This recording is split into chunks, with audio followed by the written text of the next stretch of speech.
fill my soul with light the day we met. I don't wanna leave your side. Have me by your side when the sun sets. Let's leave for an eternity. We'll sail across the lights beyond the sky. I'll be with you eternally. I'm an addict for your love, it keeps me high.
You fill my soul with light the day we met. I don't wanna leave your side. Have me by your side when the sun sets. Let's leave for an eternity. We'll sail across the lights beyond the sky. I'll be with you eternally. I'm an addict for your love, it keeps me high.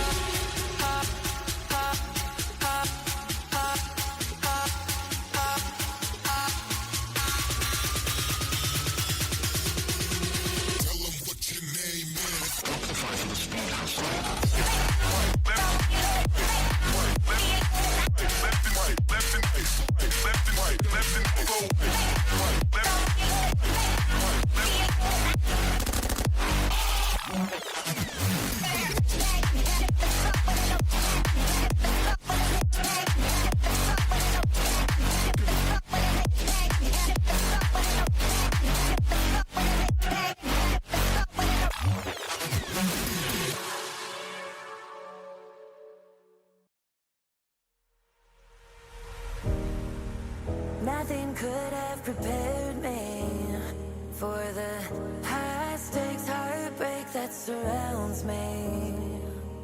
You want me, you won't let me go. So I burn so I can see you coming like a wildfire. I'm just a fuel, baby, you're the light. If I'm not careful, you'll burn right through my soul. Burning like a wildfire, dynamite.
If I'm ready, the demons unleashed from your mind hold me steady.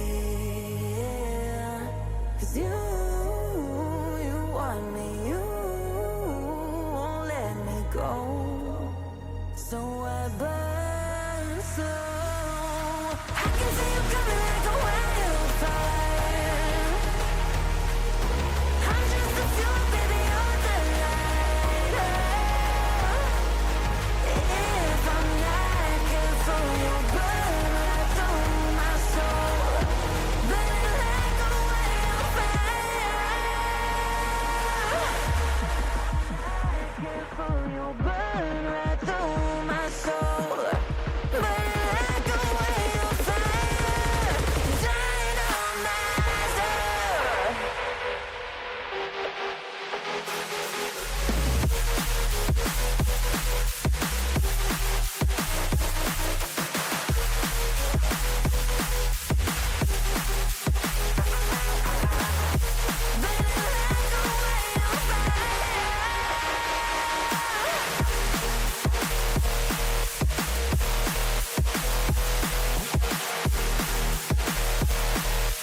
I'm just the fuel, baby, you're the lighter.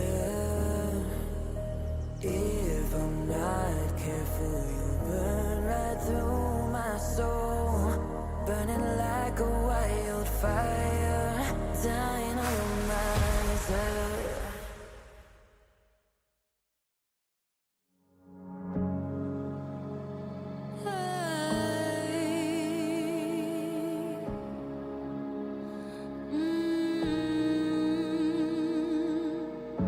I've been seeing double vision. I've been having trouble sleeping, 'cause these dark nights don't keep you as they always used to do. When I'm falling from good night, will you catch me before the fall? Without you, I'm terrified. Without you here by my side,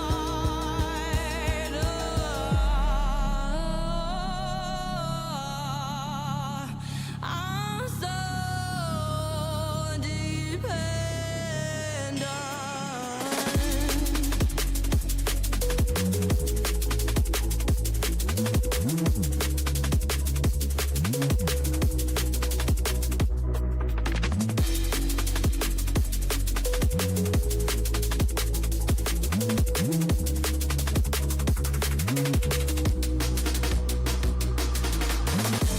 I've been choking on emotions.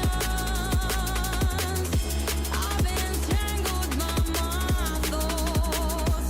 'Cause the longer I stay awake,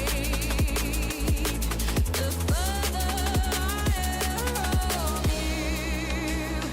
When I'm falling from good night, will you catch me before the fall? Without you, I'm terrified.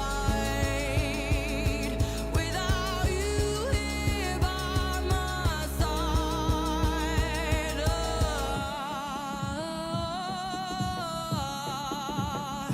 I'm so dependent.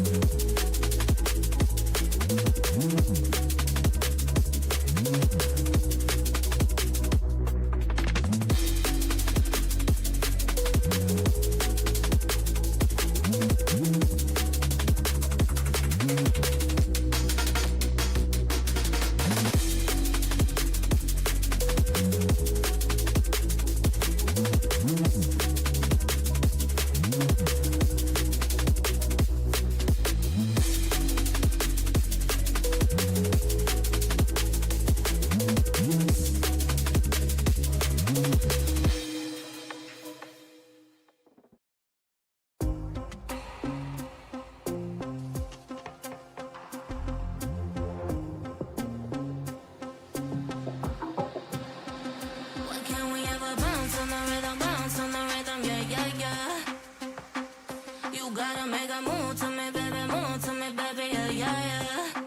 Nah, you know me, I'm not wasting time. No secrets left to hide. You gotta show me love when you're ready, yeah, yeah, yeah. Why can't we ever bounce on the rhythm, yeah, yeah, yeah. You gotta make a move to me, baby, yeah, yeah, yeah. Nah, you know me, I'm not wasting time. No secrets left to hide. You gotta show me love when you're ready, yeah, yeah, yeah. Say yeah, yeah, yeah. Say, you know me, I got no time to waste. Type of energy that can't be replaced, no debate. We can take it back to my place. I can turn around, let me show you how it tastes, yeah. A baller, mine on the dollar. Swallowing the bottle while you're smoking on gelato. Now do you need some of that noodle? Just tell me that you're coming through.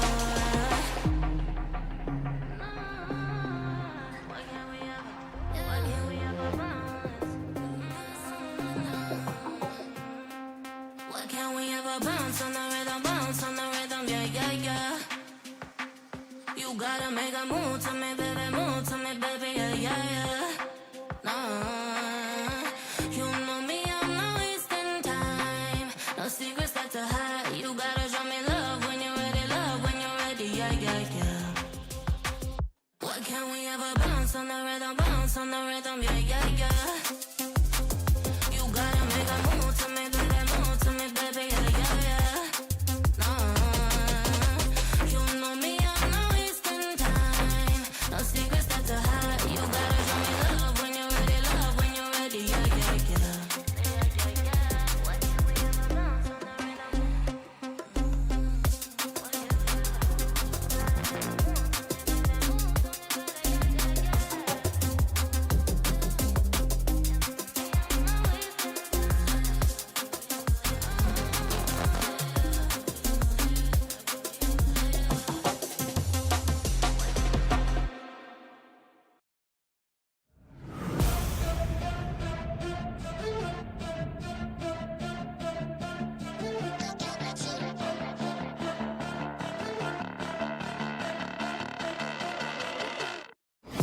Got a monster inside of me, you better watch out. If your enemy's a road ahead of full prophecy to be the greatest beast the world has ever seen. I feed him every day like the bones clean. I feed him all the hate and he grows me. And he gets cause real big, pissed off quick. And if you cross him, you might drop dead. Metaphorically, of course, settling the score. Never getting bored, lots of blood and gold. Always wanting more freedom from the source. They don't really understand until they feel it forced apart. If you start shit, you be hard-lived in the darkness. Torn apart quick, you left scars ripped. You be chewed up and discarded. And this world ain't right, won't accept it. Negative energy, I expect it. Once it's in your mind, it's infectious. So fight for your life and reject it. You better give me space, I'm protective. My adrenaline spikes when I'm threatened. And if you stay in my way, I'm aggressive. Cause when there's no exit, I'll kill when I'm desperate.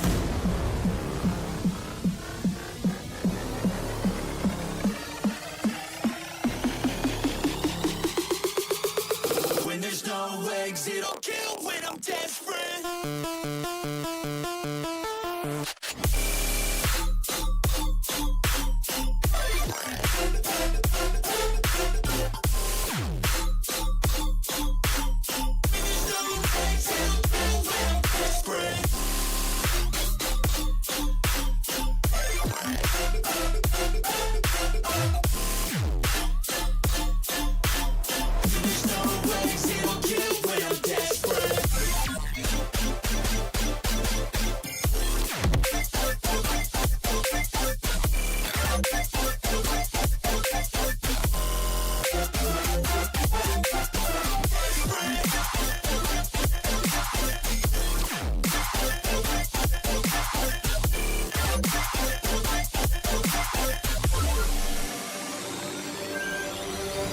And this world ain't right, won't accept it.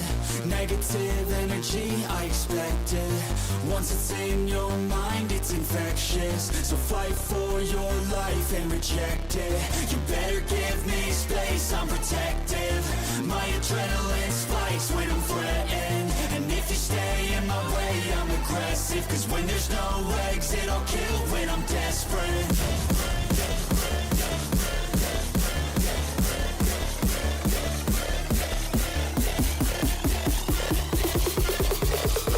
There's no exit, I'll kill when I'm desperate.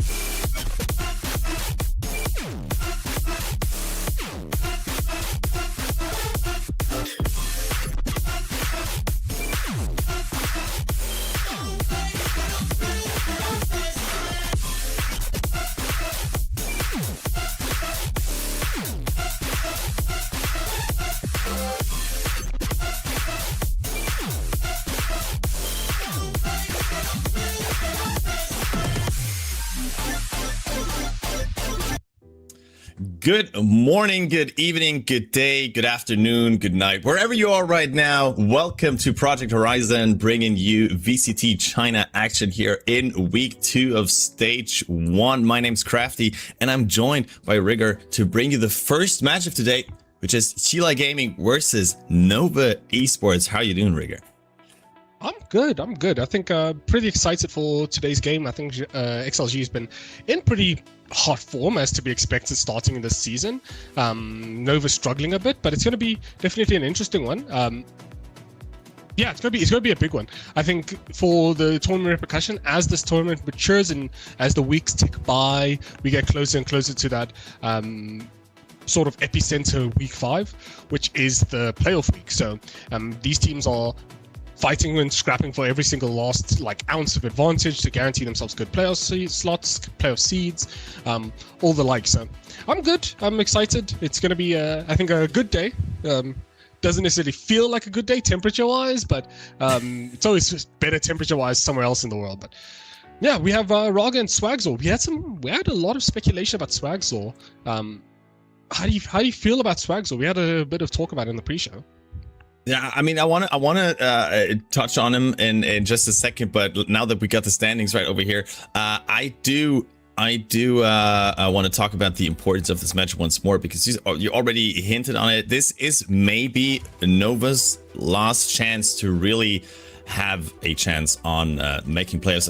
I don't think, I mean, they're not mathematically out after this match, but it's going to be really hard to clinch a top 4 spot if you lose today. So for them, it is probably their most important match right now, and they lost 2 games in a row, both 0-2. Didn't really look like they had it to perform in VCT China right now with this new rebuilt roster. And yes, you were talking about Swagzor, one of these players who is in his rookie season. He got picked up from Tier 2 EMEA, where he actually did look really promising. However, so far this did not really translate into VCT China here at Nova. Yeah, I think this year is laden with rookies in VCTCN. No, it's last year it was maybe 1 or 2 rookies that you could count on your hand. And now it feels like every roster that wants to make a deep run. I think there's at least 8. If I'm not wrong, there's at least 8 different rookies that are in this season that have been promoted from some kind of tier 2 somewhere. So Swagzor, definitely one of them, is definitely a hot prospect because we expect a lot from, especially a import. We expect a lot from him, and he's, I think, struggling to find his ground. You spoke about how the coach for Nova is also quite frustrated. Well, frustrated isn't the word, but he's quite rather down on himself because Nova as a team has apparently shown some really good results in scrims and really good results in practice, and they just haven't been able to carry that practice form onto their tournament days and official days. So let's see if the change has happened. I wouldn't be surprised if it hasn't, because a lot of these projects and developments take time. But if Swagzor for sure can come into his own, then Nova stands a bit more of a chance. But on the other side of things, we have XLG, which has their own rookie, WS Leo, who, in my regard, has been creeping up the board of importance as arguably one of the better initiators in VCTCN. Yeah, and I mean, it's two newcomers there when it comes to the IGL role, right, in the form of Sotian on the side of Nova, and under the new coach of Alex R, and in the form of Leo at XLG, who has been struggling with the role, especially at Masters. I mean, we could see that he is somewhat outclassed still, at least internationally, but to be fair, it looks like he's already improved quite a bit compared to Masters now that we've seen him in the first couple games against DRG and Trace Esports, I think? Yeah, exactly, Trace Esports. I mean, they had a pretty promising start in the 2-0 versus DRG. Looked a bit closer than versus Trace, but I mean, Trace still often one of these teams that can take a map off of these top tier teams here in China. Nonetheless, the improvement we've seen so far from Leo specifically does look promising, especially raising hopes for all the XLG fans out there that this could finally be one of these splits again where XLG can make a deep run and can make it to Masters again. Yeah, I think we're on the precipice of a potential dynasty, right? We have the EDG in their 2024 run doing numbers in their season domestically, and then going on to actually win their first Masters for CN ever, I think. So XLG potentially a newcomer into that. They are in the same group as EDG, so they are butting heads quite consistently for a lot of those pole positions and podium spots. So we're gonna see if XLG carries over. I wouldn't be surprised if XLG only drops one game in their entire group, and that is to EDG. And I wouldn't be surprised if on the other side of things Nova gets their first win. I think they are in a pretty stacked group, all things considered, but they still can. It's there's groups of death everywhere. That's the big thing, right? There's groups of in every single region. There's at least one group of death. And Omega, yeah, this is horrendous. They're up against Wolves, DRG, Trace, XLG, and Edward Gaming, which are arguably top 1 through 6, right? In all games creeping up the line there. So we have a bit of a silly skirmish here. I think it's knives only as well. Yeah, I was about to say, like, meanwhile on your screens is apparently just Happyway and Azir deciding to just knife it out in the skirmish. I guess you could do that. Usually I've seen a lot of teams that go for a knife round in the first one and then just transition over to sheriffs, guns, pistols. Yeah, but I guess they just go all in on the knife, and so far it's looking pretty good for Azir. But first to 5 gets the first or gets to decide who's going to be Team A, Team B, and it does look like Azir picked it up in the end. Does this mean?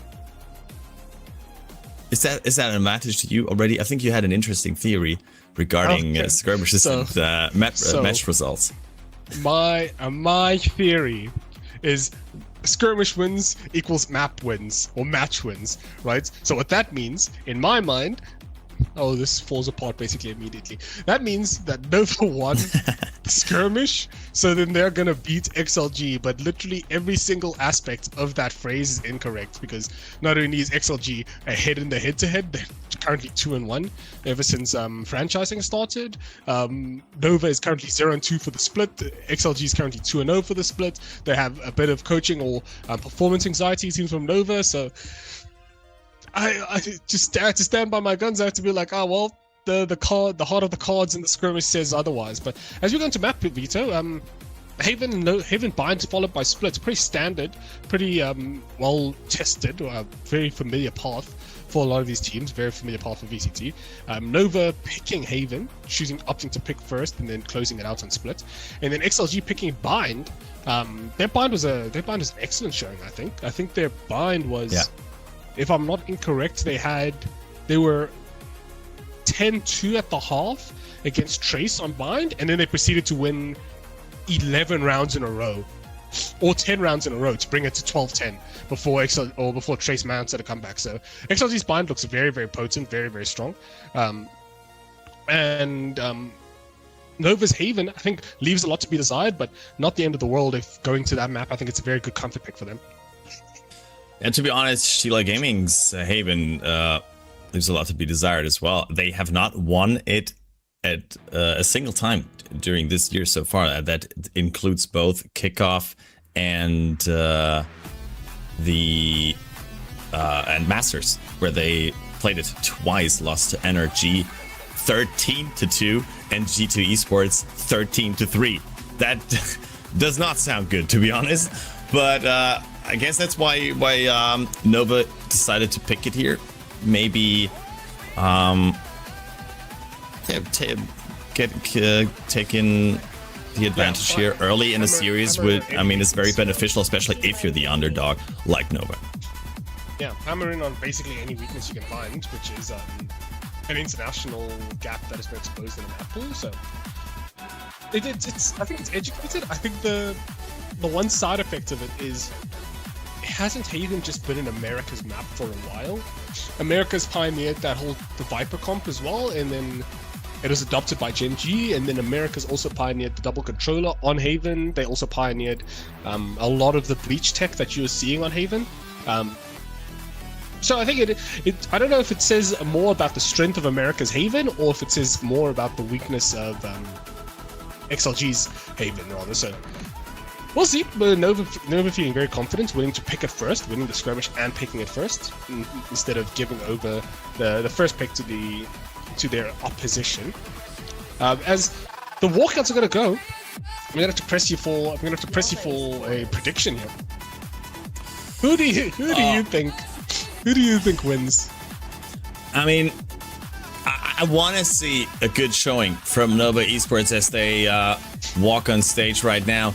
I do think that this team has quite some potential, and I mean, Alex R being a fellow German as well, I kind of want him to succeed, of course. But to be fair, I don't think there's a way past XLG today for them. I'd be surprised if they even take a map given their past results. So I think I gotta go with a 2-0 for XLG. However, I do believe that this could at least be a map win on Haven, at least for them, if they got something prepped. But yeah, other than that, I don't think there's a chance they're gonna take the series today. But it has been upset week already. I mean, we had 2 upsets yesterday. What do you think? Is that Nova's time to shine right now?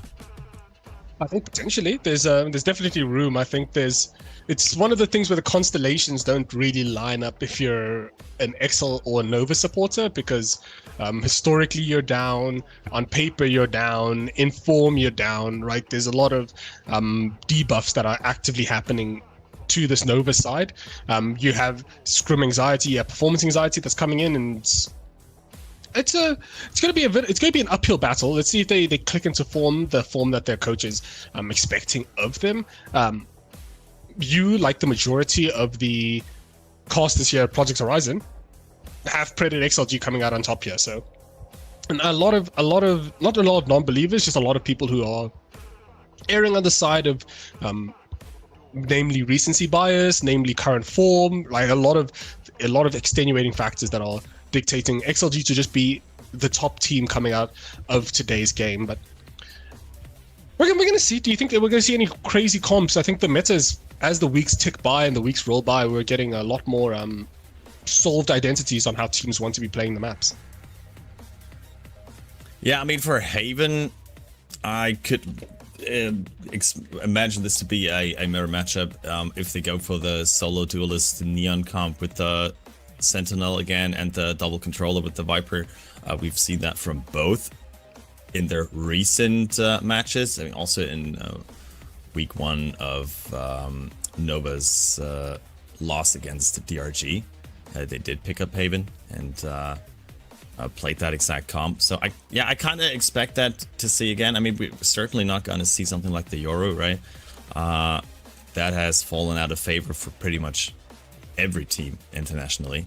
So yeah, I do expect the mirror matchup, unless XLG, as they have not shown Haven since Masters, have decided to switch something up here. I guess that could be a possibility.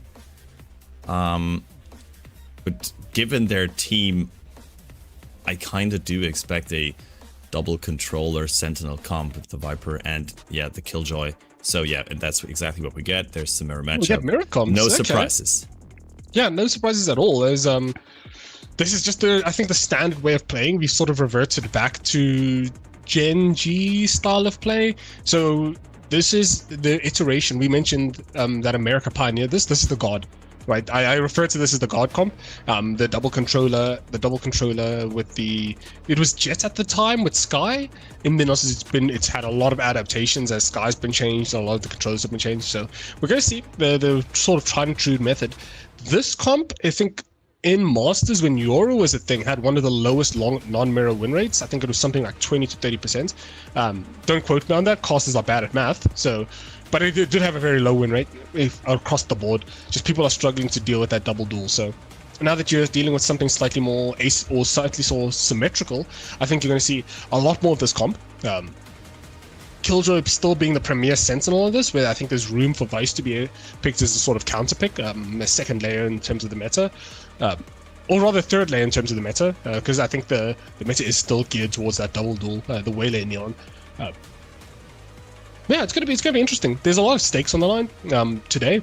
If XLG wins this and EDG both win their games, they locked for playoffs. right? If they go 3-0 in their group, then they're locked for playoffs. If Nova manages to upset XLG today for whatever reason, then XLG has to win the next game. And even then, it's not guaranteed, right? So XLG on the precipice of another locked-in playoff position. Nova backs against the wall, currently trailing in their group. A lot to fulfill, a lot of expectations, and a lot of dashed dreams at the side, potentially changing up as they load into Haven.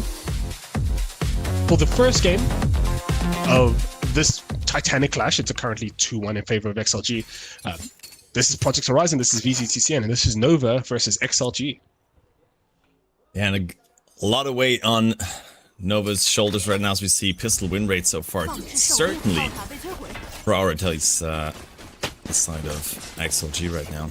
So this could very well be a quick one for them. XLG Raga already on a site, finding Tiltian as the anchor for them, and spikes should be planted.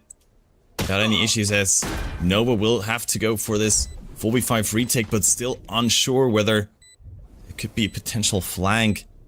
No, man. Does not go for it though. Crossfire is pretty good already.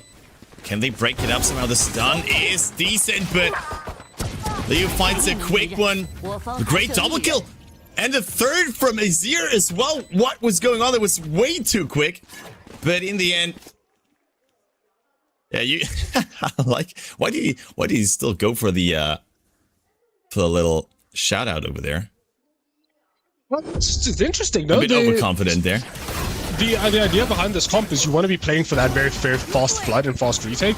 So you saw that on the execute, they tried to challenge instant CT, but they got relay bolt off. Raga throws the relay bolt, slows them down significantly, as XLG having some middling pistol rounds, struggling to find purchase there, but manages to find the first one for the round, first of the series.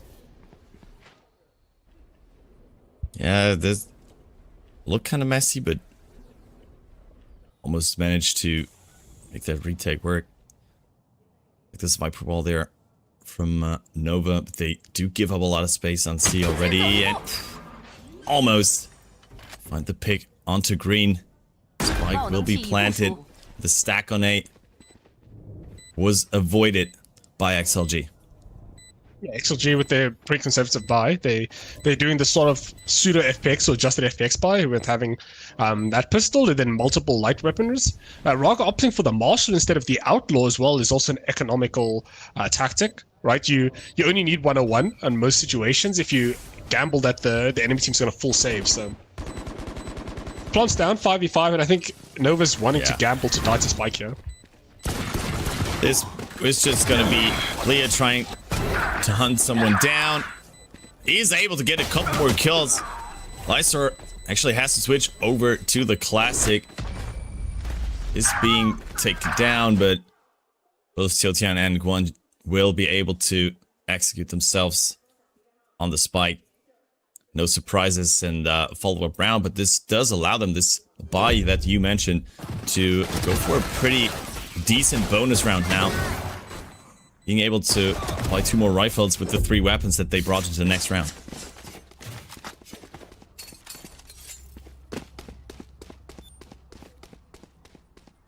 Oh, 休息够了，出发吧！上上上！先走一步。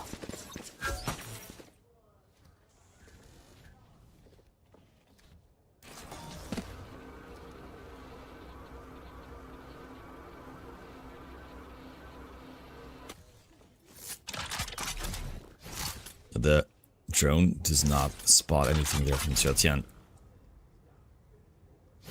He's very aware that there could be something lurking. Nay long still. Swagster takes some space at short. Does miss the shot though. He's got to be careful. He's all by himself. The stun hits. But Raga is already through. Silly does not get the kill. Happy way there for the trade. Once again, A side has been abandoned by Nova. Should be a spike plant. Shock dart coming in for a bit of damage. Does not deter the plant. And No Man is on a huge flank right now.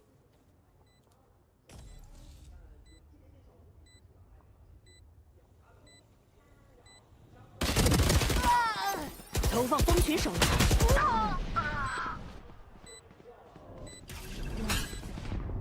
Apparently we don't have audio from you, Rigger. I'm gonna take over real quick. I don't know whether you can sort it out, but it's already the end of the round. The bonus converted for XLG on the back of this huge flank. Welcome back, Rigger. The opening. What did I miss?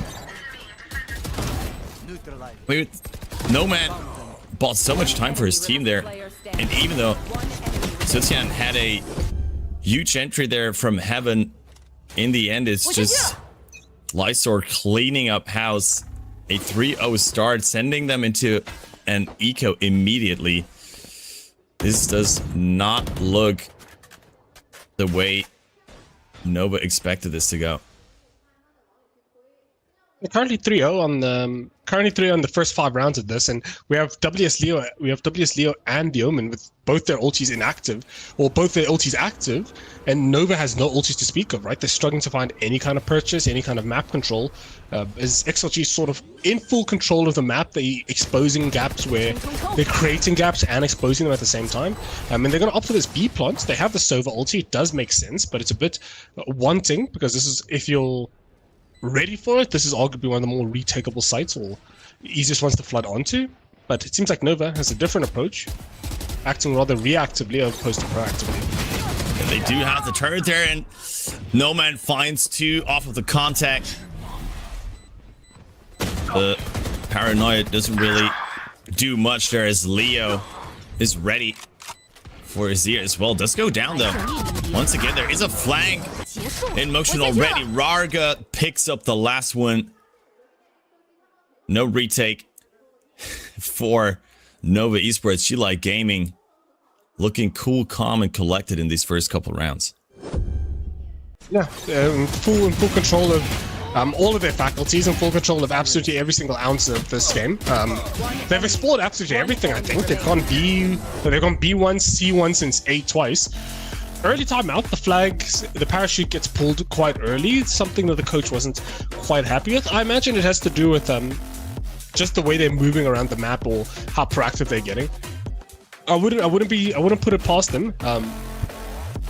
This is also a very crucial round to be calling that timeout, because like I mentioned, we are getting into that ult rifle, making sure that you have a plan in mind for how you're going to use your ultimates and also use your vandals and phantoms to make sure you get the most value out of it. The only problem is I don't think Nova has any power like impact ultis to play with. They, especially with this combo of the double control of Killjoy, you kind of lack what is known as an impact ulti. An impact ulti is things like the Breach ulti, the Rolling Thunder, the Armageddon, stuff that is almost a guaranteed round win. The Killjoy, you maybe are guaranteed an A site post plant per se, but then also the Sova ult just nullifies that entirely, right? So, and we know that XLG has a Sova ulti. We don't quite know if Nova has a Killjoy ulti in place, so I think it's going to be more of a tactical adjustment from the side of Nova, just making sure you're in the right spots, making sure you're playing for correct protocols to respond to the fact that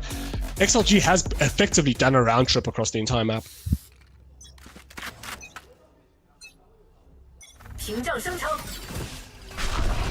So another buy round coming in, especially Operator and Odin in hand for both Sutian and Swagster.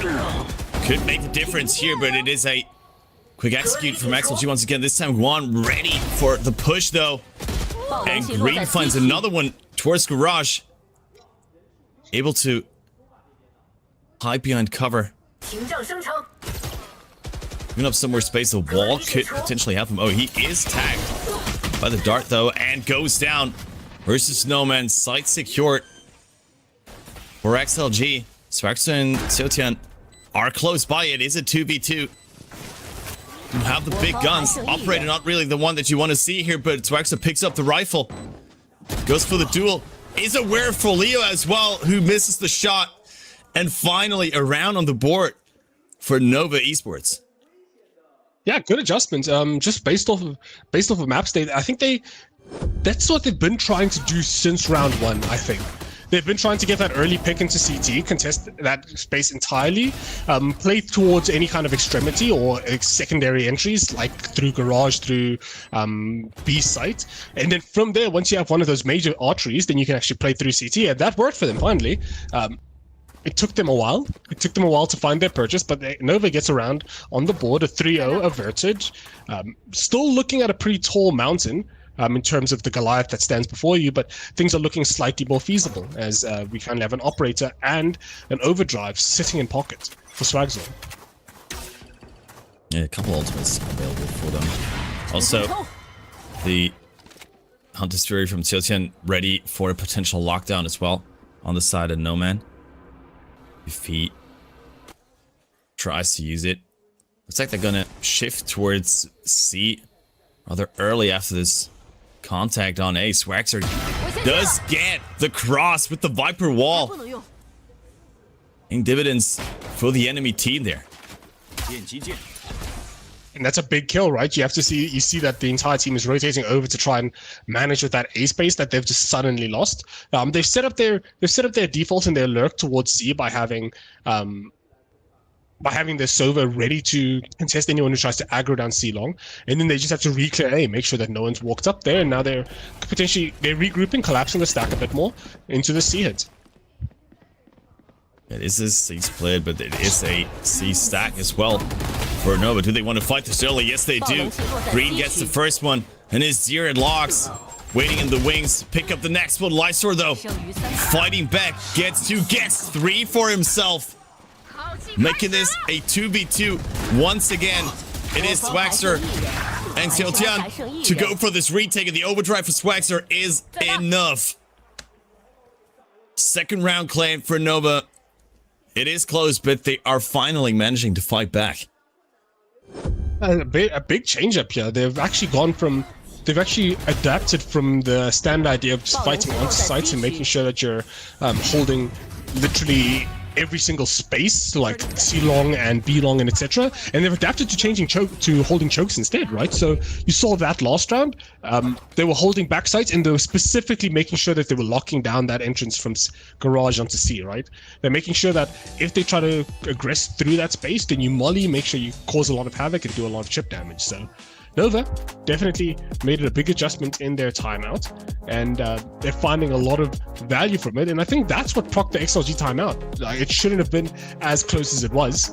They had all the numbers, they went into it at an advantage, but they just got crunched the minute they popped for their sites execute. Also, small things like losing your A player is a tactical misplay, I think, when I think he could have created a bit more pressure by just walking down sewers and then creating a lot more noise and pulling that operator off that line. But I think that's a hindsight thing. Hindsight is 2020, and I don't think you get the luxury of being in the player seats and seeing all of that.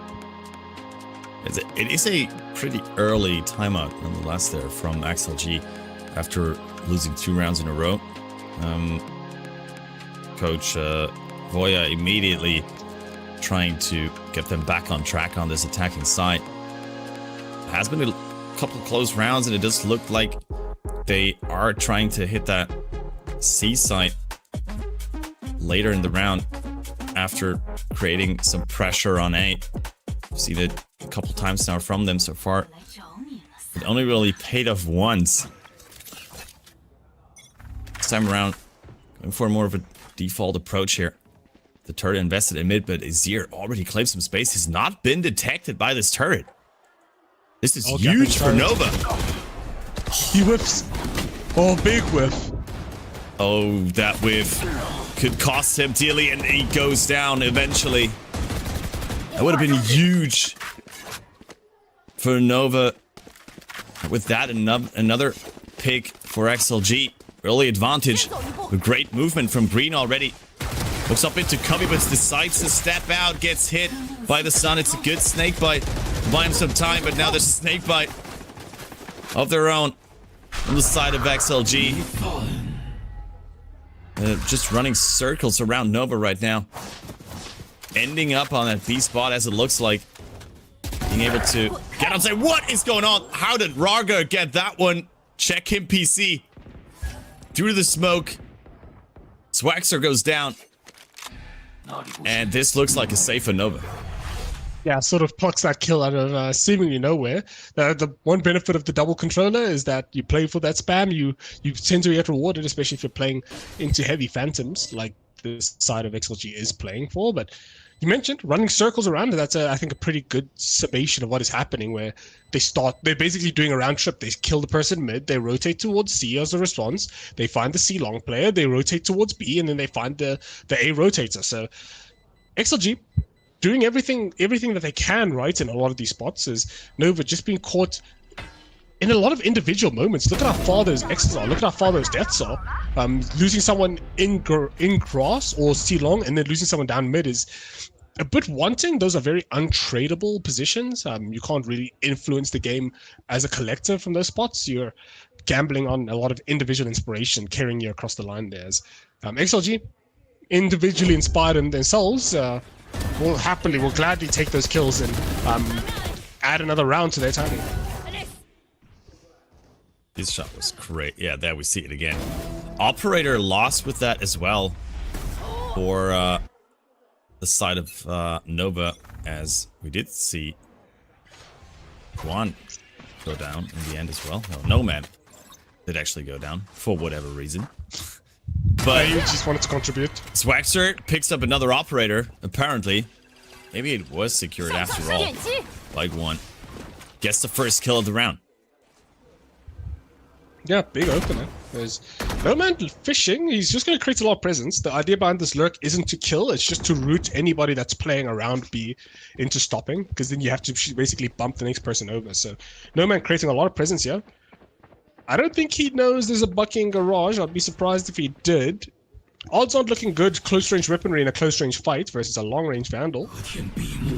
He's very aware of it. Look at how assiduously he's like actually holding the space. He's not actually challenging this, letting his C players come out C, and then they're going to play for pinching garage rather. Ezreal is going to find no man and upgrades to vandal of his own. That setup was nasty from Nova, but Green does answer back with a kill of his own. Lockdown invested though, and it does not look like they can really get rid of it. They do leave Lysor on side, but Azir already in the flank gets rid of Leo. I don't know what the plan was there for Lysor. He does go down. Happyway has a fight for his life. But once again, it's a good setup from Nova in the post plant. Picking up another round. Probably sending XLG to the first eco here. Yeah, very, very sloppy execution from XLG. It's small things, right? Dry peeking that spot where you could have assumed that they could have had an operator. No man peeking into garage before his C players are actually ready to actually support the hits. An unideal plant as well, not necessarily playing for the ultis. There's a lot of things that XLG could have done to optimize their round, and Nova takes their lack of optimization and brings this lead within 2. It is still another pickup. Rarga does go for the overdrive, most likely. Soon as decide to go for the execute here, trying to get rid of this utility in garage first to spot the bot and just get out, take some damage. Together with Leo from the snake bite responds.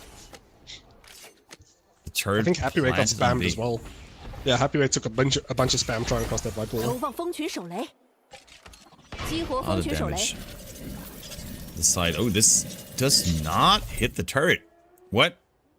Yeah, it's elevation. Just I think if he landed on the box, then it would have been fine. Just pixel away. Just survive. And they can still hear that, of course, but great transition there from Nova, rotating over to A already. They will run into this heavily stacked side, but the fast lane and the overdrive is used from Rarga. He does go down immediately, though. It's a great crossfire from heaven as well. Xiaotian finds the next one, and it's just no man against the world. He'll isolate that duel versus one, but he's got to be ready for Xiaotian immediately. He even finds it. There's no peek from Xiaotian. Still a 1v1 on site. He finds it as well. Could go for the ace. 15 seconds left. And even has the alarm board for short. That's huge.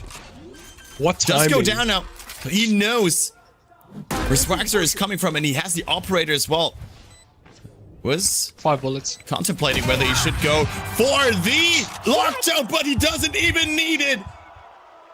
No man could do it but him. Massive ace for No Man, actually. I think he just dissected the side of the defensive setup by Nova, no? I felt like every single fight was just one, like, surgical. Every single fight, he peeks, finds one, peeks, finds another, peeks, finds another. He gets away with it, starting on the back of this trade. We mentioned Happyway falling to spam, and yeah, this is an incredible ace. This is an impeccable ace. I mean, it was a 1v4. I don't know how they let that one slip. I feel like Just there lack of should have been a fundamentals, I swing think. on the contact versus Guan, but I mean, it was just impeccable shots, of course, by No Man as well. Swagster does find an opening once more, though, on this operator. Has been very successful at the starts of these rounds, but not always able to really transition it into round wins. Lysor responds with a kill on his own, and Azir goes down as well. Guan, just a sheriff in hand, wants to make a peek here. Pays with his life for it. C-site completely open. This does look like another round for XLG. Yeah, I think the big thing that I could say is just fundamentals, right? That's the big idea. You don't want to be losing. We spoke about how previously XLG or Nova's finding a lot of their deaths in really inopportune times. Look at the X's, right? Look at the blue X's. We have one on C long, completely isolated from the rest of the team, and then both of those kills on B, but they're completely isolated from 2 different gunfights, I think. The person who was leaning towards that C link side got picked because he overextended into an angle he shouldn't have overextended into. And the person who was playing towards A long got completely isolated by the person playing W. So it's just a lot of mechanical mismatches that are happening across the board, and can be patched by fundamental changes, but not quite finding those changes in the moment. They do have another timeout in pocket. I don't know if you want to be spending it when you can be going on to the back half of this game, or back half of this game with an extra timeout, but it wouldn't be unheard of bringing the score to 7-5 if you do deeply bank on the strength of your attack side. Yeah, I mean, there is still another full buy round in for them, of course. I mean, this one only with the 2 guns that they brought over from last round. A couple ultimates available for them as well, of course. Let's see whether they are able to put them to good use. Swagster does get out there with the turret setting up. Vicious for a shot. And he goes for the util after all. But once again, it's Sotian as the anchor on A. Tucked away in the corner. They do check him. He still gets one. Viper's Pit immediately used, though, by Happyway. Up towards elbow. Does have to get out, though. After that good relay bolt. Has to give up that space. Might be able to just get back in. Leo finds another one. And yeah, against that Viper's Pit, no chance for Nova to really get onto site. Taking so much damage. It's just Azir with the sheriff in hand. Does get the first shot versus Slicer, though. Able to pick up a gun, but Leo finds a spam through the smoke. And it is the 8th round picked up after all. Another buy round, as I said, coming up for Nova that they so desperately need here. Yeah, I think it's not the end of the world. Statistically, you shouldn't be coming ahead on top there, because you are at a disadvantage. I think the small things that you can give to Nova is their responsiveness, right? How they're responding to the actual action on the map. The Viper Split goes down and they immediately flood into it to contest it, right? That's a good protocol that they have in play, and you can see what the coach is mentioning about how these guys have glimpses of greatness when presented, when they're just not really getting the results in the official capacity. So first blood, Happy is going to drop, but Xian is going to fall in response. Swag's going to find that second kill. It gets traded out, or going to trade out Raga. Currently 3v3. Yeah, with Sotian down, lockdown being committed. this lockdown becomes a lot more dangerous as well, of course. As there's no Hunter's Fury on the other side to bring it down, buys him a little more time. Larxor in this elevated position does not get the kill versus Swaxor and goes down. In the end, Leo holding on to this Hunter's Fury as well. Able to use it on the first tap. The Molly invested as well. XLG are just using that post-plant util to its fullest potential, but Gwan has Green's back and finds the 3K for himself, picking up another round for Nova. It is individual performances like this that they need right now. Yeah, big starter. That's a very expeditious trade from Swaxor's. Actually find that kill is, you mentioned Guanji finding 2 big kills. We spoke about how B is the easiest side to retake, and that's why. Right, once you get control of the spike and you can get control of any int or any neutral space in front of the spike, it's kind of miserable to try and play into it. So, but 8-4 for XLG. Nova.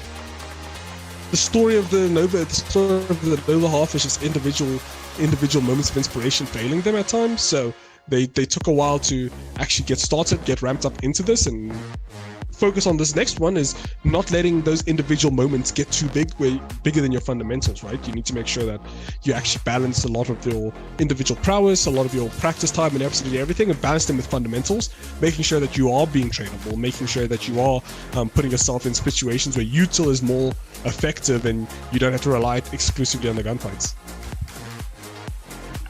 Yeah. It's gonna be interesting to see whether Nova is gonna be able to translate some of these glimpses of hope into their attacking side.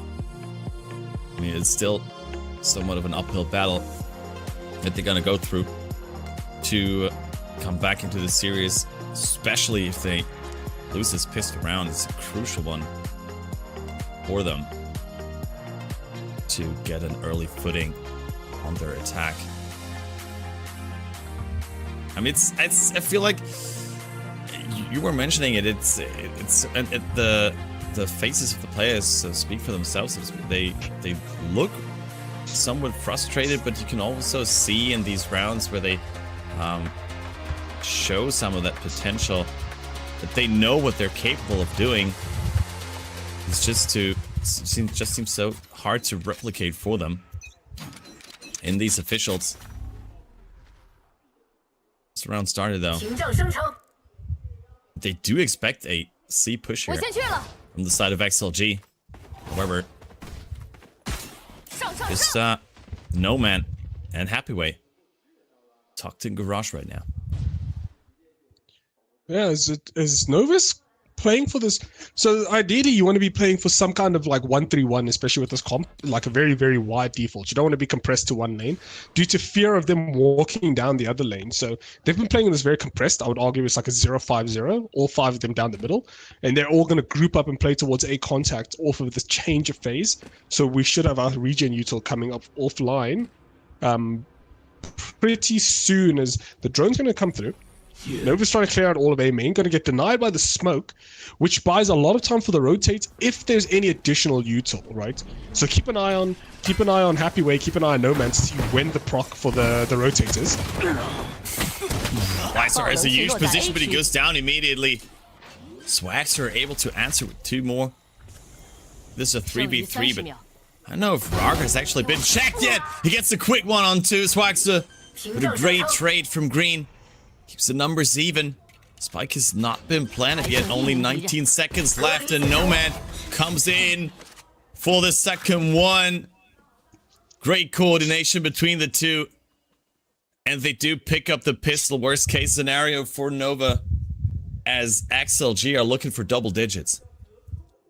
Now, the idea behind this comp is to be playing for that heavy flood. We spoke about this on the pistol round of the previous round. Playing for heavy flood or playing for heavy anchor, right?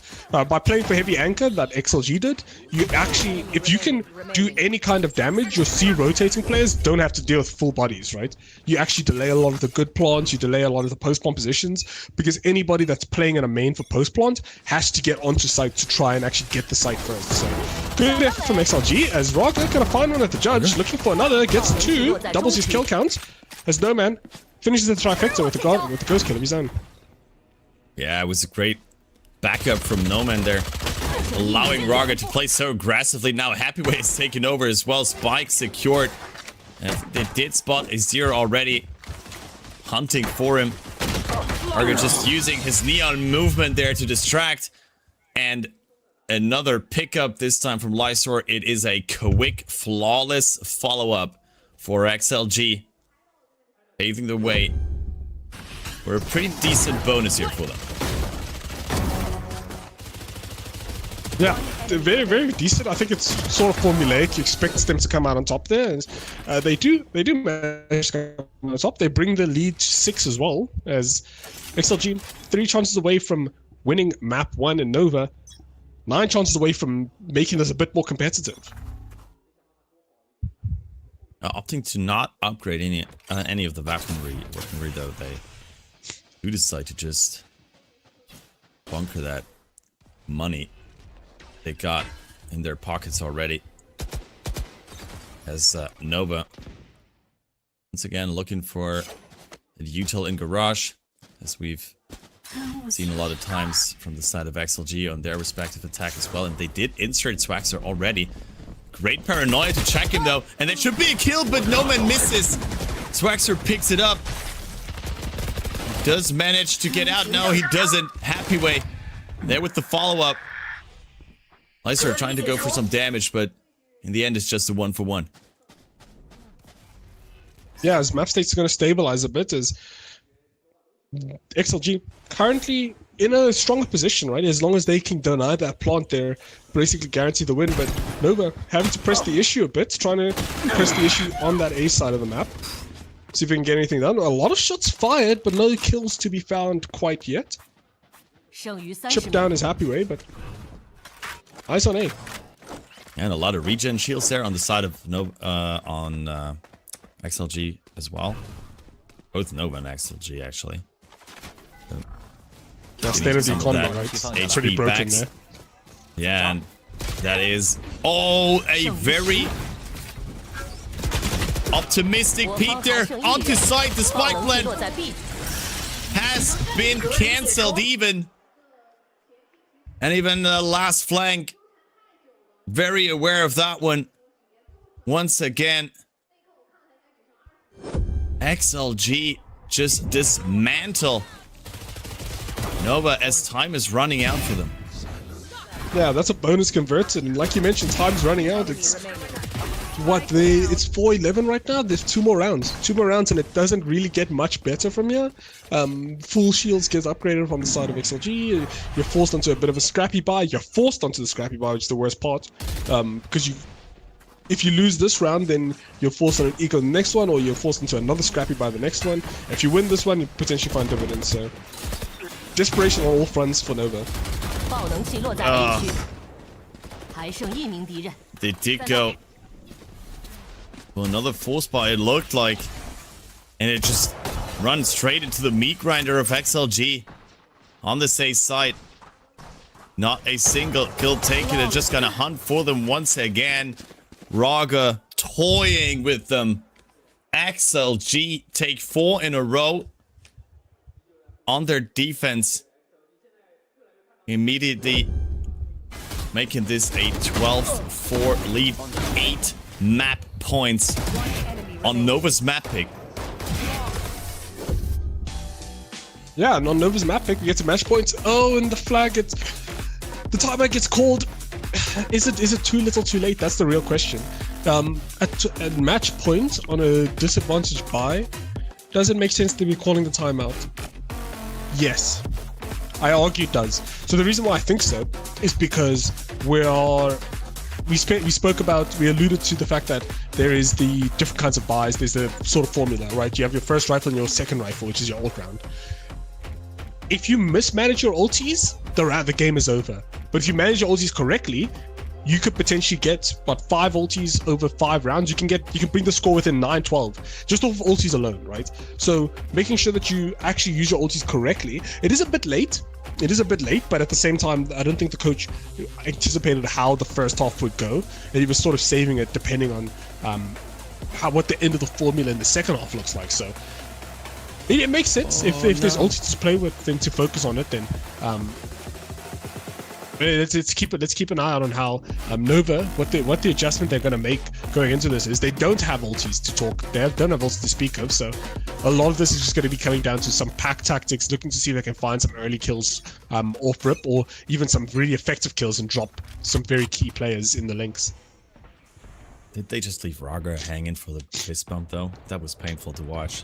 Poor guy. Either way, another push through mid, this time from Raga himself. And Guan is just waiting, expecting it. Getting the free kill. Should have fist bumped him. He's on tilt now. Exactly. That's unlucky.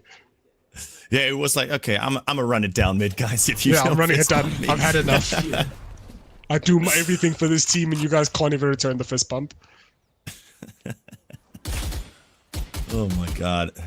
It should be a weapon upgrade for them as well. I don't know if Guan opts to go for it. This looked like it. Overdrive. Pop there for Swagzor. It's a great snake bite from Happy, but this drive bite from Swagzor is even better. Chilchian there as well.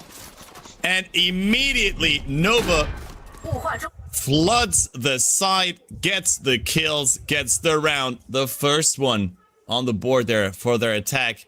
7 more to go to bring us to overtime. Yeah, and I do think it's on the back of how do I say this charitably? Raga full sprinting it down mid, and giving a vandal to Nova, and I think that vandal also contributed, by the way, to how to the way this round ended. Right, the C player can't rotate fast enough. The A players have all of that space to actually play with. So. Bit more of a conservative look. Ow, my forehead. Unlucky Raga as Swagzor gets the better of him. It's just, Swagzor just gave him a different kind of fist bump. It seems like him all of a sudden Nova are hitting shots. Yeah, activated at that timeout is they get 2 kills off the jump, one onto the A main player and then one into Garage as well. Yeah, a good fast lane there, but this time around Leo finds a good opening to step into it. Gets Swagzor, but Guan responds with 2 more kills. The From the Shadows invested though by Lysor, and he does actually get past the alarm, but surprising Guan. Making this a 1v2. Does Lysor go for another clutch? He does not. The IGL of Nova picking up that last kill. These rounds are looking very convincingly all of a sudden. Yeah, I will say that it feels like XLG is punting it a bit, sort of kicking the ball back when they had full control of it at times, but Nova definitely playing it well, taking advantage of the gaps that XLG is giving them and punishing accordingly. Swagzor heating up into this. We spoke about the rookie finding value in this, going to be a big one in last round. Found a bit of value, and look at how convincing that round looked. Yeah, I mean, as you already mentioned, is this too late though? From the side of Nova, it's still such a long way to go. You gotta win 6 rounds in a row to even bring us to overtime. And it feels like XLG should be able to at least pick up one of those, even if they're just stacking ultimates at this point. But Swagzor once again had the cross already with the wall. Does find an opening versus Lysor. It's a bit too confident there. Yeah, a bit over eager there. Playing into that is Nova finding a lot of these first blood conversions. I would like to see. I think after you'll see the story of this is first bloods, and also when they ramped up those first bloods, they were finding a lot of value. But that's a story for another time. It's the lockdown being committed. Try to vacate the site, excavate it entirely. See if they can get all of that space contest. And oh, the deny, the Vipers, the Snake Bites is there to deny it, at least do chip damage so they can flood back onto site quickly. Yeah, I was wondering whether they would go for the Hunter's Fury, but they decide not to. Leo does keep it for this post plant. Raga fished with the operator. Does get one, but is traded immediately. Juan has to play this off the side, and does look like they all go for it. That Viper smoke breaking up this this crossfire quite a bit. Green has to step out in the open. XLG taking their time though. There's a small gap for the smoke as well, but Swagzor just steps into the thick of it. Gets 2 more than 3k for him. Guan able to pick up the last one on the double swing. Nova all of a sudden picking up the pace here. Finding 3 in a row, and I do expect a timeout from XLG, if I'll be honest. Yeah, you kind of need to pull the shoot at some point, because I think they're on an econ reset. Was that a buy round? Oh, yeah, they are timing out. Yeah, it's... I think you just lost too many rounds, to be completely honest. This game should have been done 13-4, was it? 13-3, 13-4. So struggling a bit on this. I think a lot of the successes and failures are coming off the back of what happens on that A side, right? If they contest A side and they lose that fight, then, or lose any of those initial fights into the extremities, then it's bad, right? They completely give Nova the sights. If they don't find A main, then Nova just contacts up and takes the site anyway. You saw with the Killjoy ulti there as well. So the fix is, how do you respond to this? My suggestion would always be some kind of push and pull across the map. So if you sense that XL or Nova is pushing towards A side, then you need to push towards C side to clear up a lot of the question marks, and you can rotate that mid player. You'll keep an eye out. There's a player in Garage for XLG. If you can get down C long, or you can clear out Garage or front grass, or that area and towards the C side of the map, that player in Garage is not freed up to bolster on any side of the map, right? XLG hasn't been able to do that. They attempted it once where Raga got smacked, and haven't tried it since, and as a result, they've just been giving up so much space, and they've just been gambling on this A side being slightly more successful. So keep an eye out. How are they going to approach challenging these extremities is, we're going to set up the more anti-eco based defaults for Nova. It is still a buy there for XLG. They do have the overdrive ready for Raga, but Nova just once again trying to clear some of that util. They did go for the attacking Odin now on Xiaotian as well as the operator in the hands of Azir, trying to get this opening. Do look a lot more confident, but no, man gets a great pick through the door versus Xiaotian. Should be that B side hit now. A lot of space given up, but a lot of damage taken already as well. Yeah, and the Hunter's really going to get committed. They're just trying to deny this B plant. Is, I think when things stabilize, XLG will always come out on top here as the defensive side. But Nova trying to force the issue. Trying to commit this B plant now that there's no Hunter's Fury to speak of, but we spoke about how XLG let it get away from them if they get in front of the spike. Eyes on spikes. Overdrive invested now. But Raga, he goes down immediately. That overdrive did not do anything, but Happy Way finds the kill from Garage. They gotta be aware of Lysor. Green has to win this duel for the round, but maybe he doesn't after all. If they just win every other battle on their side, it is a 1v2, 7 bullets left. Lysor taps it once. Swagster slides in, gets the 3k with the shorty. Where did that confidence come from all of a sudden for the side of Nova? It's because that comeback is feasible now. I think that's the big difference. Things were a bit dire, but you string together one round, followed by another, followed by another. It doesn't help that XLG is, like I said, kicking the ball back to them at times, right? They have a lot of these good positions. They're finding a lot of these really good kills, and they're just not responding appropriately to the state, the map state that they're creating, right? Like they're putting themselves in advantageous situations. They just need to push on the other side of the map or clear out of the other side of the map while after getting those first bloods is a good response. But we're gonna have a unique A rush. Nova onto side immediately. Swagzor all the way into Hull as the flood from XLG comes in, and it comes in fast. 2 kills drop, 3 kills drop immediately, looking for the 4th one, and Spike is down. Nova only 4 rounds away, but now 4 players stand between them and another round win. On the half buy, really?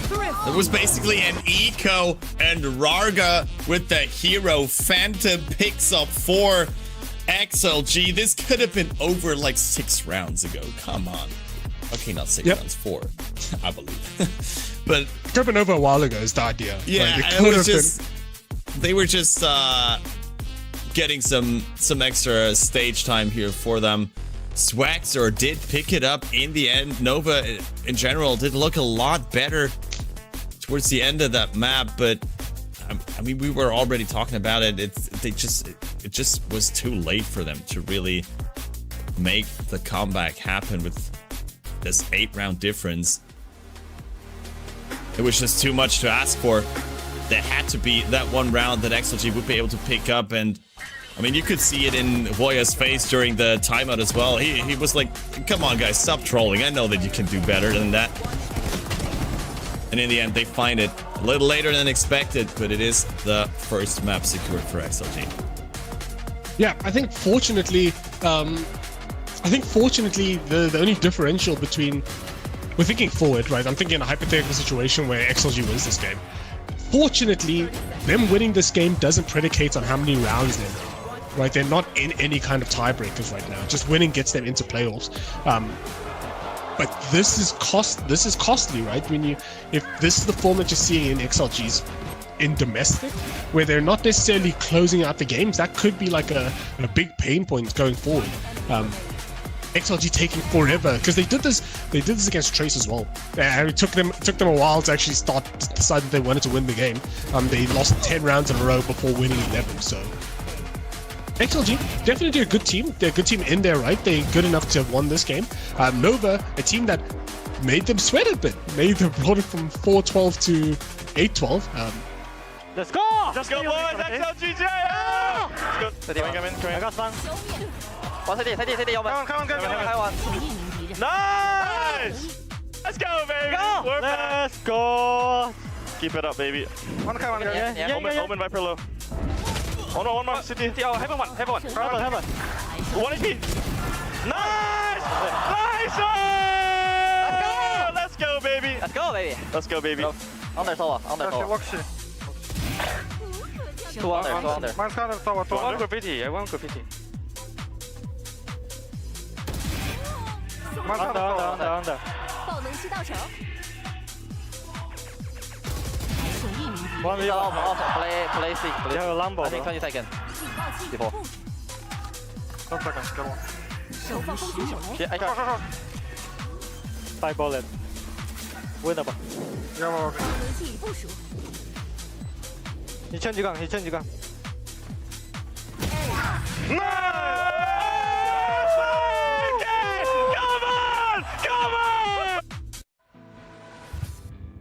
No surprises here on the side of XLG, and a win picked up, and Lysor in the end getting the MVP. Honestly, you probably could have given it to Nomad as well, especially after that ace, but Lysor with some overall good stats here.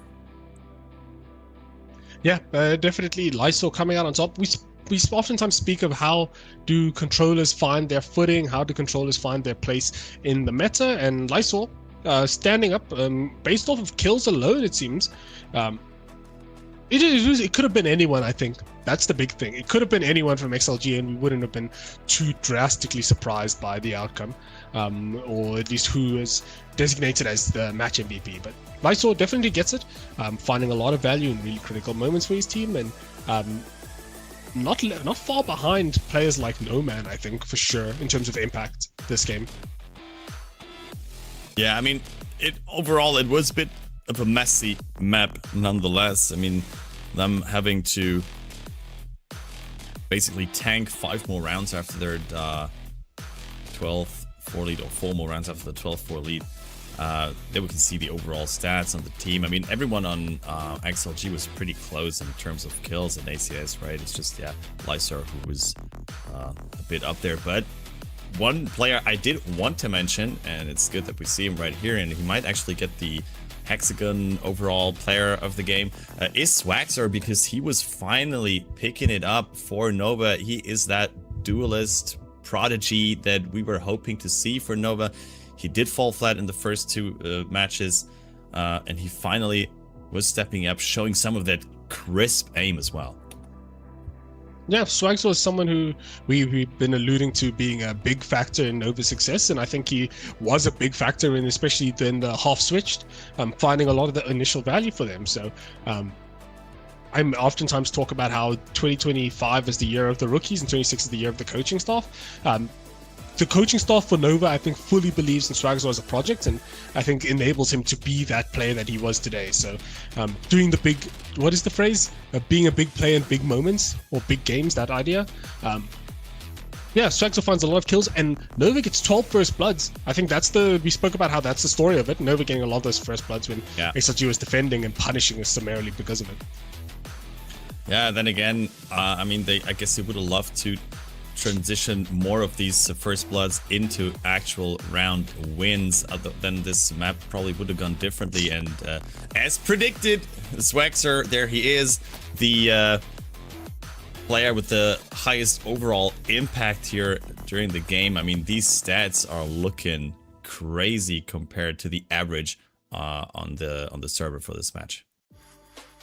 Yeah, they're definitely an outlier, but I think a lot of the value that he was getting was on the back end of this game, so second half when they were mounting their attempt at a comeback. So definitely some positives in the win column if you're Nova, right? You've proven that you do have the capacity to actually mount a bit of those comebacks, and you're going to need that grit, you're going to need that resilience going into map 2.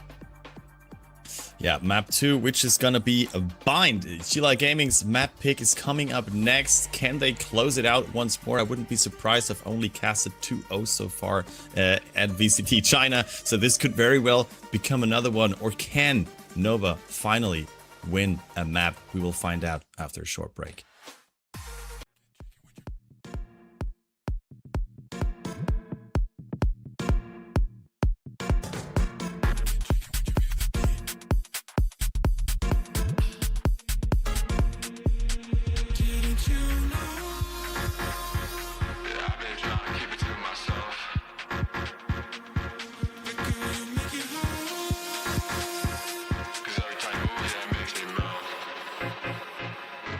If you catch my drift.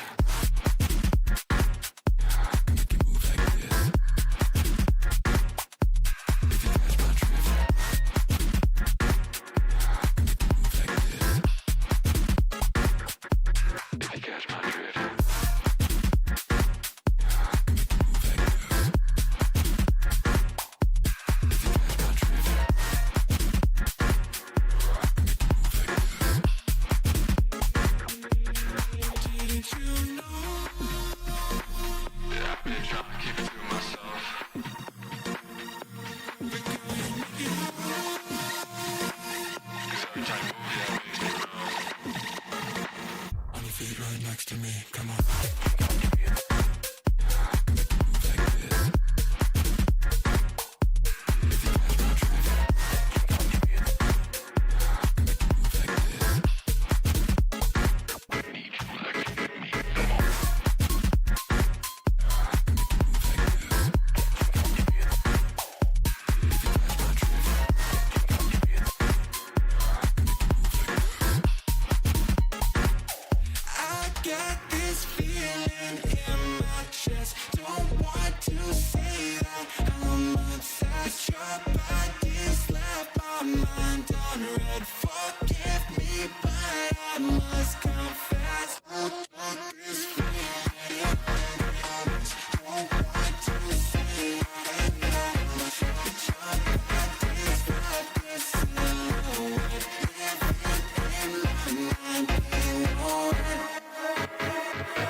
I'll take us in.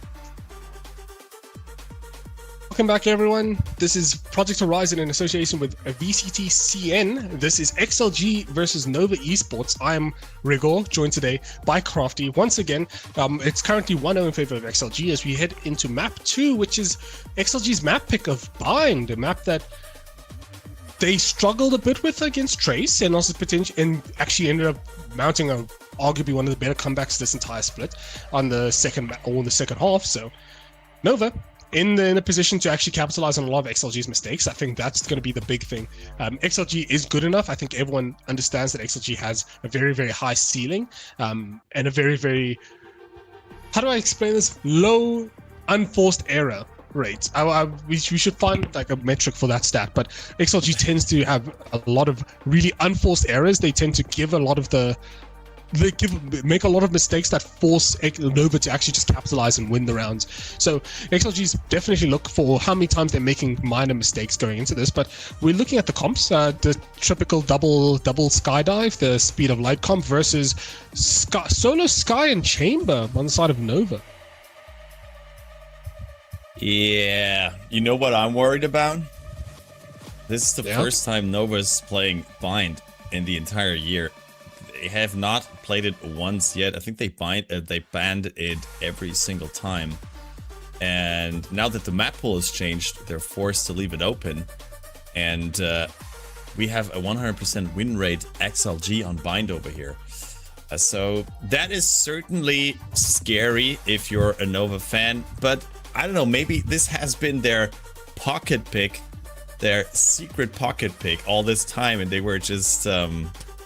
I don't know, trying to keep them from using it. I don't know.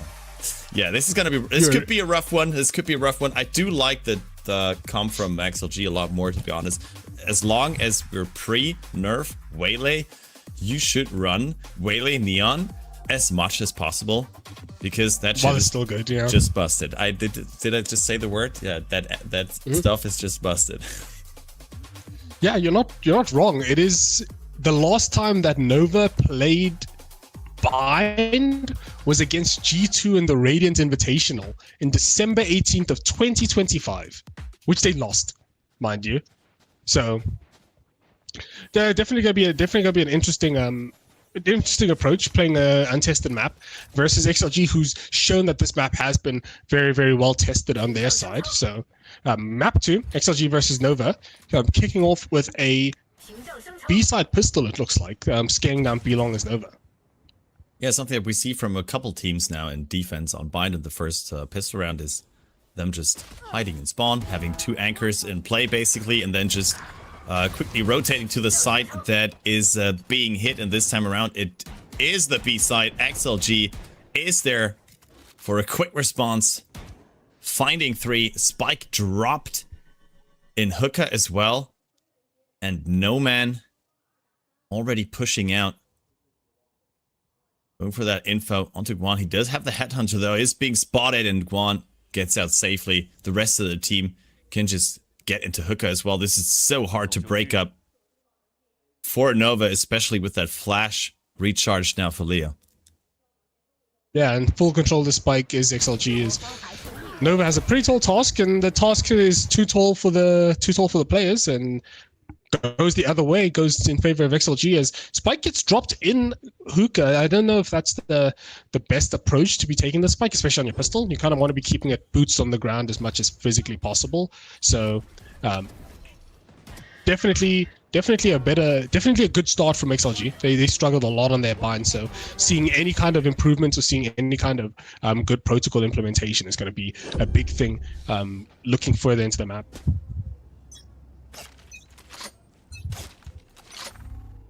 Yeah, follow-up round for XLG as they opt for Phantom there. And a good stun, but versus a Judge, it's not enough. Raga even surviving another one. Finally is put down, but there's Leo immediately answering. The molly comes in as well through the TP. A quick one only, losing one gun. For the side of XLG, once again, it's looking like they're off to a good start.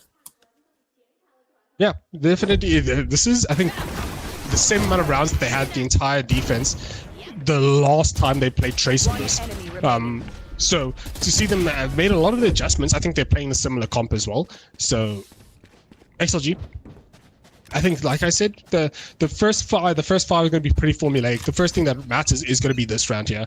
The No Man with the Outlaw, looking to see if he can remove some from this plane of resistance off them. And we see the wall was not invested. In fact, I thought they were actually trying to set up a warp take play there for bathrooms on the side of XLG with that flash through the TP, but they did not go for it. Just inserting No Man with that Outlaw into showers. Spike still in front of Market, so Nova just fishing for a pick and not deciding where they want to go yet.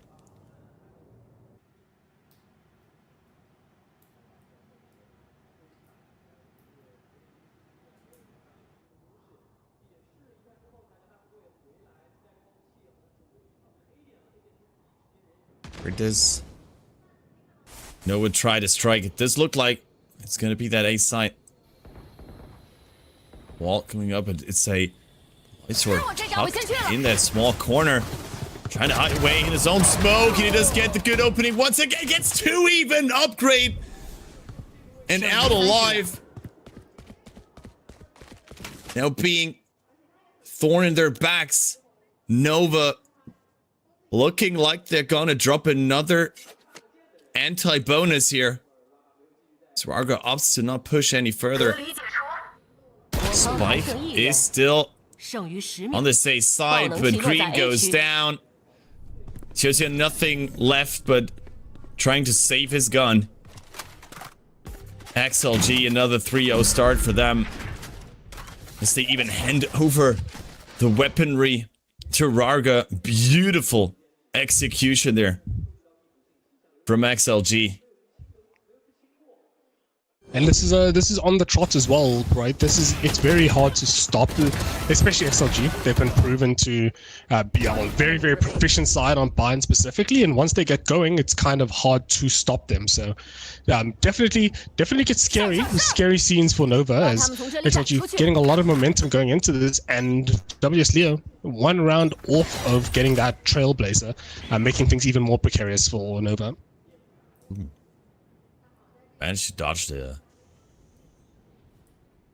and light as well, giving them a little edge here in this bathroom fight. Let's come a Trailblazer to clear that space even further. Here on the other side of the map could actually go for that ult orb and play the Seekers off of it, but long it's not been cleared, does not go for it. Arga is super all in right now versus this eco. What the hell is going on there? Basically just gives away a gun here. No support from the rest of his team. Great re-hit there from Nova to get that gun and to probably also get that sight. No Man, brother, all in as well. Just pick up 2 though. Is here, finish them, and Happy Way in the backside needs to do it all by himself now. It's in a 1v1 on site. Does have that rifle in hand, and he snaps to his hat. 3K for Happy Way. This could have gone a lot worse for the side of XLG, but they pick up the 4th one. Yeah, Happy Way kind of bailing them out there. Is No Man finding 2 really good kills while fully exposed on top truck, and Happy Way closing things out. That's an A-side anchor job from XLG. They've shown various different looks. They show that they're strong on that A side of the map, strong on the B side of the map, and the Nova coach recognizes that and has to intervene early. This is a similar situation to when he intervened the last round. I think down to the number as well. Down 4-0, trying to make the adjustments, trying to make the changes as much as physically possible. As XLG putting Nova putting their backs against the wall once again. The big thing is we sort of anticipate XLG to be ahead at least in the early stages of the round, while Nova tries to figure things out. You know, Nova's a team that once they get things going, once they figure out their form, their understanding of the game, then they can potentially mount some kind of resistance. But XLG leading ahead at helm, and Nova taking their intervention, taking their time out, taking their breath. What's the adjustment you want to see coming out of this? I think playing with TPs, right? I'm gonna reference Valve here, but think with portals, right? You have to be actually thinking more beyond just the traditional lanes, around the traditional ideas. You want to be taking a lot of the TPs to playing across the map. You want to be manipulating a lot of the rotations based off of the sound of those TPs, and it seems like that's what they want to do. They're gearing towards what is, I can argue, a very, very wide default, playing towards both extremities, both A long and B long. Try to see if they can get any value done here, but no man, with the operator looking to play spoiler, but gets shut down here.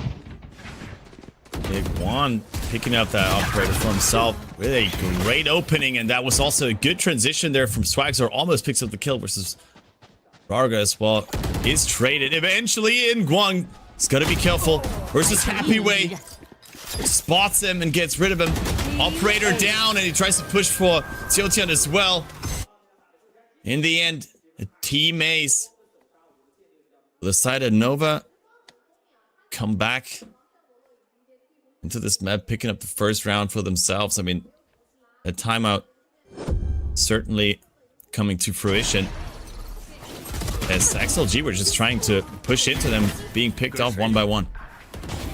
Yeah, the efficacy of this coach, of the Nova coach's timeouts, must be studied. I think he has at least this series, he has a 100% win rate post timeout. So definitely you're seeing a lot of them speak about how coaches are going to make all the difference, especially this meta, or especially this year.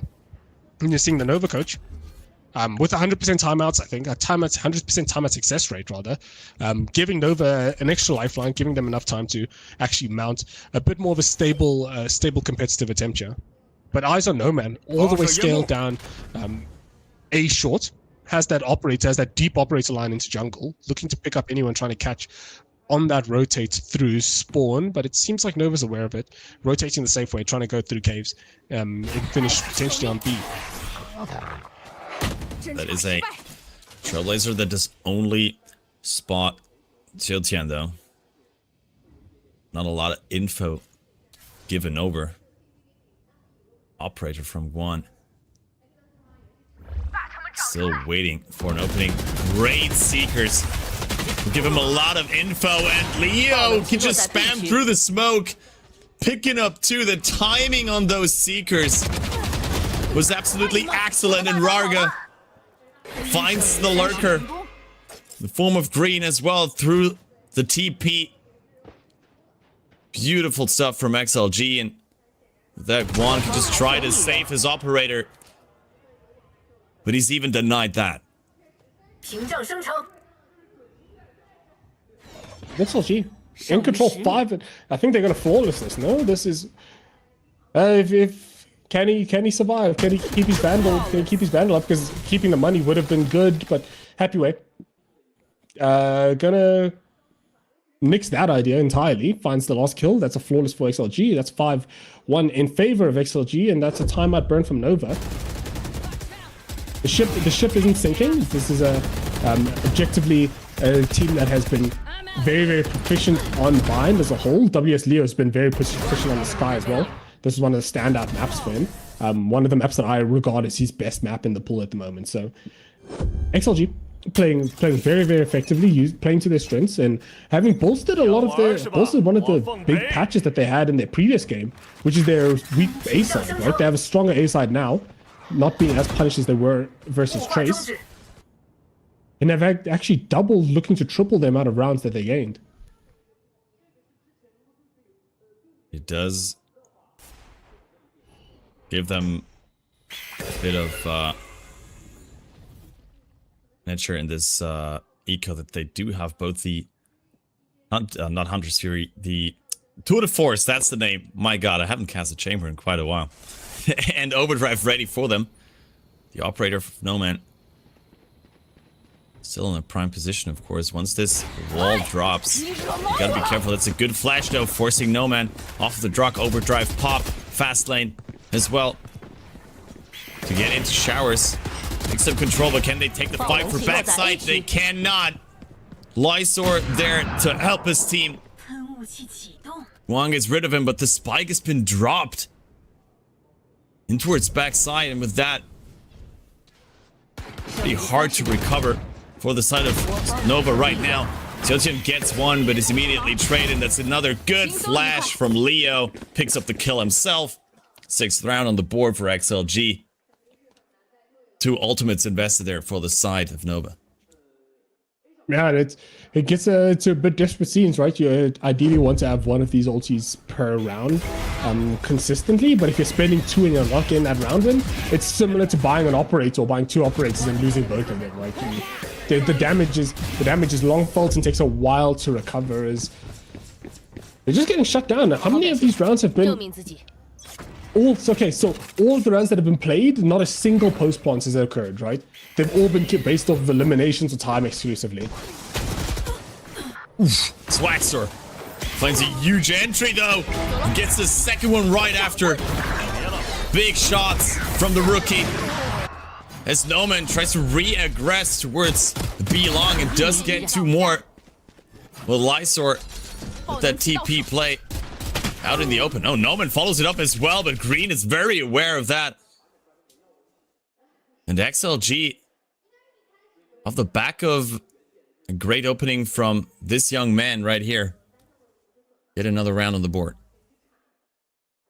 Yeah, Swagswell, I think, found an insane opening first blood and did well full stun, find the tap, and gets like a massive kill there. This is a very dirty round, no? It was a very muddy round, just brawling across the board. But Nova finds their footing a bit. Once again, the theme of this has not been post plants, it's just been fights, it's just been drag, beat down, or knock down, beat down, drag out sort of brawls. So going into this round, the B shift from Nova, anticipating the weak side of XLG.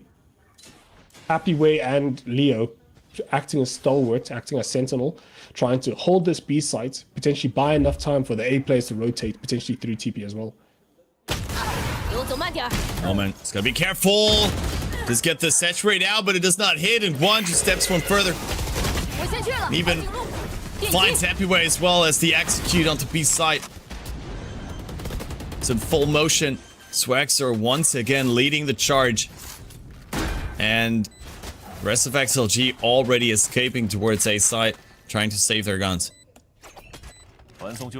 Yeah, the rounds are blowing up, and this is the first post plant the entire map. So something's working for Nova. I think the big thing is they are just gambling off of the numerical advantages that they can get, understanding that the defenders on bind can only be in certain numbers. So by shifting over, they play for early A contact. If they don't spot anything A, they shift over to B and then group up as B and then just challenge the site as a whole. So a lot better. I think No Man, it's potentially a very different story if No Man got that first opening blood, but now there's an operator on the side of Nova. Guang now has the operator, the chamber operator, which makes B contests significantly easier. It's a great pick there from one. The confidence then to immediately take that second duel versus Happyway as well. Just opens up this round entirely. As XLG are the ones to take a timeout now. I don't know why. Voya always looks like he's somewhat annoyed and bored at the same time. I think it's one of the side effects of having such a good team. I think it's one of the side effects of having such a good team where you're annoyed because you have to take the time out, and you're bored because you're like, oh well, it shouldn't go this long, you know. Like this game shouldn't be this stressful. We are a proven team. We are a proven roster. We have been shown to put in the work, put in the effort. We've been tier 1 on tier lists, right? So I understand. I can understand. He's a very animated personality, to say the least. As XLG calling their timeout, trying to patch the holes the 2 rounds that they've lost back to back, one on the back of eliminations alone and the other one based off a post plant. Let's see the adjustment they make. I think a big start is not giving up those first bloods. That was a trend in the previous series. Nova getting more first bloods than XLG, and the game not being as clean as they would like it to be. We're looking at a couple ultimates here on the side of XLG. Viper's Pit, Conversion Paths, and Overdrive available. Is you have Mobile Strike and the Viper's Pit of their own on the side of Nova. They try to pop out of that wall once again. That's a great Conversion Path. Wait, they use it actually towards Bathroom. I thought they were using it towards Short. But with that, 2 players just falling. They do have Bathroom control, but Viper's Pit invested on side as well. Spike not yet planted. Will most likely be planted inside though. No util invested to try to prevent that. Leo does find the lurk though, making this a 3v4. Can they fight this Viper's Pit though? 2 people in backside. Leo very much known on this flank as Green goes for the jump peek. The wall goes up, giving his ear a different angle there.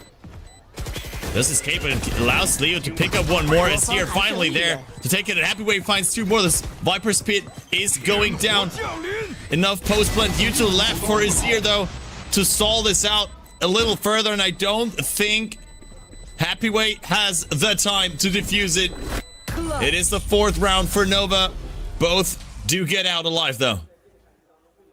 A lot cleaner of a round from Nova across the board. I think the managing of their ultis has been a lot better. The space that they're taking has been a lot more contested. And the idea here is, we spoke about it the same, right? We want to be seeing a lot of those numbers. We want to be seeing a lot of the pack finding the weak side of the map, and or even finding the strong side of the pack and then overwhelming with sheer numbers. And Nova's doing that in spades, finding a lot of value here and gets another round win for their troubles. That's 3 on the board in a row. I think 3 or 4 in a row, bringing them within 2. So Nova definitely looking to make an effort coming into this. I think this is a similar position that XLG was in the last series as well. I don't recall. I think it was something. I think it was along the lines of 10-2 at halftime, and then it was just an uncontested half. So for XLG to be struggling this much against Nova, I don't know if that says anything bad about XLG, but more about how proficient Nova is at playing Bind, even though they haven't shown this in a while. Leo, the flash didn't hit them, but this one was pretty good still. A little too late. Leo already picked up 2. Seekers invested there from Green, and it's a beautiful snake bite there with the Viper wall from Happy Way. To finish Green 2v4. Spike's still nowhere near his sight. As Siltian is trying to clear the safe spot, but there's 2 players waiting in the wings for the side of XLG.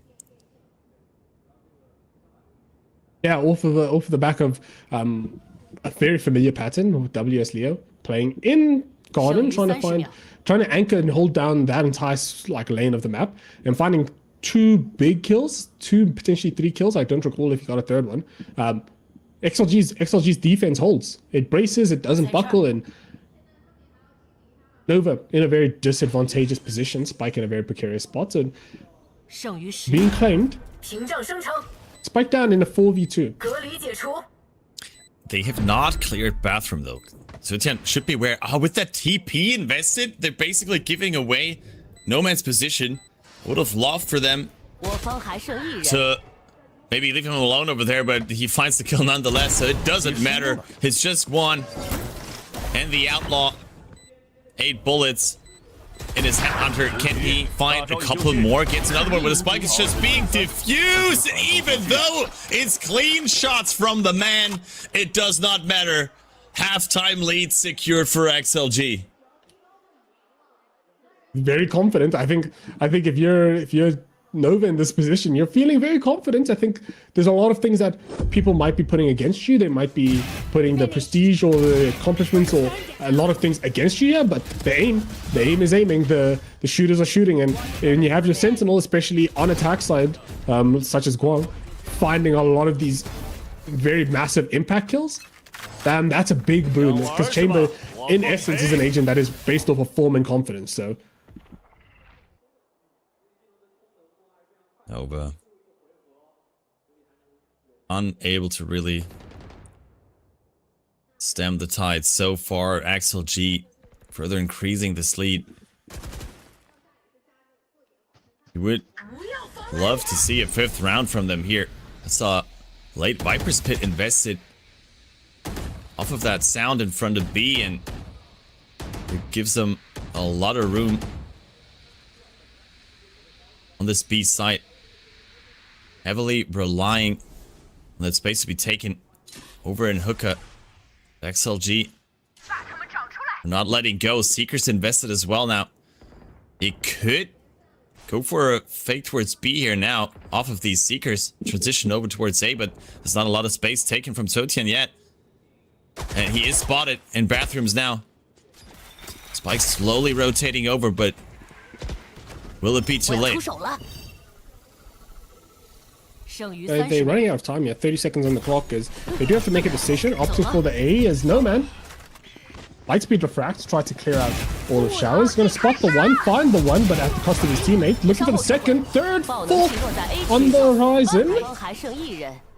As XLG handled this handily, quite handily. 4-1 or 3-1 rather, as 8-4 is the half. Cannot make this XLG up. rallying at the end. Yeah, once again, it's one player basically once again holding down the entire site for XLG. They want to hunt him down so desperately instead of trying to go for that plant first. And it costs them once again a 4K for no man. I don't know. I don't know if this comeback is happening for Nova. I'll be very surprised. I mean, they did find some confidence in some of this potential coming back online late in the round, late in the map of Haven. Picking up a couple rounds, they probably should be able to get there a lot earlier this time around. Maybe it does need an early timeout once more from Coach Alex, but it just feels like they're falling flat when it matters the most in some of these rounds. Yeah, I think it gets a bit scary because XLG is more efficient when it comes to the attack side calling and the attack side macro. So definitely gonna be very interesting. I don't think we want to put Nova down too much because Nova is a team that has shown, at least in the last map, that if XLG is just gonna keep giving them the ball, they will take it and run with it. So definitely some interesting dynamics in play here, right? On XLG, you know that they're a very good attack side team, and then on paper they should be leading or pulling away as much as physically possible. But Nova, a team that has sort of growing and budding confidence, it seems, as the rounds tick on, and have a very unified team vision from what it looks like, and they're just being out mechanics at times. Clashing again in this map 2 of XLG versus Nova. XLG currently leading, Nova currently trailing, but based off the pistol win rate, XLG potentially looking to cement their lead, and based off the rates of conversions in this, it seems like we're not too far off the 12-4 scoreline. I mean, we can only hope that this, depending on how this game is going to end up, of course, but that this whole Nova project is a long-term thought here, allowing the team to develop over time. So far, it looks like we still have a lot to prove, but it's a good opening there from Xiutian. Fine too there with the snake bite. The drop. Now the hookah becomes very dangerous, and Rarga is able to answer one more, putting Leo in a 1v1 versus Guan. Takes the plant once. Great flash to check elbow. This time around the spike will be planted. The Headhunter versus the Sheriff, and Guan crisp on the aim once more. picks up the pistol for Nova Esports. Yeah, Guan's hasn't been missing, and statistically this should have been XLG pistol, but the side of Nova comes away with it. I think you're seeing a lot of these teams start off with sort of disastrous pistols, and as the split goes on, a lot of these teams are evening out those pistol rounds. I think it wasn't uncommon to see like 25% pistol rounds, and now as the split has gone on and the stats have been recalibrated, we're seeing teams build up that efficacy. So going into the next round, from the history of this map, as in the Lost of Haven, Nova is favored on this. I think we've had 100% anti-eco conversion this entire series. You could see there in the replay the energy from Xiaotian. A lot of weight on his shoulders. A lot of pressure on these players. And that sigh of relief. They convert that pistol. And they get the follow-up as well, though. No Man finds a great opening there with the light speed. But he's here, still waiting in cubby for that crossing player. Spike secured. It is just Lysor. The classic in hand. It should not be a difficult task for Swaxer, and it is not. Indeed. Follow-up round secured. Deep breath taken by Nova Esports. Big thing here is we have the Proto Strike conversion, which has also been, I think, 100% converted based off your pistol win rate this series. So potentially the comeback is a lot more feasible than it was on Haven, right? They're one round away from bringing this within one. Their buy is Bulldog, very, very Bulldog favored. Into the full rifles is, I think, all the Bulldogs on the right side of the map. Yeah, they're all on the same side of the map, it seems. There's only one Bulldog on B side. You have double Bulldog plus the Sheriff, the Spectre on this A side of the map. Trying to play for the shower spike. Out of it. They do. Drop spike. Pit over eager. And you said it. Spike dropped one once again. Finds a duel there. Spike picked up, but they can just spray him down and they spot him. Lysor is already pushed through short, but Green is very aware of it. Nova winning the bonus. You said it, a 100% bonus conversion rate. I mean, they lost a lot of anti-bonuses already in this stage so far. I think this is actually the first time they pick up themselves, but what a start to the second half for Nova. Yeah, definitely a more convincing start than their Haven, and it shows, right? I think Bind is a map that they haven't played in over a year, but it seems like they're kind of dialed into it, right? They have the pulse, their fingers on the pulse, they have the sort of circadian rhythm that you need to be playing into a team like XLG. XLG sort of hitting their head against the wall, seeing if something gives on their eco. No Man, 1 HP. Rarga has been spotted and still gets the kill through the slow field.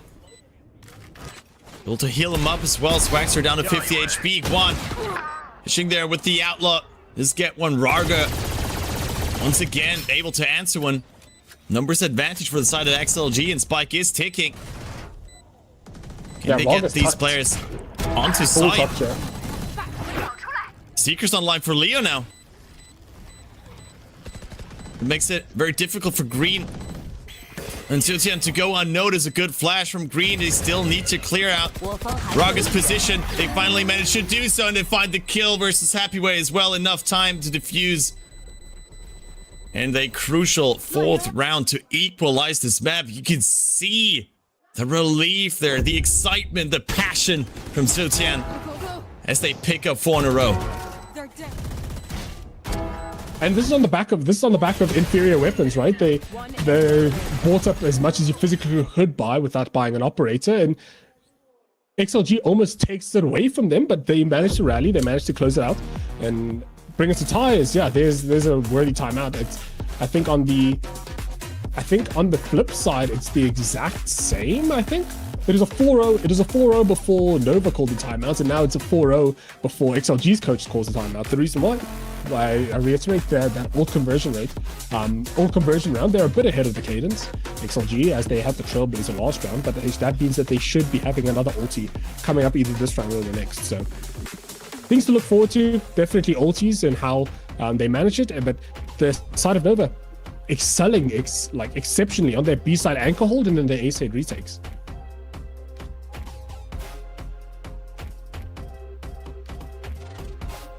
Yeah, I'm very much looking forward to this round after the timeout there from XLG. It is their next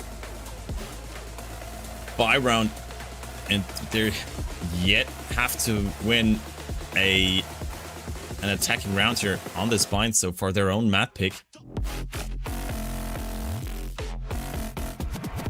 and Nova Esports haven't been this close to actually winning a map 在那儿， this entire stage 1 so far. 8 rounds is the highest they picked up.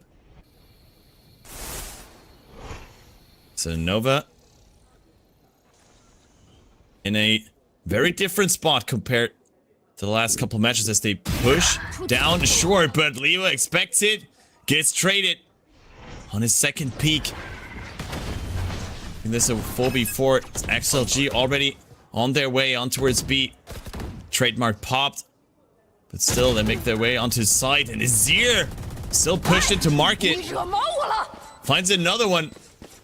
Super split up now. Rarga even pushing into spawn there with the overdrive.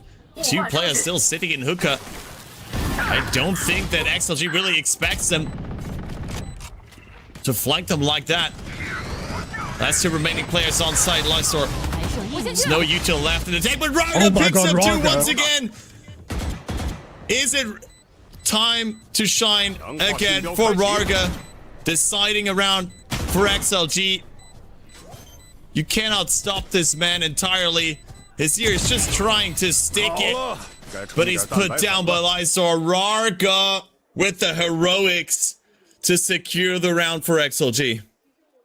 Yeah, Rarga definitely one of the standout players of XLG. He's one of the arguably most touted players on the roster next to Apiway, in terms of how quickly he can turn it on, right? And when he turns it on, how active he can become. And those are 2 massive kills. They had all of hookah control, and that post plant shouldn't have been even viable, but they find it, they punish it, and XLG first attacking side round win.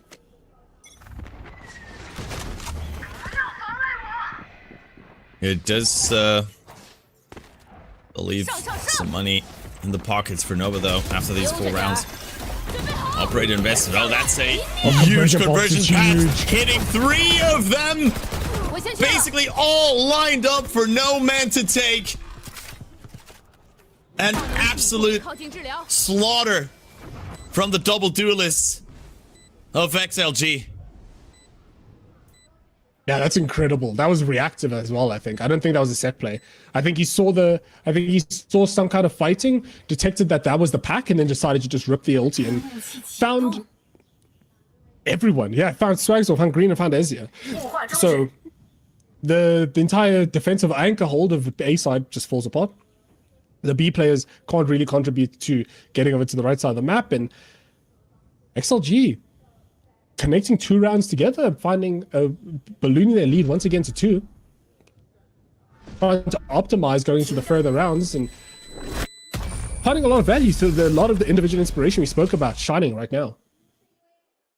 Just when you thought Nova had it under control, XLG strike back after an individual piece of brilliance there from Rarga in the last round. This time it's No Man with a huge ultimate securing that round. They do secure 2 guns coming into that next round, the operator most importantly. But is that enough? Last timeout taken from Alex. Last time I've taken for the series as well, actually. The XLG's out of timeouts, Nova's out of timeouts after this as well. So only coach interventions if we go to OT, but I don't think either team wants to take this to OT. XLG currently in the lead on the back of, like you mentioned, individual inspiration from Raga and now individual inspiration from No Man with the conversion pass that catches 3. But we also alluded to it in the first map. Ultis, right? How many rounds can you connect? How many rounds can you win by connecting ultis together or just stringing the right combination of ultis and pieces of util? We're going to go into the next round. I think that was an econ. I think that's an econ reset for the side of Nova. They lost 2 rounds in a row. I think they invested into both of them. No, they still have the operator and the Phantom, so potentially a force buy. See if they can buy up entirely on Nova's side. If they want to keep this game competitive, I think they should buy up, making sure that absolutely everyone has the gun. But they're just going to save up here, gamble on the one Phantom on B side and the operator on A side to do a lot of the heavy lifting this round. A lot of talking there on all the players inside of Nova. Interesting to see. Oh, that stun. Oh my god. Did go wide, but Guan was ready. With the operator, either way, Swaxer hiding in the smoke. Gets a huge time with the upgraded gun as well. Immediately slides in to strike down Lysor. Huge play from the young prodigy. 4K. And Nova immediately fired up again. Yeah, we spoke about 100% conversion rate on the coach's timeouts, and yeah, the coach for Nova doesn't miss when it comes to timeouts. Making those adjustments is whatever he's saying works. Whatever he's saying, whatever he's doing with this team is evidently working, because after his timeouts, I don't think he's lost a single one this series. It'll be interesting to see if he loses anyone's as they go down the line. But it's big round for Nova, big round for the man on top, big round for Swagsor. Is XLG having to rally though? Movement from Swaxer there as well. So crisp. Like, Neon is just so nutty. The way he just jumps in and out of that smoke to find these individual duels. So impressive from the youngster. But still a couple more rounds for them to take. Do they have what it takes? Finally take down one of these teams. Looks like XLG are opting for an Ego once more. It is still a buy round for them.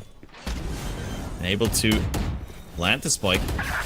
Small corner there. There's even more util being invested though, and Happyway does get that 1 kill. Happy looking to wrap as well, trying to kill the Shaz guys. The smokes are going to fade in a couple of seconds, so site is ripped up. All open again. With that orbital strike though, creating some more space, trying to find into the backside, but they do not get the duel. Swerves picks up 1, deters him from planting the spike. Is traded though. Makes it a 2v2 nonetheless. Spike finally planted. Rago once again re-clearing that lamps position. But it's both Guan and Green lined up towards that backside already.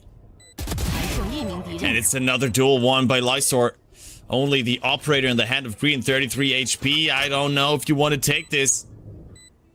I have the money, so it does make sense. You can just go for it. See if you can get something done here. He has 1 HP though, which is... Oh, shot misses. Yeah. It's not enough. It's not enough. They might even pick that operator. Now they don't. 11 rounds on the board for XLG. Rigger, it just looks like Nova once again is so close. But it's just not enough to take down XLG. Yeah, I think this is also the veterancy speaking. I think XLG is in tough moments. They're not averse to like these rounds that are going very, very deep. The big thing is how are they going to navigate this? Because we spoke about XLG's unforced errors. The only thing that's going to beat XLG at this point is XLG, right? Nova's going to just punish them for making the small gaps, the small lapses in judgment. XLG needs to be just on the ball about how they approach things. Small things like this, right? That dog didn't see Guan all the way in that smoke. So small unforced errors, small optimization that they're not quite making. I mean, it was also brilliant positioning from Guan to really just hide in that small pocket of that smoke. and then just immediately stepped out of it again once the Trailblazer had passed him. Just give them that opening though that they so desperately Happy Ray's gonna need. get flanked. Happy Ray's gonna die here. Isn't Yeah, aware that's of the a, flank. it's a free kill. The dink first, finish later. Swagster claims one once more, and the Odin from Zetian is devastating right now for XLG. A quick one for Nova Esports. They're not done yet. Can see the excitement on their faces. They are this close to finally showing what they're capable of.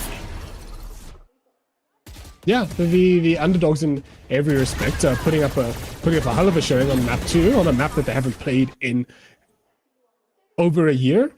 Oh, in just under a year. They played last time in the last off season. There's no coach intervention. There's no timeouts. It's honestly just player intuition, player grit, and resilience at this point, making sure they can do the dirty work. And XLG makes the correct read for the first time since this operator's been online. Opts to go B, but gets completely spotted and scanned by the dog. They're currently disadvantaged in terms of weaponry. No man with a shorty looking for some kind of up close and personal love letter.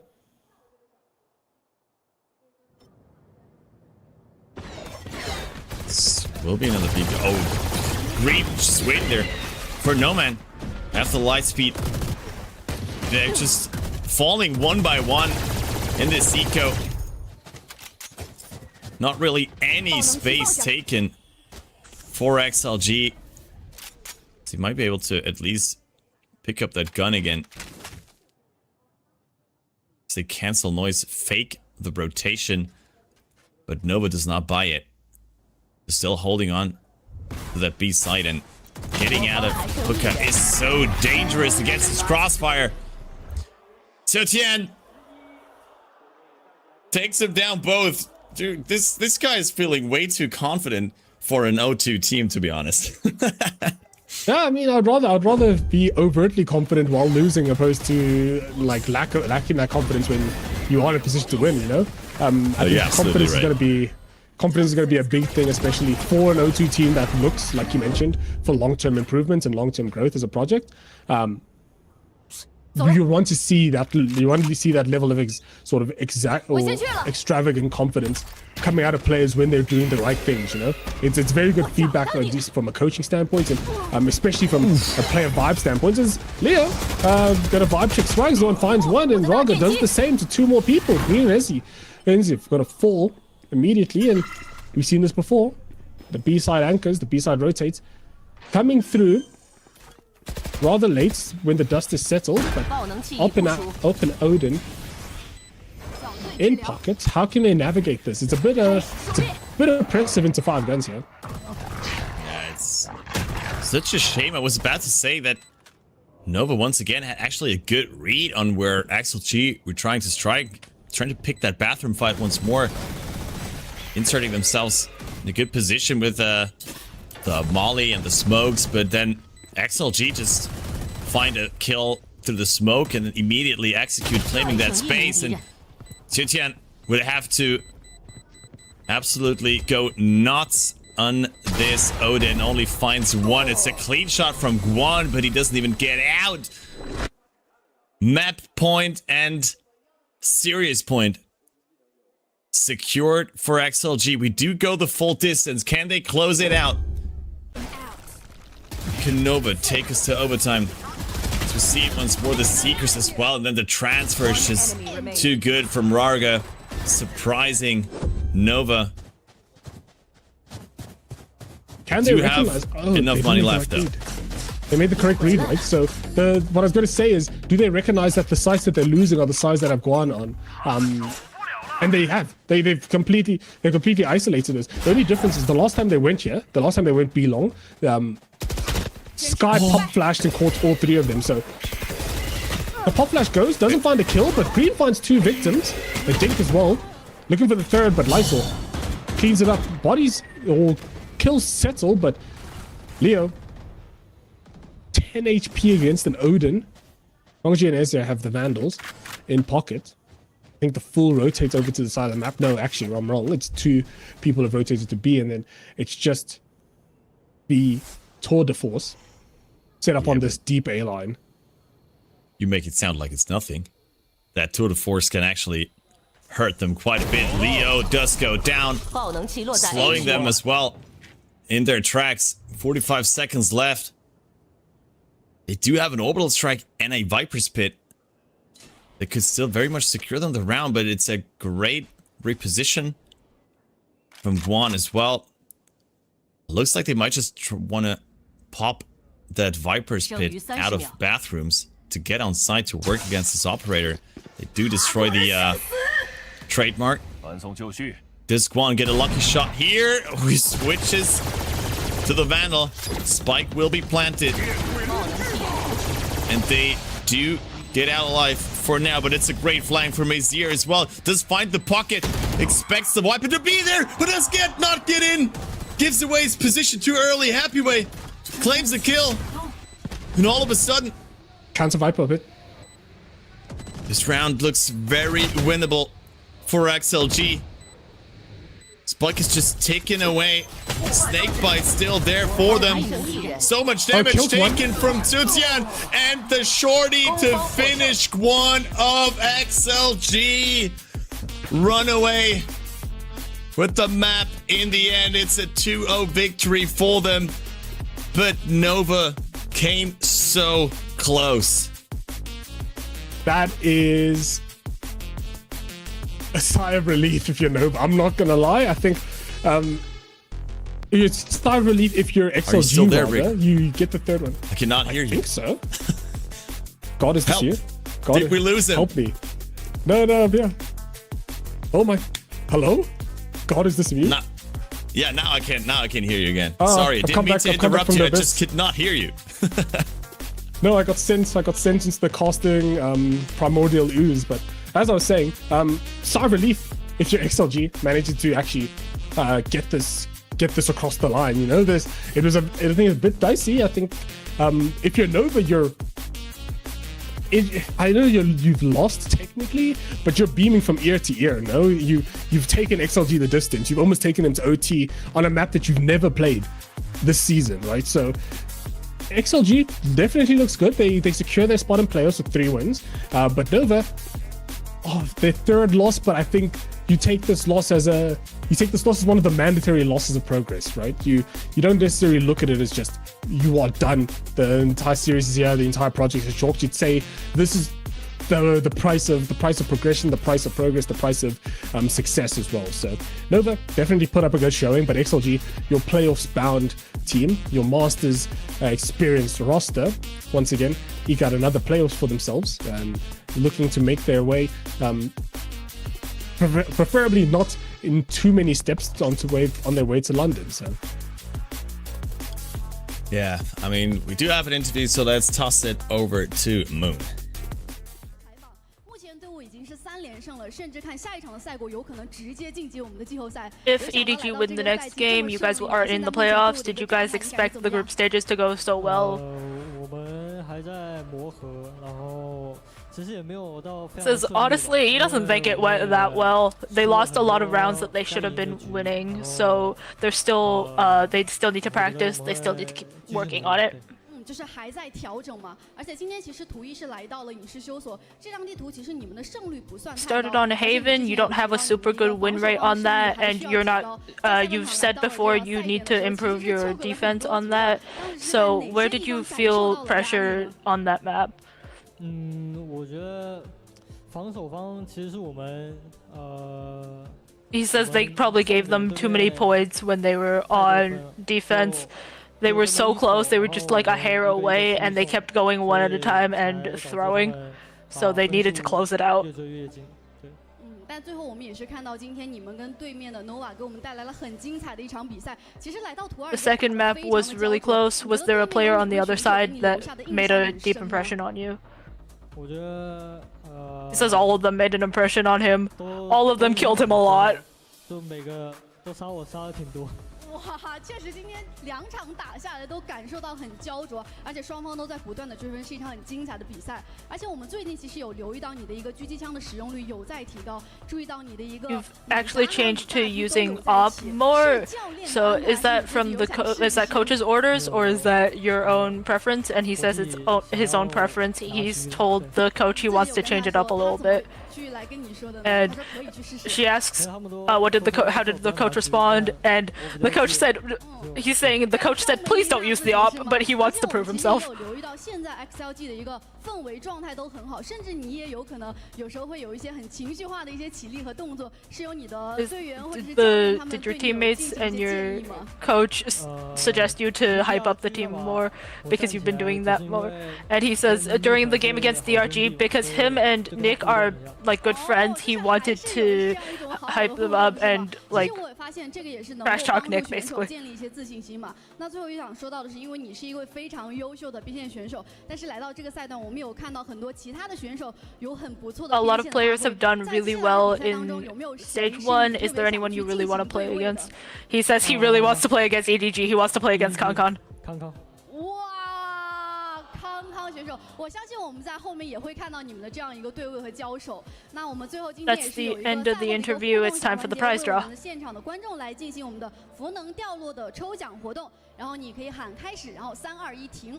We always appreciate Certainly. our third caster, yeah. No, we always appreciate our translator. Thank you, Moon, for the translation. That mascot was going crazy. Yeah, I mean, I feel like certainly was losing it at some point. Like, I just want to see the mascots hug the players at some point during the interview. But yeah, they're feeling it, definitely. Great interview once again, not only from the Chinese interview, but also from Moon, as you said already. Thank you very much for the translation as we see a couple more highlights. It's just so weird. I mean, we heard during the interview that XLG was actually messing around quite a bit during that game, working versus Coach Boya as well. But in the end, they pull out another 2-0 victory before heading into their next match against Wolves Esports. And as we heard already, if EDG win that next game, they are secured for playoffs. Yeah, playoffs bound is, I think, the goal, especially for a team like XLG. I think they still have like a bit of work to do, because how many weeks are there? 5? Or 5? Week 5 is playoffs. I think they still have a game versus Wolves and a game versus EDG coming up. So definitely a lot of work. It's not going to be an easy playoffs bracket, and opportunity to clean up a lot of their. I'll say the only thing that sort of made me pseudo concerned about XLG is just how often it felt like they were giving the ball back to the enemy team. But we'll see. They have time to improve. They have time to reiterate. They have time to rehash and redo their protocols. Nova played a really good game. XLG played a better one, and comes out on top. I go John Tia. Wait, no time. 1 minute. I want more flash below. No one below, PA. So, 3 shot. I got some more tower. I some more tower. Come in. No problem. I'm only shower. I'm only default. Tower can I go in? I'm only tower. We can fight the not in, guys. Not in. Go fight short. Damn. Yeah, I'm fighting. Short one. One short. One down. Short, come in. Landing or what? One more. Out. One shot. One more. Two. One side. One more side. 爆能期货在 A 区， Default. One happy. 不能这边。1打1，我帮不了你。剩余30秒。 Nice, happy. Come on. Nice. One more below. Half HP, Brim. I go 5 hookah. 1 hookah, 1 below. I think 2 hookah. 2 hookah. Nice. Pick up the building. Below left. Backside. I want We have side. Plan for elbow, bro. Can I go back? Nice play first. Tight. Low, 1 HP. Nice, I'll go. I'm not big. Go. Defuse. Nice! Let's go, boys. Let's go. Action. All over the board, of course, for XLG, as expected. And Leo with another stellar IGL performance on Bind. You were already, praising him on Bind, and he showed up once more.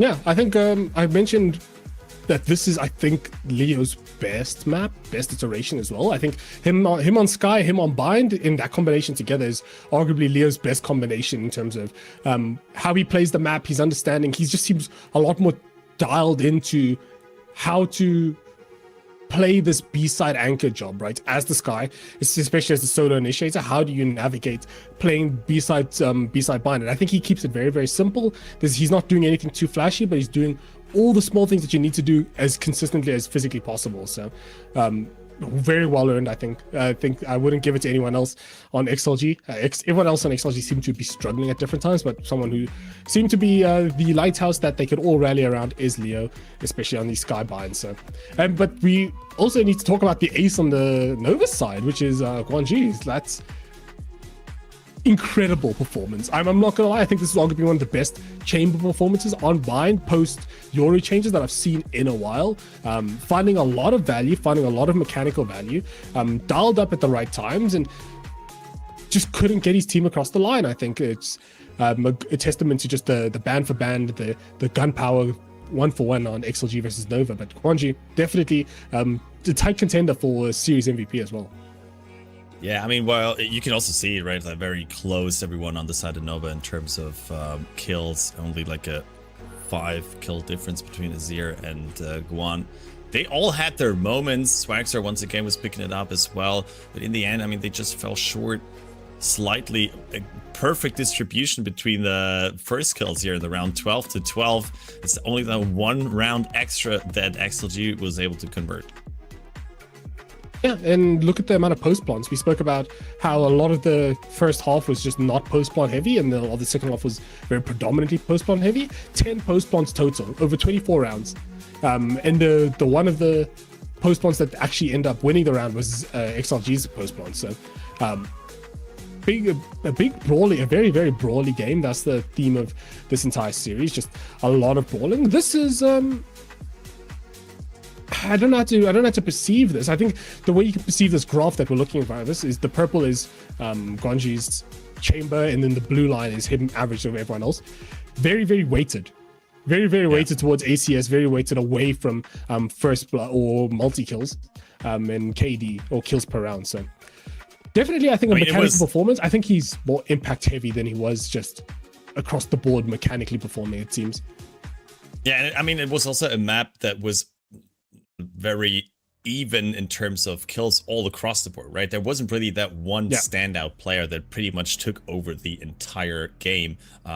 We had some great individual performances from a lot of different players, and I mean, Leo being one of those, of course, Guan on the side of Nova, just showing once again that Leo has cemented himself in this IGL role, but also as this fragging IGL, right? I mean, he even had a 42% headshot rate. I mean, that's what you want to see from your IGL. Usually that's what you want to see from your duelist, but in this case, I mean, I'll take an IGL that has a 42% headshot rate. It's another victory, even though it was a bit messy for XLG against a team that they probably should have swept a lot easier than they did today, don't you think? Yeah, I think the big thing, if I was making improvements on XLG's game plan, is just the amount of unforced errors is, I think, borderlining on a bit unacceptable if you're a team that wants to be making those deep runs at internationals. They're just giving too many rounds. They're on defense, they were, especially against Trace, it was a theme. They lost way too many rounds versus Trace, and they had to rally and win 11 rounds in a row to win. Against Nova, they lost a lot of rounds on Haven. They lost, I think, 5 in a row, and then they got to Bind and they lost 5 or 6 rounds in a row. So definitely unforced errors. If you're looking at XLG and you want to be supporting them, the thing that you should be looking at is definitely how do they mitigate those unforced errors. But Nova definitely played a very good game. I think this is a system that just needs time. But once again, I've been crafty. I've been Wriggle. Oh, you're crafty now? Yep, my bad. I went into the void and came back a different person. Yeah. Is this Freaky Friday now, where we just swap bodies? I've been crafty. You've been Rigger, but I've been enjoying your cast, the cast with you today. That's been it from us. Once again, it was a 2-0 as expected. And we do have another match coming up, of course, for you. That should be, oh my god, I'm stupid. It's EDG versus Trace, of EDG course. Trace. That will be brought to you by Scara and Div, so don't go anywhere. We'll be back with another one after a quick break. I just can't let you go. Lord knows that I've tried to. You said I was the only one. No one likes being lied to. You made this mess and left me with the pieces. Now I wanna burn all the bridges between us. I can't focus, I can't forget. I've been thinking too much lately. I just need to clear my head. I just need to clear my head.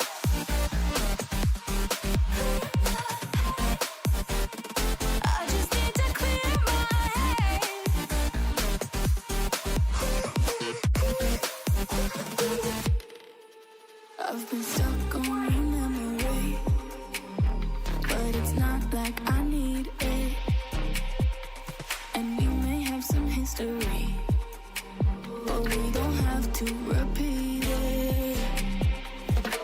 You made this mess and left me with the pieces.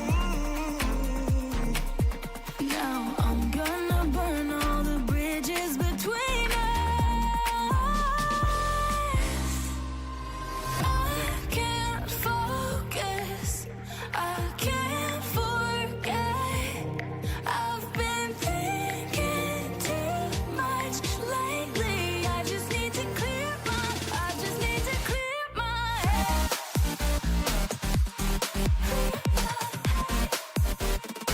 I just need to clear my head.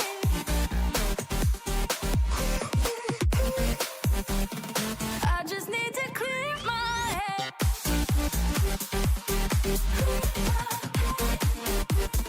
I just need to clear my head.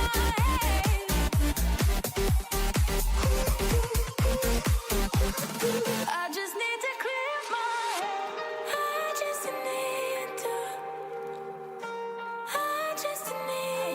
clear my head. I just need to. I just need to clear my head. I just need to. I just need to clear my head. I just need to. I just need to clear my head. Can't focus, I can't forget. I've been thinking too much lately. I just need to clear my head. Oh, clear my head. I just need to clear my head.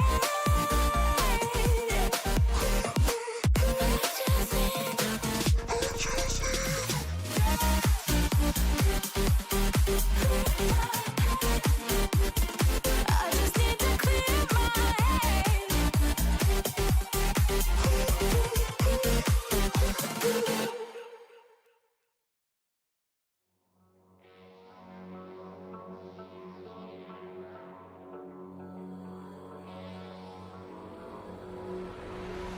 Some things aren't meant to be fair.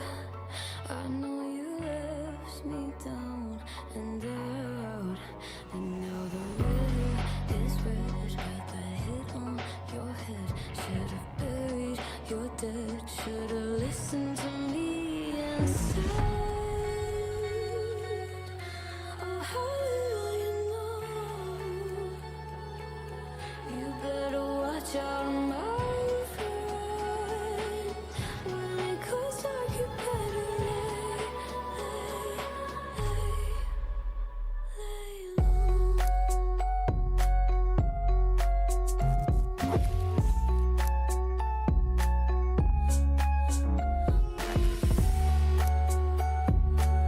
When it goes dark, you better lay low.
We can set the world on fire, fire.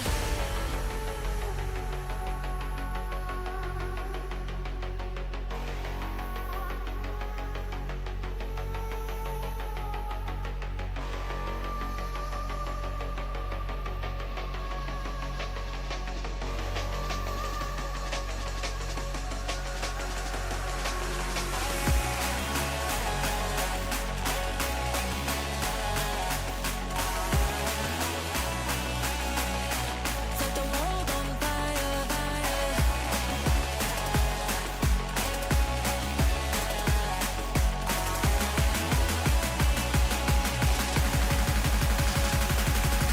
We can set the world on fire. We can set the world on fire.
We can set the world on fire. Set the world on fire, fire.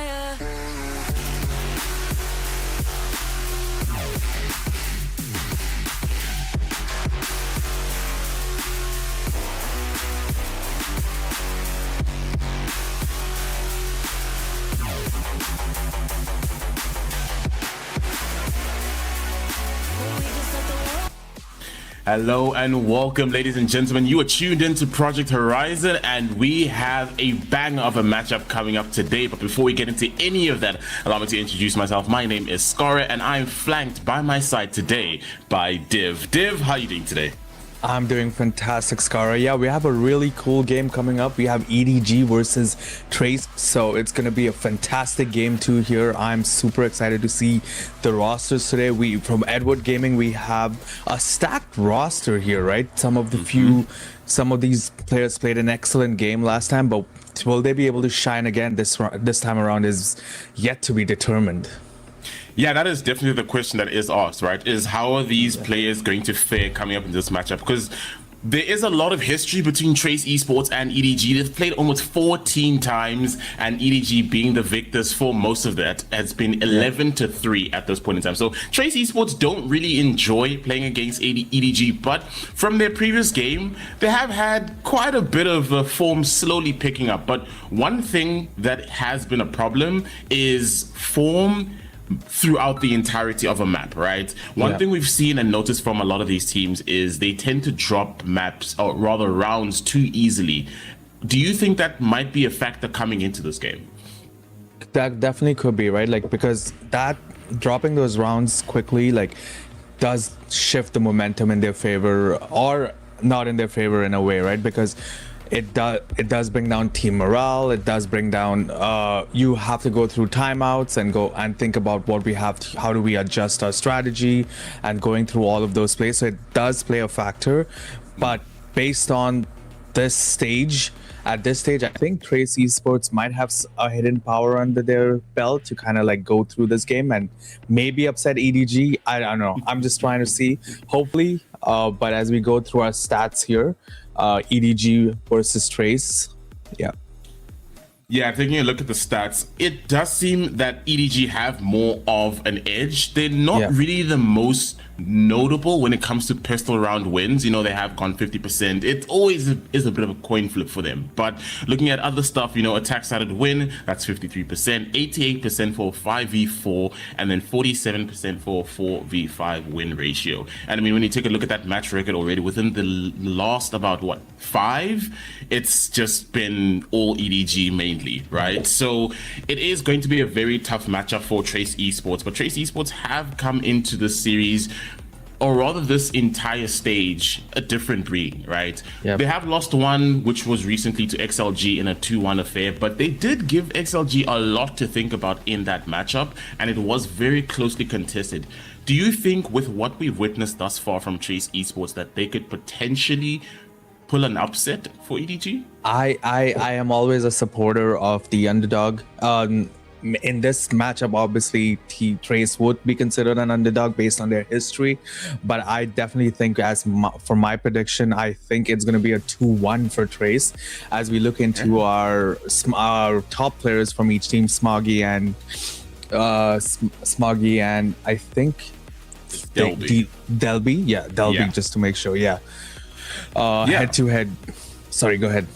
Awesome, yeah, and I mean, taking a look at this, Smoggy as well, definitely a standout for EDG, but let me just put some spotlight on Delby, because Delby, I witnessed his game against XLG, and he definitely was a standout for Trace Esports, and showed up in rounds where they needed him most. Even in previous games as well, was an absolute standout performance. So I feel like for Trace Esports to be coming out on top against the team of EDG, players like Delby, Kia, will need to be able to step up for this team. And we take a look at this is sort of the average performance for, you know, the role that Kang Kang plays. And when you look at it right now, it is a lot more favored towards, you know, higher ACS, a higher KD ratio. So, you know, he is the most heaviest hitter when it comes to EDG, right? You always expect, you know, a show-stopping performance coming through from Kang Kang on that duelist. Do you think that that's what we might be seeing coming through from Kang Kang, especially when, you know, EDG, they had somewhat of a very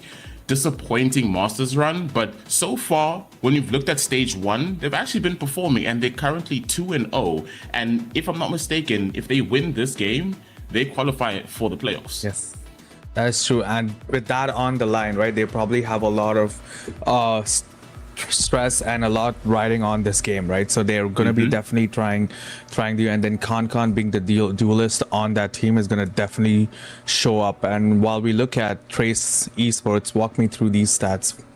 Yeah, we take a look at Zhao Lele as well, another standout performer. So he also has taken the role of duelist and has absolutely thrashing it. I mean, 1.6 on his KDA ratio, 225 ACS. Insane stuff thus far. And the side of Trace Esports, when you actually take a look at the meta that they've been playing, so we've been following, so what we've kind of branded it as is the skydive meta, so where you have 2 duelists who have a Sky on the team. So you start to see a Neon and a Waylay, who sort of are the dive characters that are diving onto sites, and then Sky enabling that to happen as well. And that's usually paired with 2 controllers. So that's something that we actually saw come through from Trace Esports, but EDG have kind of made a bit of a rendition to it. They've had almost somewhat of a similar one, except instead of the double controller, they have a single controller with a Cypher.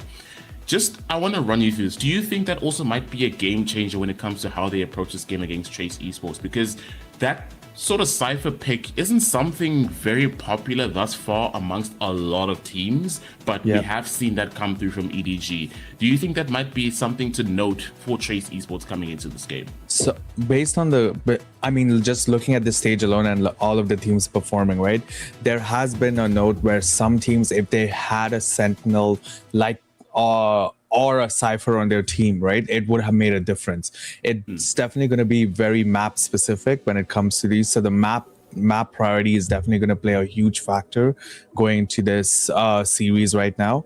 Definitely EDG is going to try to get their map and make sure that they're completely dominate on their map, so they can definitely ride the momentum into winning this series here. But I wouldn't throw Trace out of the running just yet. You know, they might be a little surprised, as you mentioned, right? They have been shown that spark sometimes, and just maybe just knowing that they've had this matchup against EDG, where EDG has always come out on top. Who knows? They might want to stop the narrative on that and try to make it Trace being on top of Edward Gaming today. I mean, if there's one storyline that does come through from China, is that they always are the ones to try and dictate a new story. I mean, EDG were the first ever Chinese team to grab an international title. So we definitely might be seeing a new story coming through. But as we're talking about story, now it is time for the story of Skirmish. So let's take a look and see who's going to be the one to come out on top. And thus far, it does look like it's going to be Kang Kang taking on Delvey. And it might be Kang Kang who's going to be in the lead at this point in time. And something that I spoke about discussed with Rigo in the previous cast when they were watching the XLG versus Trace esports game is how crucial the skirmish game can be with regards to dictating how the map pool can go. Do you agree with that? Yes, definitely, right? It's kind of like it also puts when your team does get this skirmish win, right? It also it's like I'm walking in with a win in my pocket already, right? We already have that momentum. Let's ride this high. Let's ride this high of win. And as you did say and predict the correct winner there, that definitely does matter. That definitely does matter, right? If I'm winning the skirmish and I'm walking into it, as we go into the map selection, EDG going first. Wow, that's very. Go ahead. Sorry, break it down. Not at all. I mean, this is actually very interesting because Trace esports ended up banning Fracture, which actually was one of EDG's strongest maps. So that's a really good play coming out from them. So I'm actually intrigued to see how this is going to play out because also Pearl was an insta ban on either side. So going into things as well, I think Lotus is going to be a very good map, and I'm very excited to see how things do end up turning out for this one. So going into the first sort of, I guess, iteration of this game for this year, because this is the first time that they're facing each other this season, right? For sure. How do you think this will turn out? Let's kind of put our predictions on the table. Yes, I definitely think game one does go to EDG, but Trace takes back the second game, and then EDG probably ends the series with a 2-1. That's my prediction for sure. What about yourself, Skara? You know, when I think about it, right, that's actually such a spot on sort of prediction, because Trace esports, I definitely do not want to underrate them. They have been standing out in as much as they had their loss to XLG.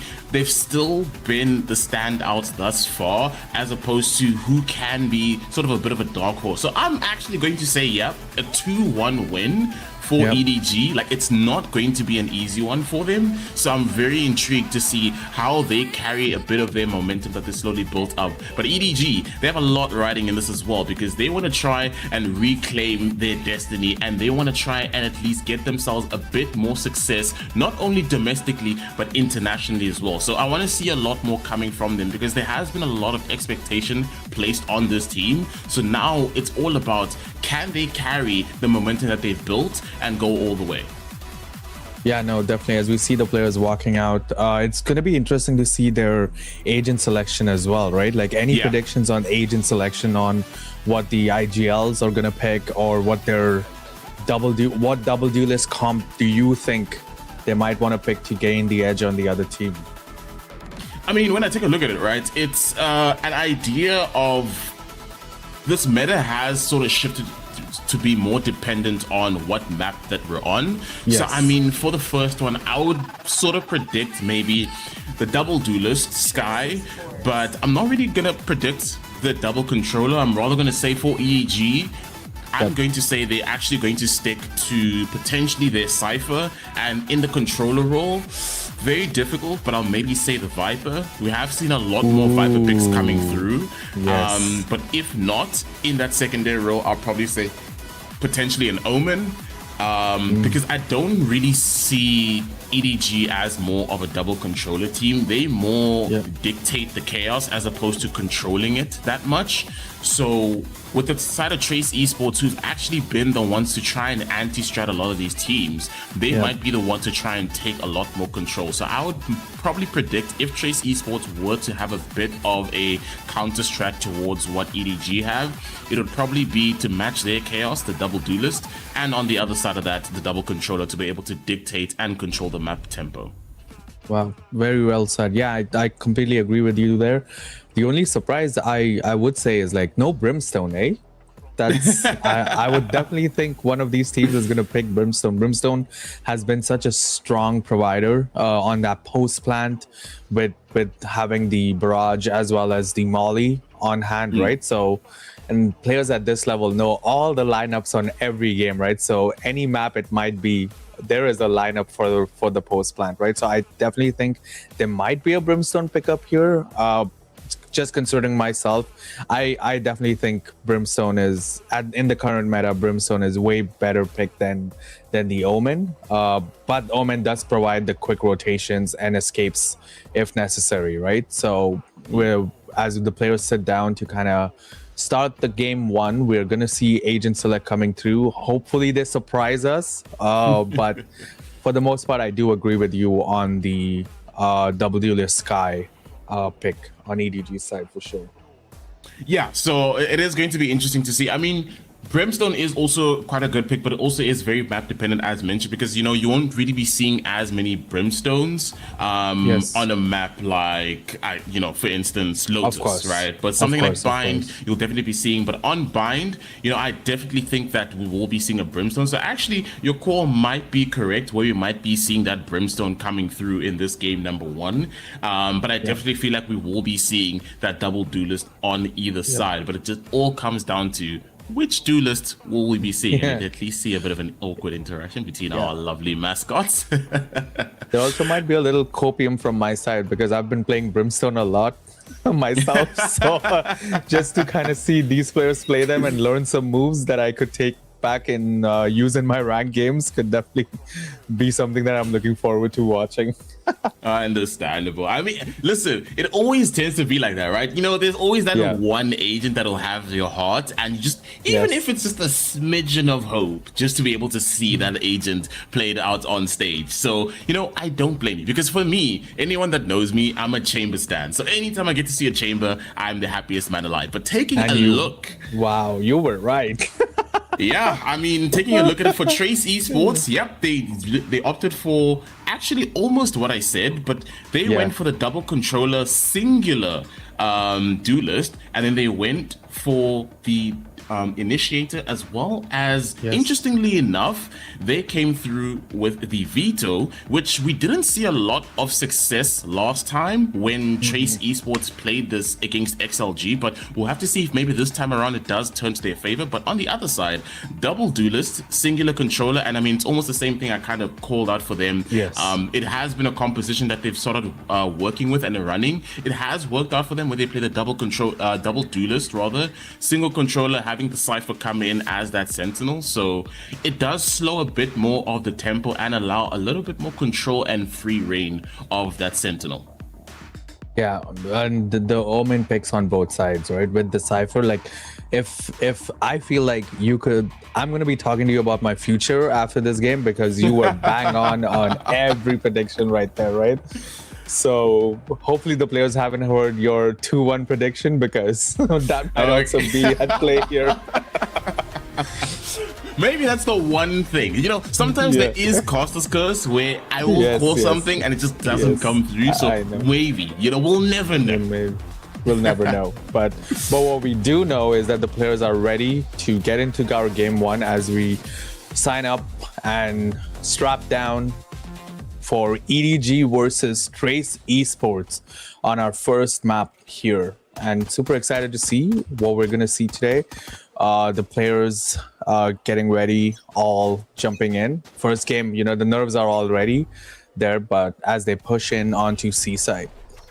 Yeah, it's a very interesting start already. It's a gamble stack rather towards A, where we have 3 towards A and then 2 on B. So very interestingly enough, a lot of teams don't actually opt for that C push, especially a team like EDG who thrive in a lot more chaos, seeming to actually go for the C push. And it's going to be a free site. I don't think they know it yet, but now they will, as it's just going to burst onto site and allows for a free plant to come through. So it is Operation Retake that'll happen in the first round for the side of Trace Esports. Bomb has still not gone down yet, and as I say that, nobody planting the bomb, and it will be Operation Retake for the team of Trace Esports, and it will be early action as already Smoggy finding two. Another headshot from Kang Kang. There's going to be two lurking around the corner, holding the curveball is there, dodges it, but that's going to be all she wrote for first round, and the pistol round goes the way of EDG in a quick, swift fashion. Yeah, that amazing full team push on side C. I think a little bit of a scan there kind of got them to realize that side C is free for the taking, and then and after that was just a push onto spawn there just to gain every kill there, moving in off the rotation, right? So really strong start from them already. EDG 1 up, right? That C push really kind of like paved in their favor, but now you do see no one on A, double on B, and 3 on C, as we see a mixed push between B and A as we get to this second round starting off here. Yeah, so far it just seems like they're just trying to control the orbs. Very early on, we saw the Viper wall just deny that orb very early on from them, and Trace Esports claiming that, but the side of EDG not really worrying too much about that, just gonna burst onto the A side here, and they can just slowly scale up, not really gonna be challenged too much, but it is again Operation Retake. They gambled on the C this time around. It seems like EDG have the strat book in hand. Yeah, getting these 2 early pistol rounds is going to definitely be in their favor, as we are going to be playing retake here. It's going to be very critical on what they try to do here, as they're just holding their positions, trying to maybe save, but I don't know if the save would be worth it. Yeah, no, so this is actually a more beneficial role for Trace Esports, because if they do opt to push in, what they tend to do is they're actually going to be giving alt orbs, just like that right now. 1 goes down. They do get the trade, but there's still going to be 1 more. The Bandit claims the kill. Kai gets a return on nobody. Needs to push it out, but Kang Kang. And this is the value that they've just gained, because now they've taken away 2 investments from that round potentially, but it is going to be the round win ultimately. So in that situation, just to kind of explain for anyone that may be wondering, why would you just be sitting there? So ideally, you do not want to be giving alt orbs to the opposition team, right? You want to be able to conserve that as much as possible, and if you die to the bomb, if you didn't know, you earn more money. So it did seem like they were maybe going for that, but ultimately we did see them end up pushing.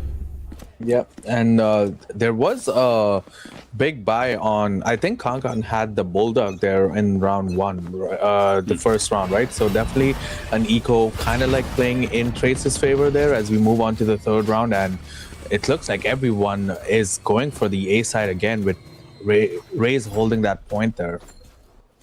Yeah, Ray's holding the corner right now. It is a bit of a, I would say, balanced buy, because they do have the full buy on the side of Trace Esports for the EDG. They do have the Vandal, Bulldog, as well as the Outlaw and 2 Bandits. So it is something good to work with if you are trying to convert this bonus round.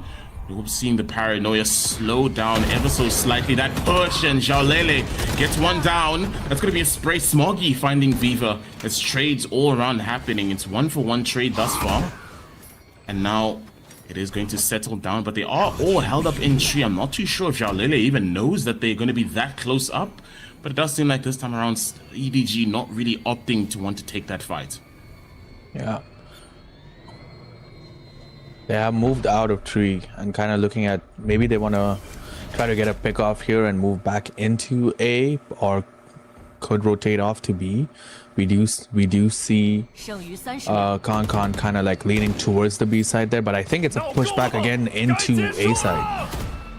Indeed, and already we'll be seeing the run it back online, trying to find some shots. Smoggy and nobody gonna find one in the kill feed. Kang Kang as well gonna find one equally. Bomb goes down, and Delby, the last one remaining.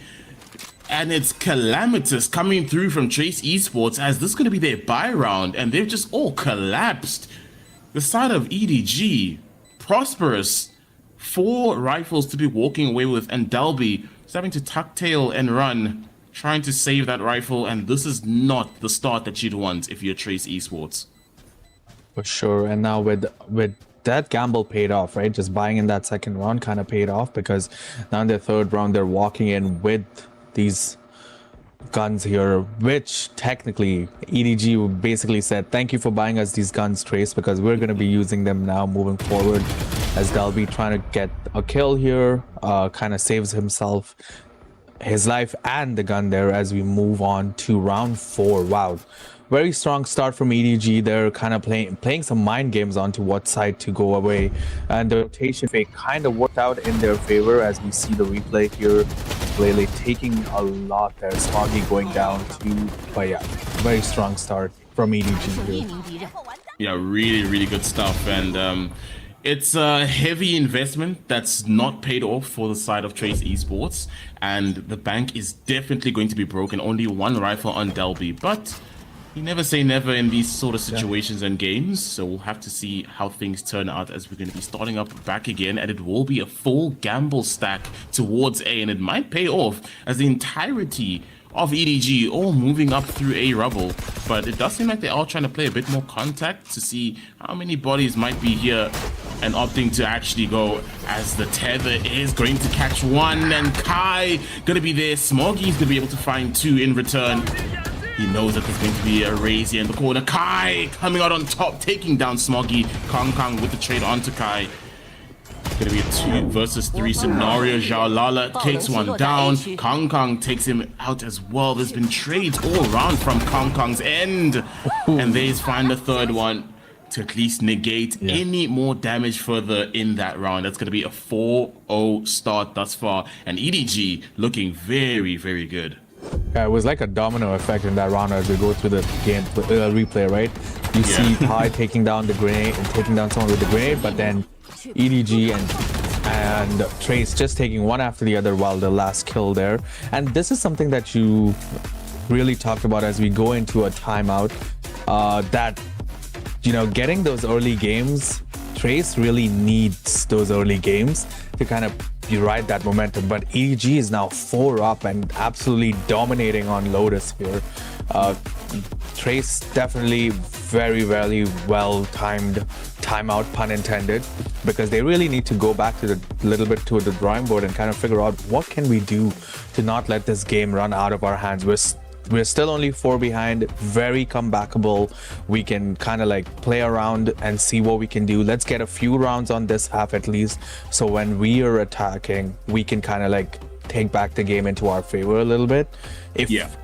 And let's play it out there. But yeah, it's already looking like a big plateau for Trace to climb back on.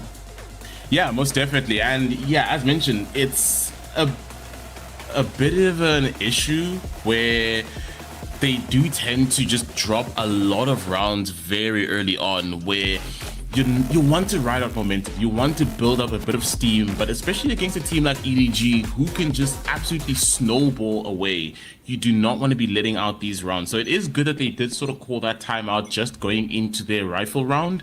Now it's going to be a telltale sign to see, have they sort of learned from what EDG have showcased in the first few rounds, as already it's going to be a double hold here onto C. Misses out on the one shot. The crosscut will be there. Delby easily able to get himself out.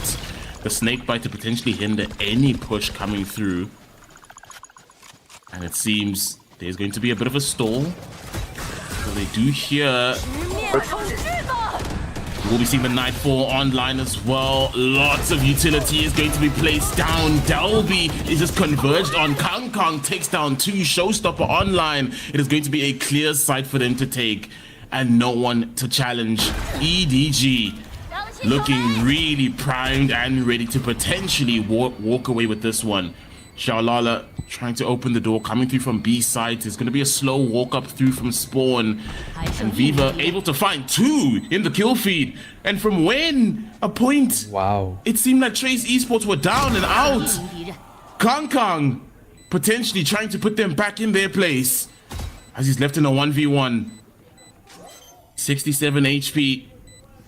Going to put it up to half, but Kong, nice cold, and is able to take him down. And that's going to be a clutch round. 5 rounds unanswered from EDG. Yeah, I definitely thought that timeout definitely could have worked in Trace's favor there, and kind of like Trace taking down so many EDG players there, but Kong just very composed, very calm, taking down the round in their favor, right? And this last instance that we see, you know, but Trace showing signs of revival here. You know, that was not a bad round from their side, right? We've already seen EDG dominating every round, but Trace kind of like bringing that round almost back in their favor was a really cool round to see. As we move on to our sixth round here, and it looks like it's a mixed push, kind of trying to just gain insight on where everyone is, but as we almost see someone going down there. That is huge. The showstopper is going to be invested into the round. Kai taking down one. That's going to be Chichu who falls into the shadows, trying to just get back onto the side, and Jalala finds some success. The Haunt is going to get one, and Abio takes down Gianni. Smoggy with the run it back, only able to find one. Abio takes him down. Kai finding Smoggy, and in a round that would have never been expected, the side of Trace Esports get one back, and that's finally one on the board for Trace. Yeah, Trace definitely, you know, as we just saw a little glimpse of their amazingness last round, right? This round they were like, okay, let's get to it. Starting off with that showstopper and then holding that side, and Abio with the double share of kills there, showing real strength there. Wow, really cool round from Trace. They need to ride this momentum and maybe see those signs of revival coming through as we get into our next round. I know, rush C push. This is textbook EDG gameplay, seeing some heavy fights very early on. Jalala's gonna find one, as well as Smoggy in the kill feed. Kong is gonna take down Delby. Some shots raining down. Kong finds a second, but denied as Jalala takes him out as well. It's gonna be trade for trade, but it will be one man to the good for the side of EDG, as 3 man left remaining. Slowly walking up onto B, potentially wanting to get that bomb down. It's gonna get spotted out and trying to get out. Gianni takes down Kai, and does seem like they are opting to go for that C plant instead. And Jalala, the last one remaining, coming through from spawn, so might be able to catch 1 or 2 off guard. And it does seem like they have a read that he might potentially be coming through from their spawn, so this could be a huge play for Jalala, but there is that trap wire. Doesn't have much utility to work with, and only paranoia in hand, so it's going to be very difficult to now have the information on where he is. Dark cover out. A difficult hold. Has an idea where one player is going to be. Paranoia online. Won't find anything. Takes one out. And that's going to be Gianni to convert the round. Yeah, that was a little tough round from Trace, right? EDG completely pushing onto that C side, getting a triple hold on that post plant. The round started really chaotically, right? We did see a lot of gunfight here in front of the A side, but just pushing onto C and getting that post plant. Cypher definitely playing a huge factor in this post plant, right? And them absolutely knowing the location of Lele and where he's going to be as we get into our next round. Trace really need to trace back and kind of figure out what they need to do in this game before the EDG absolutely runs away with it. Yeah, I love that. We always see the Viper's Pit put down onto C. Kong now, operator in hand. So a bit of a staple little gun for Kong if you know him. Yep. So I don't know if it'll be a good idea to try and contest this Viper's Pit, but it does seem like they may be trying to show a bit of presence towards C and then slowly walk up towards A. It does seem like they're actually going to potentially contact up B, which I don't think would be the read. We were holding that spot. Sorry, go ahead. Yeah. No, go for it. No, we were holding that spot really well, right? But as we see the ult come through and kind of getting the location of everyone here, but there's still not a lot of movement happening on EDG side as Trace is really holding on. That Viper's Pit kind of paying an effect, but as the grenade goes into backside B. Yeah, and that's what I say. I really was a bit skeptical about that B push, but they did at least sort of force out that Nightfall. Yeah. And right now, it's only going to be Zhao Lala who's left out onto A with a Paranoia in hand. No more dark covers to work with. So it's going to be a very difficult hold to try and keep them away. It's now pure gunplay to keep them out. But they still are holding it down. Delby finding two, Jalala finding one as well. There's no time to get the bomb down. Jalala takes another one, make it a 3K. And Trace Esports, they make it work. Wow. That was really good. Yes, the Nightfall was kind of like baited out in a sense, but the bait kind of worked, right? Because they were all baited towards A, where they were completely dominated by Jalala, all obviously taking the hold to the next level and kind of getting them on the board again. 2 rounds here, right? So it's 2-6 on Trace. We're seeing them warmed up in a way, if I may say that. As we move on to the next round. Yeah, for sure. And now he's sitting at 6 rounds to 2. Does seem like now Trace Esports starting to wake up, but again, is that maybe signs of old habits that need to die from Trace Esports, constantly waking up late in these maps? Hopefully it's not gonna be too little too late. Bit of a util combo to try and find something. It's gonna be a showstopper online. It's gonna find Viva. Goes down. Some shots raining down. No one's really going to be spotted out just yet. Another Nightfall invested into the round. Kang takes down ABO. Kai finds one. It's going to be Chi-Chu. Smoggy goes down. Delby finding another. Kai finding equal trades as well. It's going to be Kang left in the 1v1 against Kai. The bomb is ticking. V-Rays. And there's only one that comes out on top. Kang, another 4K to secure the round. Wow, that was a really, honestly, there were times in that round where I was like, can the players even hear stuff happening on this? As which started with the showstopper, and then it was a complete showstop from Trace's ends, but Kang coming out on top, getting his team the victory in that round. Wow, that was a really eventful round. Yeah, I mean, eventful is an understatement. But I mean, you know, when you're watching EDG games, it's sort of expected. They just tend to always bring that chaos. But 15 for 4 at the moment. Kang is on an absolute tear right now. As EDG, 7 rounds to 2. Trace Esports left reeling for potential to get back into this one. Going to be inserted deep here, Kang.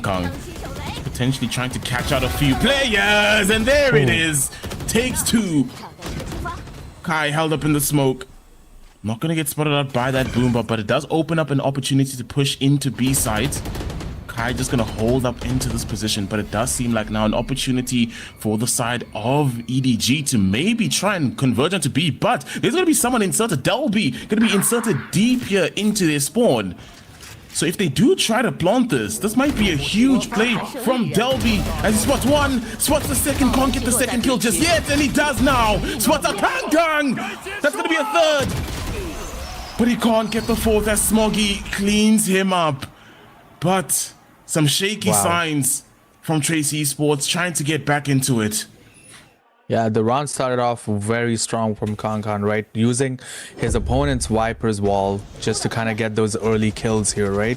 And completely worked in their favor. But Delby on that slow rotate, kind of like catching on 3, almost took the round back here, right? As we see the replay here, a couple of quick shots here and an amazing tap to finish off the round. But Smoggy was like, nope. We've still got it. We're still in this round as we move on to the next round with 8-2 lead on EDG's side. Yeah, EDG definitely primed to potentially create a bit of a snowball in this map, and they've really been dictating the tempo of everything. But it's all about what can be made out in this round, because it's going to be a bit of a save by only the Guardian to work with in hand. For Trace Esports, a lot to be worked with here. ABO going to be tagged up by those pain shells. Going to be 1 kill in the kill feed. Delby takes down Chi-Chu, but nobody able to trade him out. And that at least allows for the bomb to go down. Going to be planting it for Mound, and then allowed to at least hold it off of sight. Smoggy going to be the one to hold from Mound. Waiting for that swing. Kai Doesn't seem like he's gonna taste the bullet just yet from Kang Kang. Kang Kang not able to get those shots connected. But for now, it at least allows for a bit of a post-plant hold position. It's a 4v4 right now with the strong post-plant build and having the gun advantage definitely in this round. But the gun advantage is not going to matter. Yeah, the showstopper's online. It takes down nobody. And there's an opportunity for the side of Trace. Again, thrifting him. Wow. What is going on? Trace Esports in rounds that they should not have any right winning, taking out EDG, and they've invested the showstopper. It works to their favor, and they've got themselves a third round on the board. It's definitely the underdog plot armor coming into effect here with these pistols just taking down two of them, and the showstopper taking down nobody, and the last kill with Jenny just taking Trace onto the board with a 3-8, which is not bad to be at this stage. Honestly, can get a few more rounds in here, end the round at 8-4. Could be a really good start going into the second half of this map.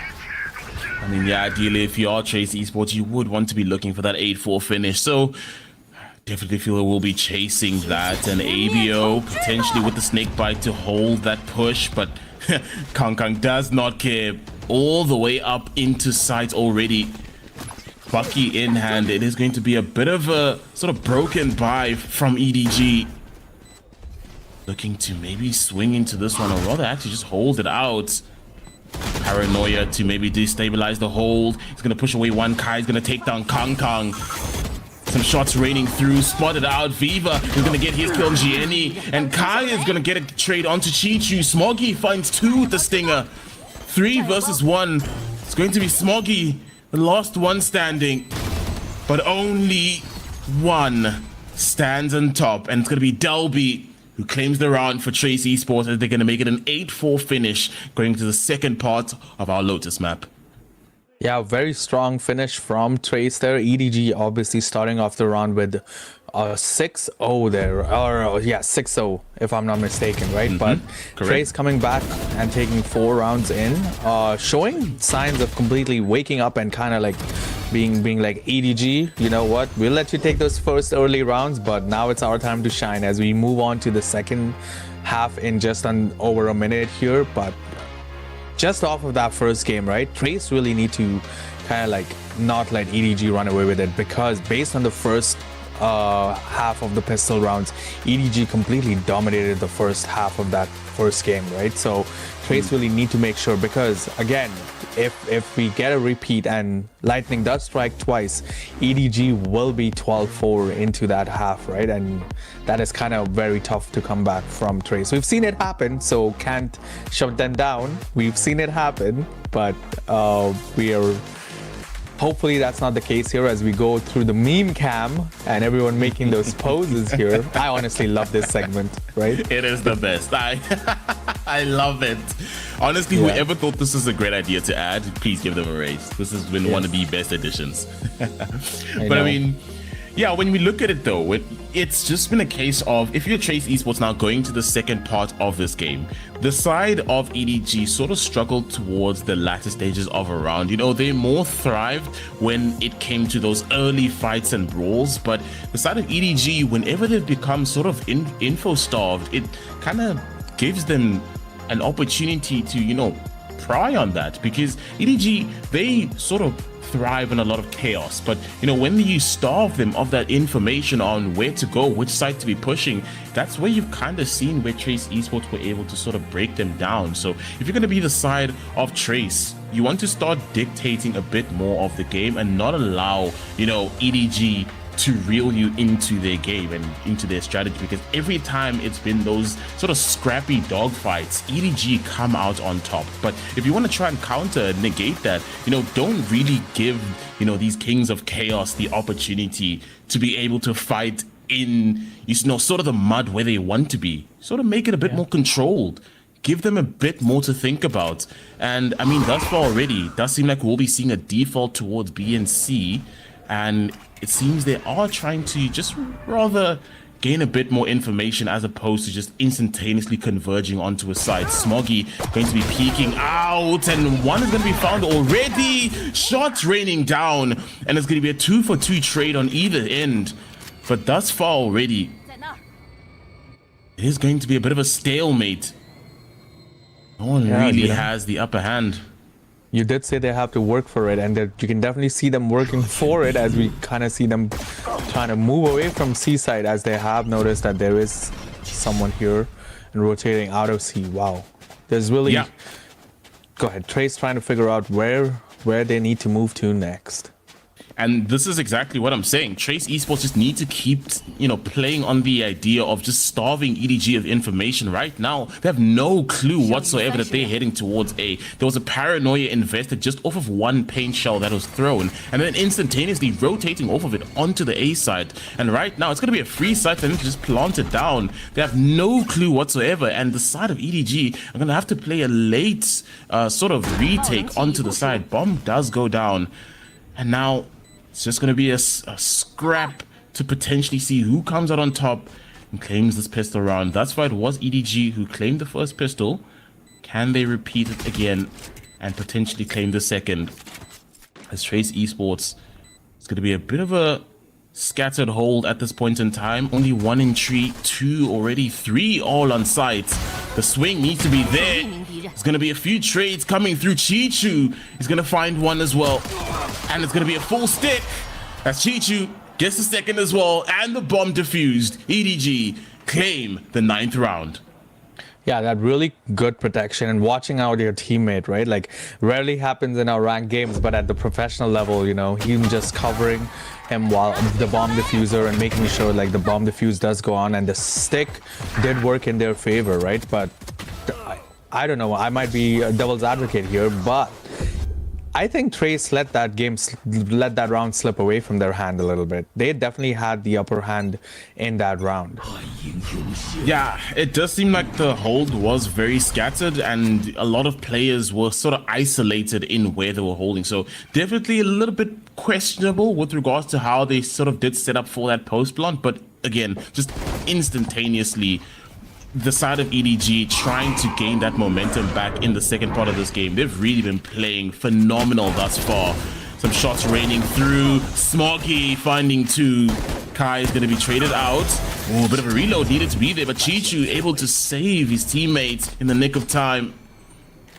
And only going to be 2 players remaining, ABO and Viva, left for Trace Esports, maybe potentially to try and get that bomb down, but they have no clue that it's going to be Kang Kang on the flank. Bomb at least goes down, so they do have the economy for that bomb plant, but Kang Kang is able to clean them out.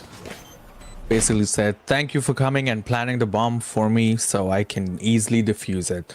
Wow, yes, EDG really... Is it too late to change my predictions? That's why I said Gauss's curse can be a thing. So you can call one thing and it won't unfortunately happen.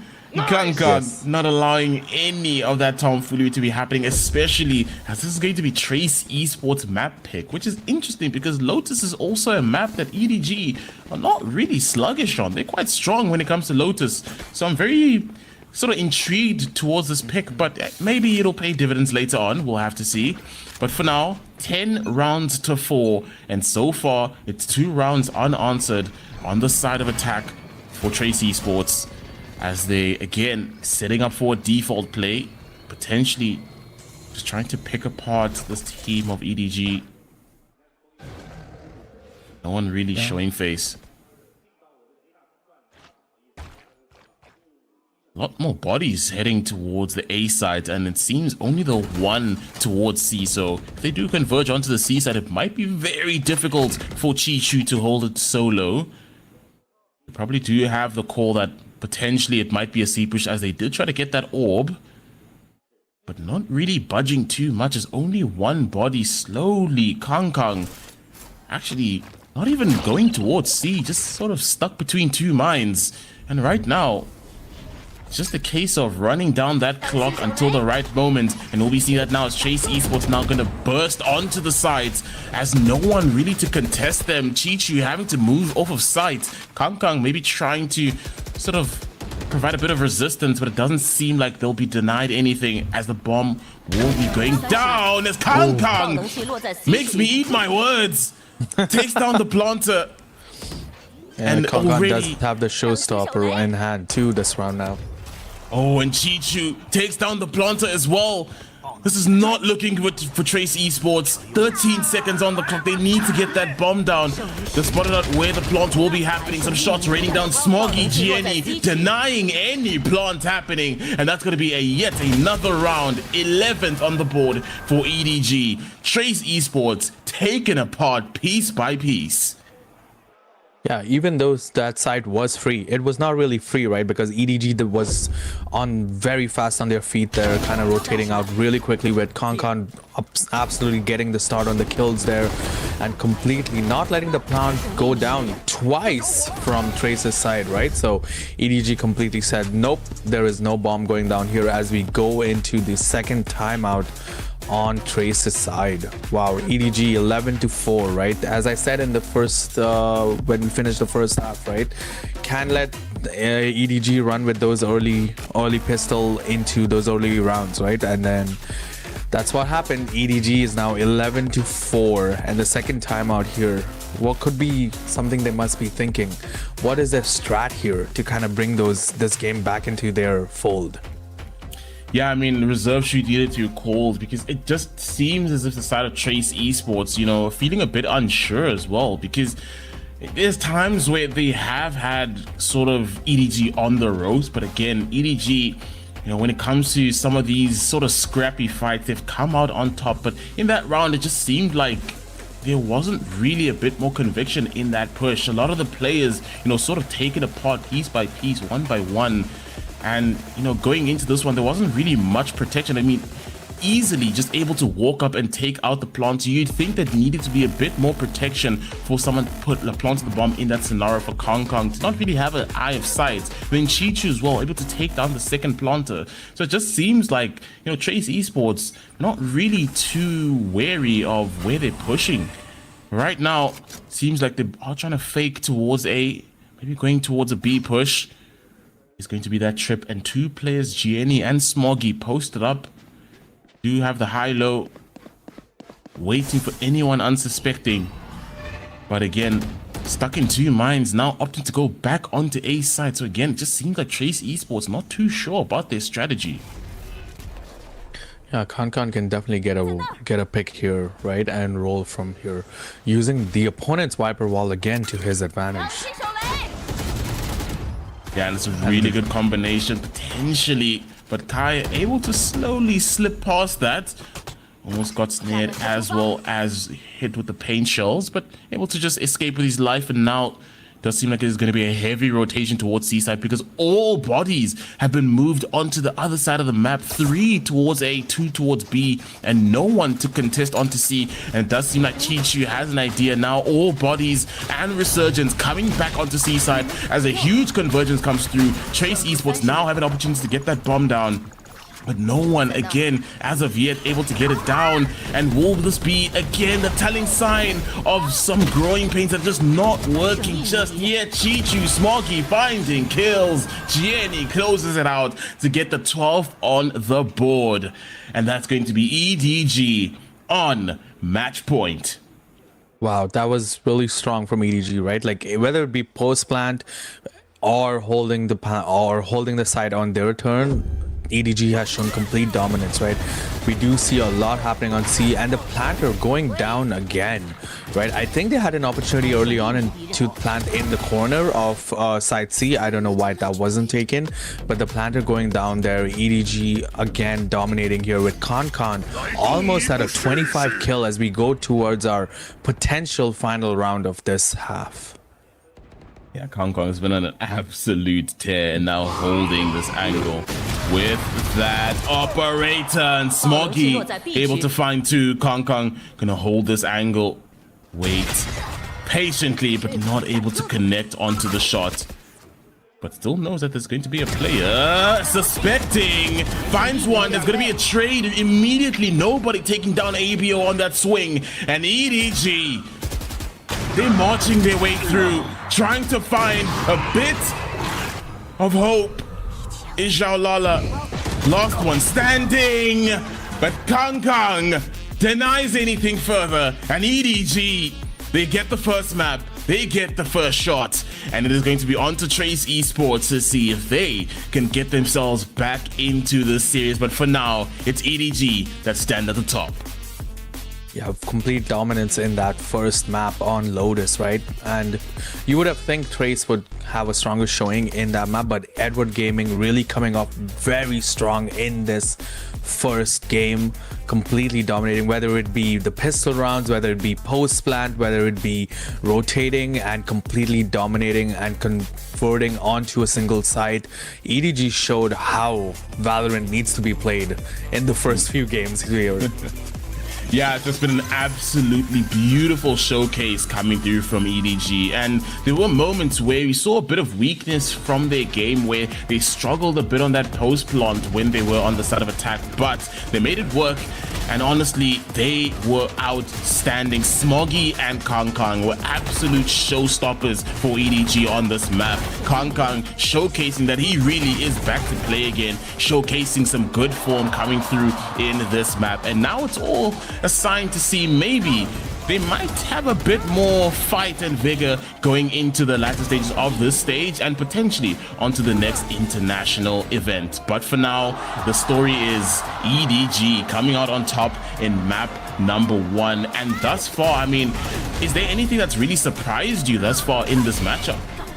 Honestly, the only thing I would say is I think there was certain points where Trace could have basically played the post plan there a little more smarter, or because they did have information on the other agents, right? So there were a lot of times that even though they kind of had information that C site it might only have one person or nobody there, they would still use their util on entry a little bit, and kind of like maybe there was a miscommunication there, because you would see a smoke go out, but you would also see a grenade go out, but you'd also see the eye go out. So kind of like maybe a little bit more communication on there would have been really thing. But as we move on to our team comps to see what actually made it work.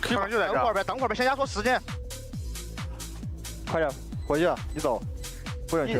我凹住，去，两个，往左边去，去，快走，升包了，哎，帮一下他，开个烟，666，给他全配出来了，怎么给我撤了？我去，正常阴他一手，正常。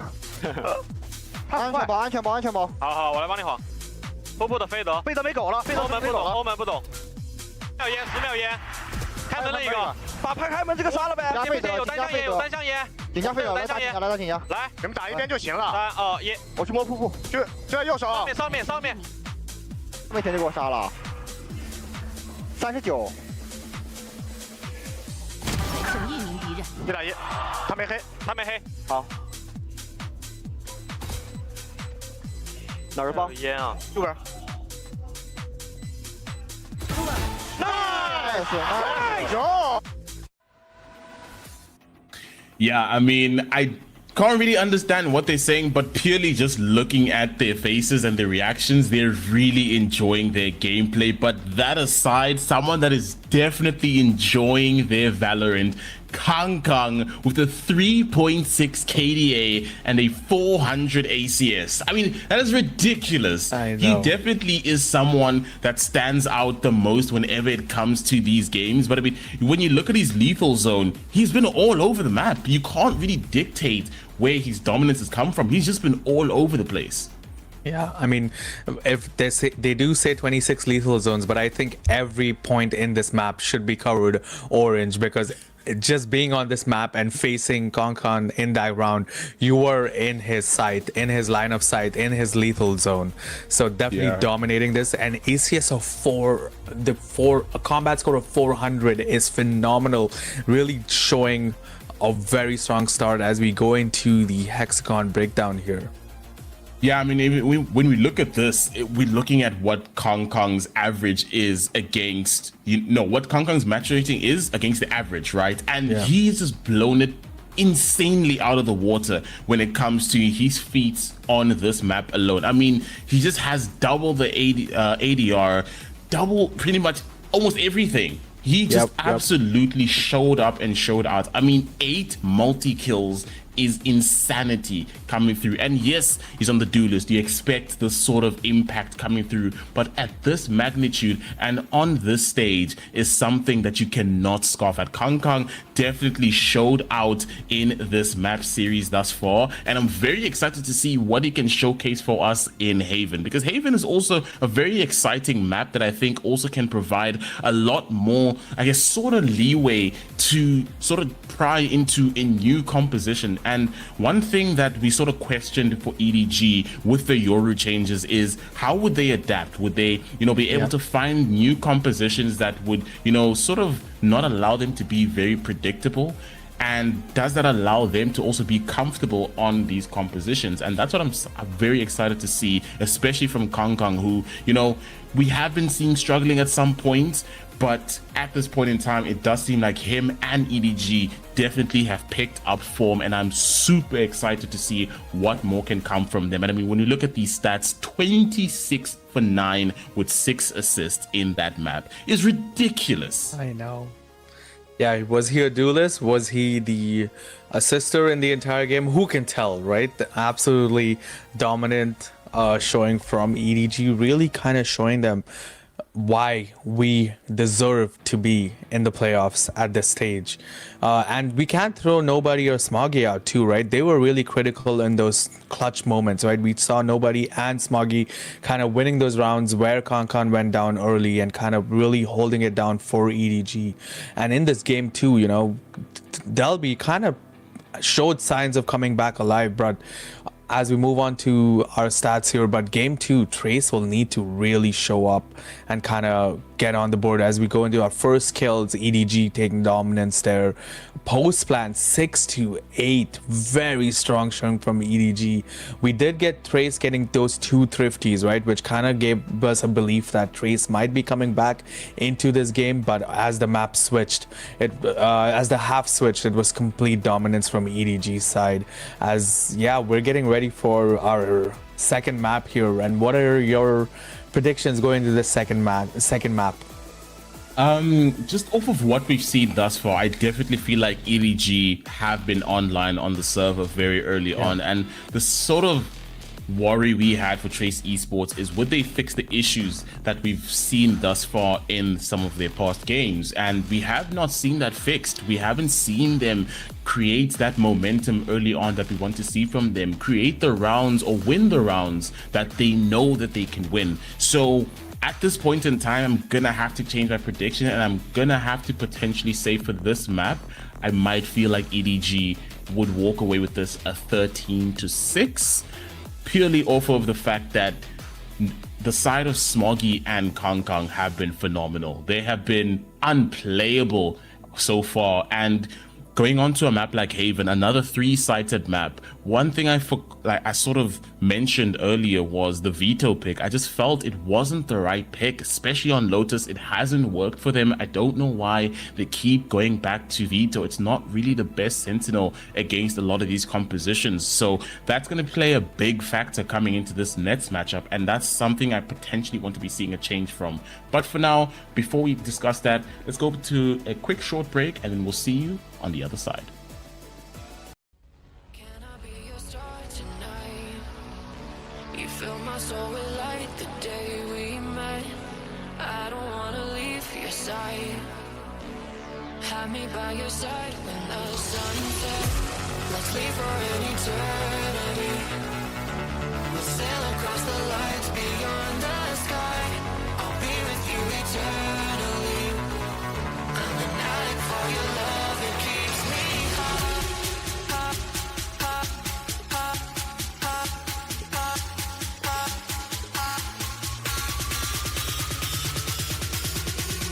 Tell them what your name is.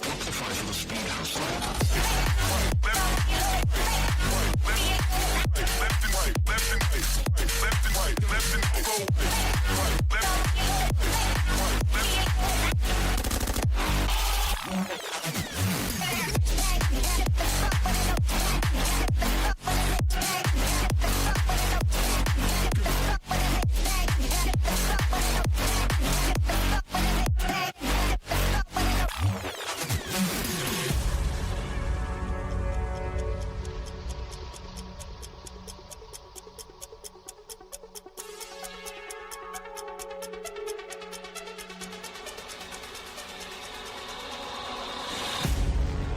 wanna be your star tonight.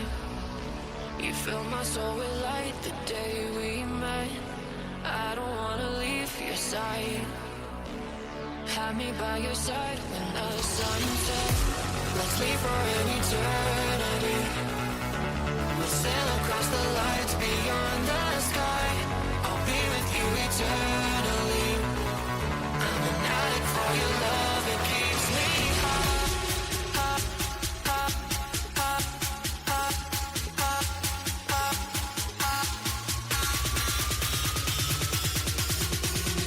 Tell them what your name is.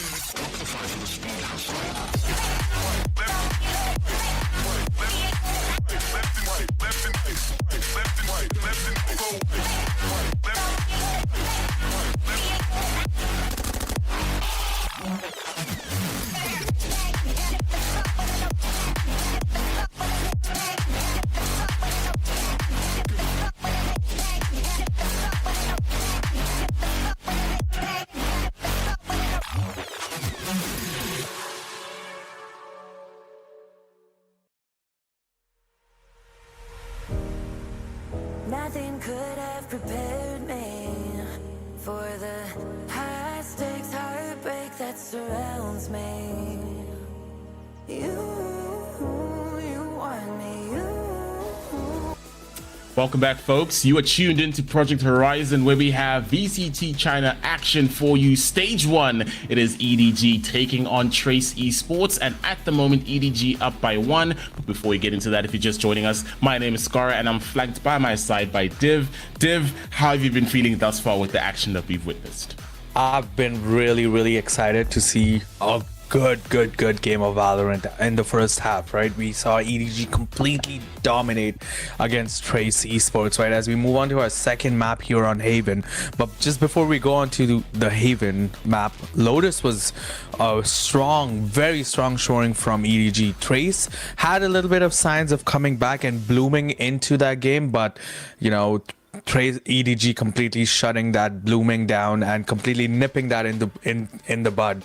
As we move on to our map 2 Haven, will it be the safe haven that Trace needs to come back, or will EDG kind of dominate it again onto this game 2? But you know, if you're joining us here, this is game 2 of EDG versus Trace. We did throw a little bit of predictions early on. We did think that EDG is probably gonna take this game 2 as well.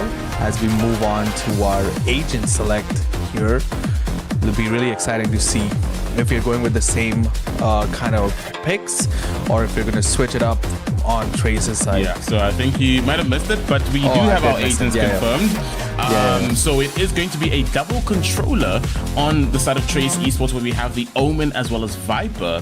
We also have a Silver and Killjoy coming through alongside the Neon for Trace Esports. But on the other side, we have the double, sort of the almost skydive meta, but not really. We do have the Silver in place of Sky, but we do have the Waylay and Neon for EDG. And already very early on, we're seeing some signs of action. Nobody finding the first kill of the game. Takes down Delby, and that is not a sort of kill you want very early on. Taken out, that's going to be your smokes. Taken out, Delby falls to the hand of nobody, and there's going to be a slow walk up on grass, potentially looking to go into garage. Jenny is going to be the wiser, halting any push with that relay bolt, and for now, sort of tucking tail and slowly walking back, not really wanting that smoke through to garage. And it is going to be a bit of a stalemate very early on from these two teams. Oh, as I say that, Xiaolala takes down nobody. And again, making me eat my words, guys. Yeah, it's a very controlled start from both teams here. Kind of try to make sure they have all the information before they commit to a specific site. Yeah, indeed. And now again, opting to go back into garage. Kang Kang waiting out in backside, potentially for anyone unsuspecting, but now slowly moving away. I don't think he has an idea that they're all going to be out on the side. Gets one, gets almost a second. It's going to be a head dink onto Viva, but Viva able to take down Kang Kang. Gianni walking up. will be heard from the shots. Viva is going to be extremely low on HP. The swing is there. Jalala trying to fight it out with Smoggy. Paranoia dodge. Jalala takes him down. And Trace Esports able to convert the first round. And this is the start they definitely want to see for themselves. Definitely, right? Trace winning the pistol round here. There was a lot happening in that first round, right? This is just pistol round, folks, right? There was an early pick from nobody, which was crazy, as we see Kai get a few picks, but there's a lot of action happening on the C side here, but Lily just getting that round onto Trace's side, and 1-0 lead on Trace as we move on to the next round. Yeah, I mean, this would be a dream start, but ideally, you need to be able to convert the next few rounds. It's going to be a bit of a sort of heavy buy coming into this next one. They have the 2 Bulldogs. Not really too heavy, but you have a Marshal as well as a Bandit on hand. What can they convert? As there has been a bit of chip damage down onto Kong Kong. Slowly edging their way towards A side. Does seem like they might be eyeing a bit of an A plant. No one really guarding there. 3 bodies towards B mid. And it is going to be a bit of a slow walk up from EDG. There's a bit of good sort of map control, but not really anything towards A, more towards the C and B side. Kong Kong potentially might be able to catch one out here. Kai waiting for the rest of the team to gather up. He has an idea. He's only able to get one though. Viva stunned up by the relay bolt. Gianni into the smoke, tags down ABO. That's going to be as more, well, the least that he can do. Delby held up in hell. Waiting for the rest of the teams, probably given the call that no one's going to be on A side, so the call is to try and get themselves back onto that A side. It is going to be a quick shuffle all the way through for both teams. Who will be the ones to make it there first? It does seem like the side of EDG able to get there. Chichu not going to catch out ABO. ABO gets the kill. Another one falls down. Viva taken out by nobody, or rather, yeah, takes down nobody. Moggy out in heaven. Spotted out. Jalala able to convert the bonus round for Trace Esports. Yeah, correct me if I'm wrong, but was Haven EDG's pick, right? Yes. Yes, so they're working really well on either of their opposite map picks, right? Like we saw EDG working really well on Lotus, and now Trace really showing a very strong early start onto this map pick on Haven, right? Oh, complete dominance already starting to show from Trace. Honestly, if you reverse the names here, you honestly could tell that Trace is playing as strong as EDG was playing on that starting first game. Yeah, and I mean, this probably will be the round to tell if that's all going to come to fruition. Yeah. But right now, again, more chip damage very early on from Kong Kong. That's not something you want to be affording, especially in a round like this. The saturate to potentially hold any push coming through. They have no idea whatsoever that the push is going to be there. Jalala just tanking a lot of that swarm damage. EDG Chichu able to take him down. Another kill for Chichu. Spots out another out into garage. It's going to be a head tap onto ABO. Right click is there as well. Shots raining down on either side. But EDG come out on top and they convert the anti-bonus. Completely shutting whatever I said down just right before this round. But yeah, on a full gun round, it completely changes. You are right. There's a lot that goes into play when both teams have full guns, right? And Chichu completely running away with the games and running away with the kills there, and EDG taking that round 2-1 for Trace. I mean, the thing is about EDG is, I've mentioned this earlier, is if you starve them of information, you know, you kind of get them reeling, trying to be desperate and find out where that sort of push will be happening. And when we've seen them work the map, it has worked a lot more to their favor. Smoggy able to find one in the kill feed, and just going to instantaneously dash back out. Kong Kong not able to convert anything just yet. But as I say, the side of Trace Esports potentially just need to be working the map a bit more, as opposed to just being a lot more direct, because trying to win out these gunfights against EDG, asking for a lot. That's like mechanically gifted, and the spray from Kong Kong. It's able to find two. And then the refract potentially saturates as well. Kai catches out Smoggy, but Chichu takes down Shalala. The last one standing. Kai with the Phantom in hand, 1v4. Looking near impossible. Yep, with the high-low, Chichu converts the round, and EDG tie things up. Wow. Yep, 2-2. And you're right? Like the information scarcity on EDG, if EDG faces an information scarcity, they do start reeling, they do start running around trying to figure out where the team is. But that spray really taking down 2 through the doors, completely kind of swinging the favor of that round into EDG's favor. As we see a timeout come on Trace's side. Yeah, ideally you wouldn't want to be seeing it this early on, especially against a team like EDG, but there has been moments where, you know, it sort of seems like the steam that they sort of built up for themselves has slowly dissipated, and the question is, how do you regain that? And it's again getting to a point where you start to control the map a lot more, as opposed to what you were doing, being a lot more direct, trying to take on EDG head on. It's not always going to be the most favorable outcome, especially with how mechanically gifted these guys are. And I mean, we've seen it on display time and time again. Kang and Nobody, absolute shooters, and Chichu as well online in the server. So I mean, if you're the side of Trace Esports, you definitely want to be seeing how well can you readjust in this scenario. Yep. Definitely an earlier timeout. 2-2. I think they could have, I don't know, could have waited a little bit timeout, but maybe the timeout is to just kind of discuss on maybe certain rotations, certain holes. Maybe they're discussing, let's try to keep information away from EDG, like how you were saying. Maybe they can hear you somehow and putting that into play there.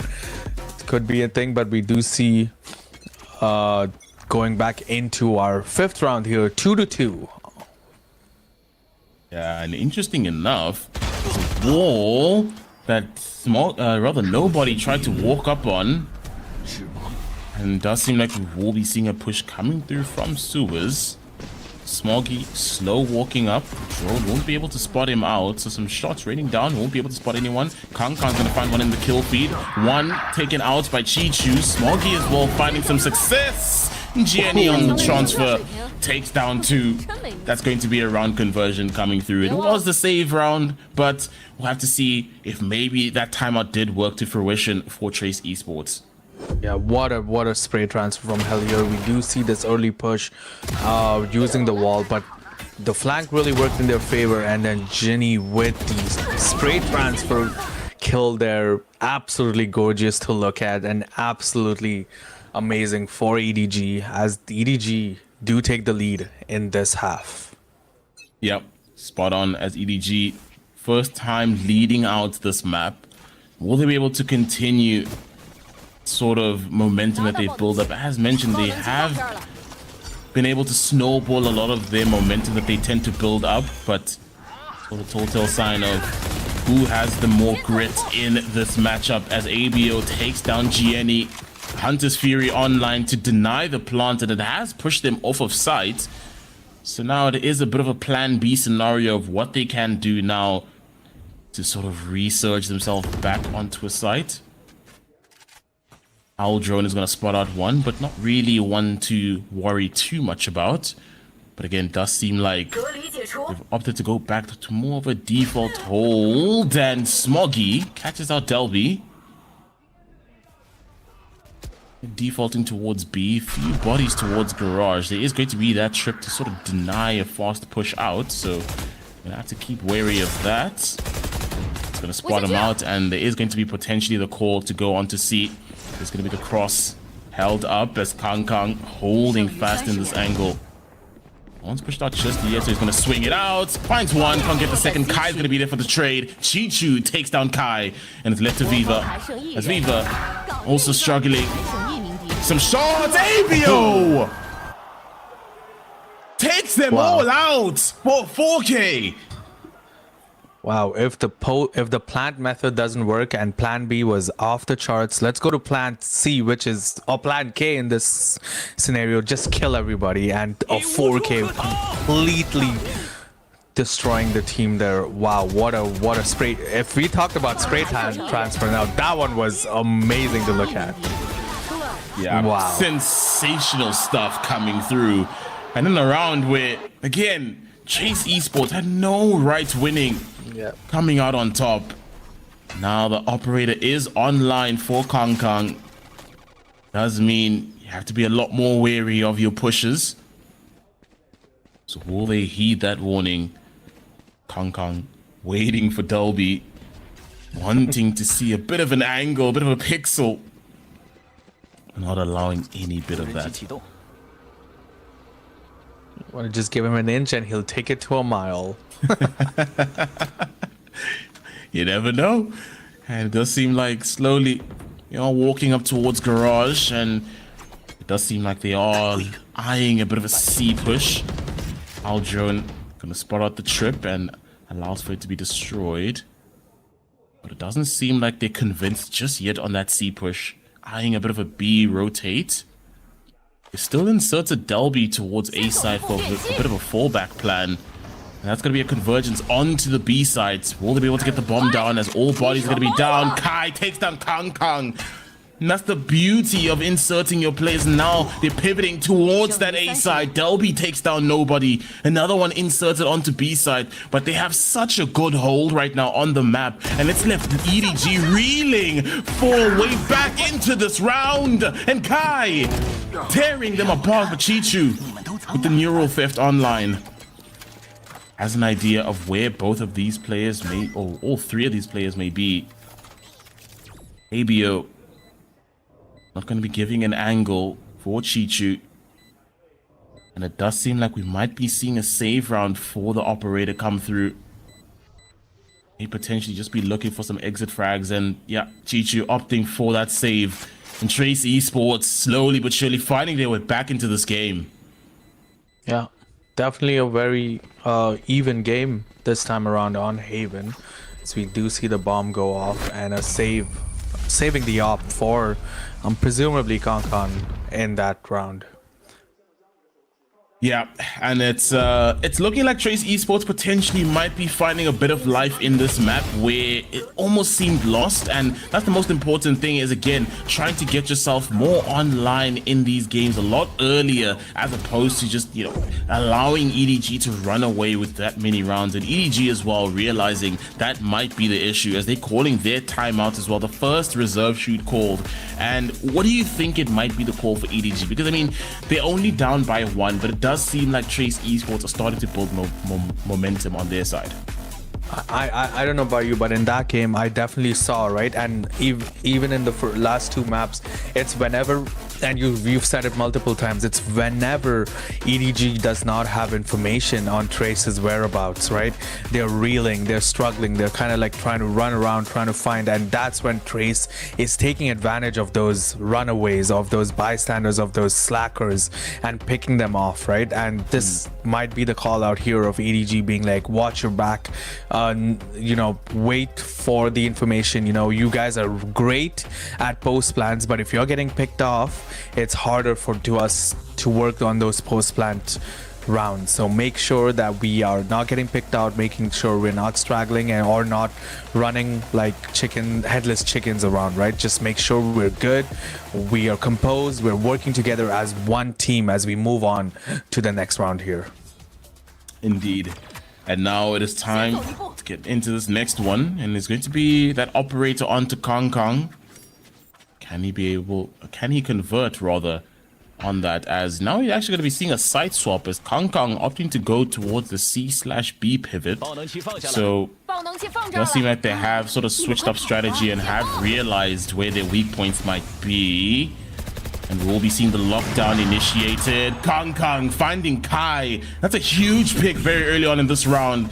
And the lockdown not yet utilized to its effect. Some shots raining down. They're trying to get that plant down. We'll be seeing the slide coming through. Overdrive initiated. Finding one. Couldn't take down the nano swarm, but it is an opportunity to try and find the players. Gonna toss some paranoia. ABO able to take him down. ABO onto 3. Smoggy spraying it through. Left it a 2v1, and he's gone for it.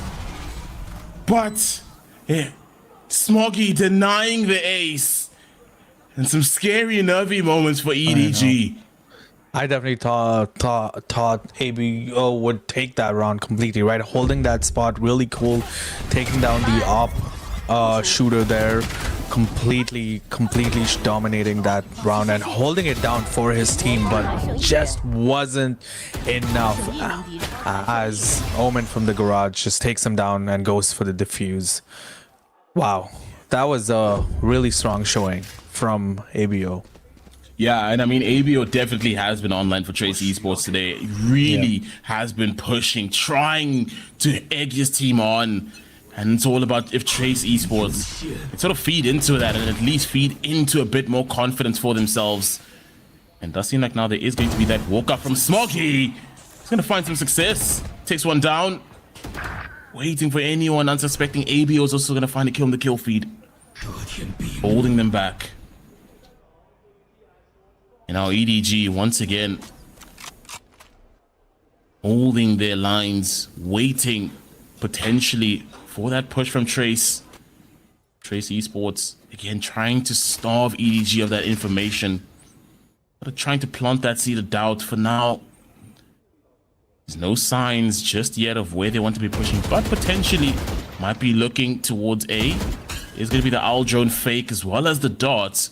So maybe just trying to pull a few bodies towards the seaside. There's going to be 2 towards garage.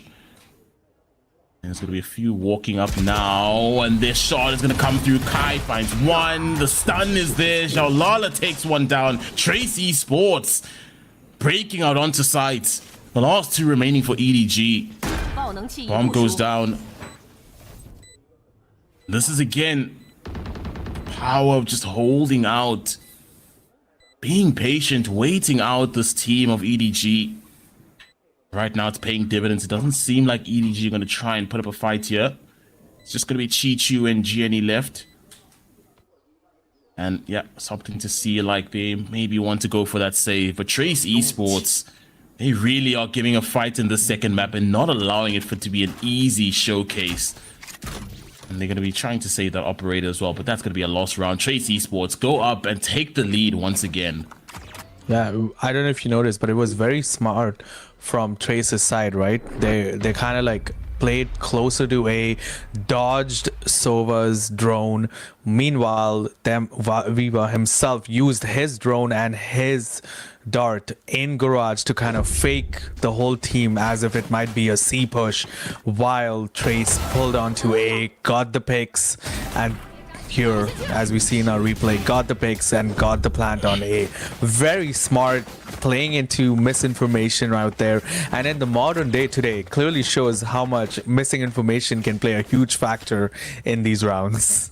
Yeah, 100%. I mean, again, that's just the same gameplay, just starving EDG of that information, not allowing them to know what your next move is. And right there, just pulling the bodies towards C, allowed for a better execute. Right now, Chichu able to find one with the sheriff, and we will be seeing a shot come through in the refract as well. Kang finding one with the kill. Xiaolala takes him down though.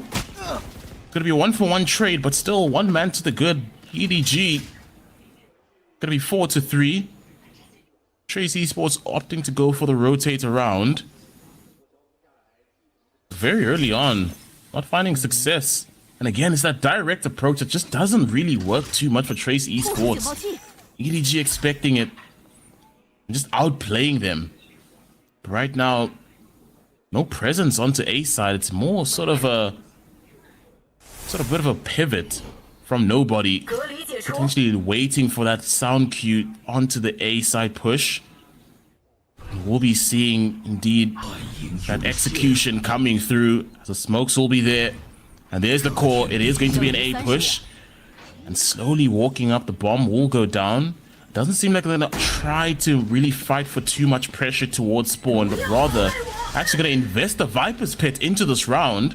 So maybe that's going to be an opportunity to slowly but surely get a bit more presence towards that spawn push. But actually opting to try and hold just onto site. Not really pushing too much in. Xiaolala finds one, finds two. Onto the 3K, 4K. One more. Smoggy out in spawn.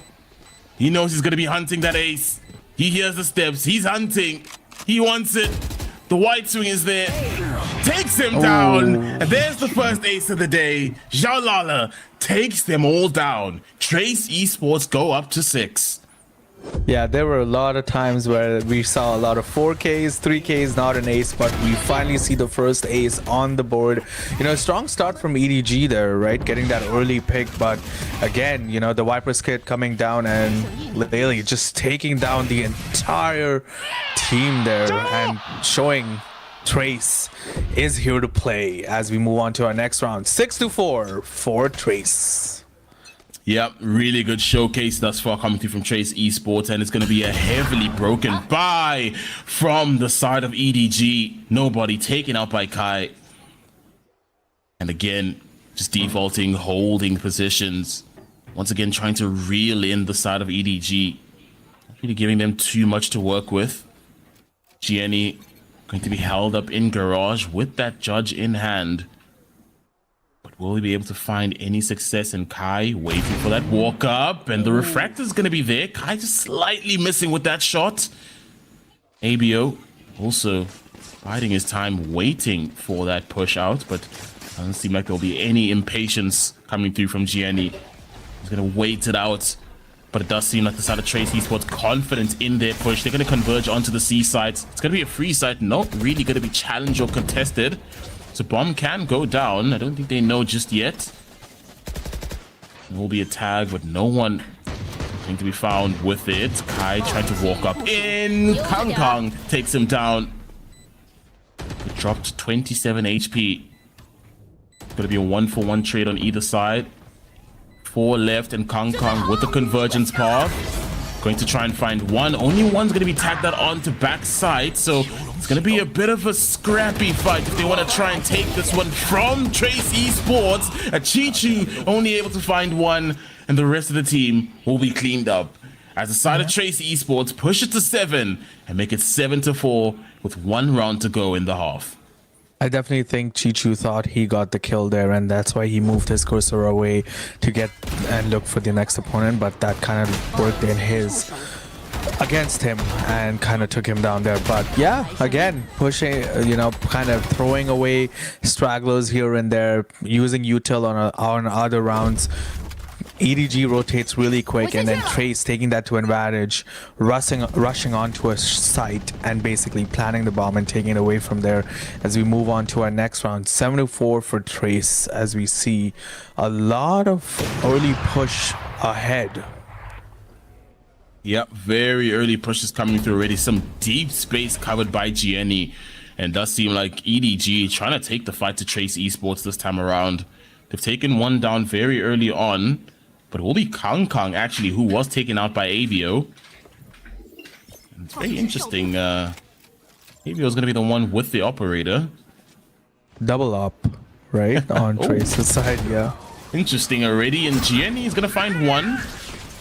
Viva spotting out. Hunter's Fury online as well. Delby trying to rain some shots through. And Gianni with the assist takes down ABO, but Delby is there for the trade. 2 players traded out on either side. 3 for 3. Who will be the one to come out on top and claim this final round of the first half of our Haven map? Delby going to be on the slow walk up.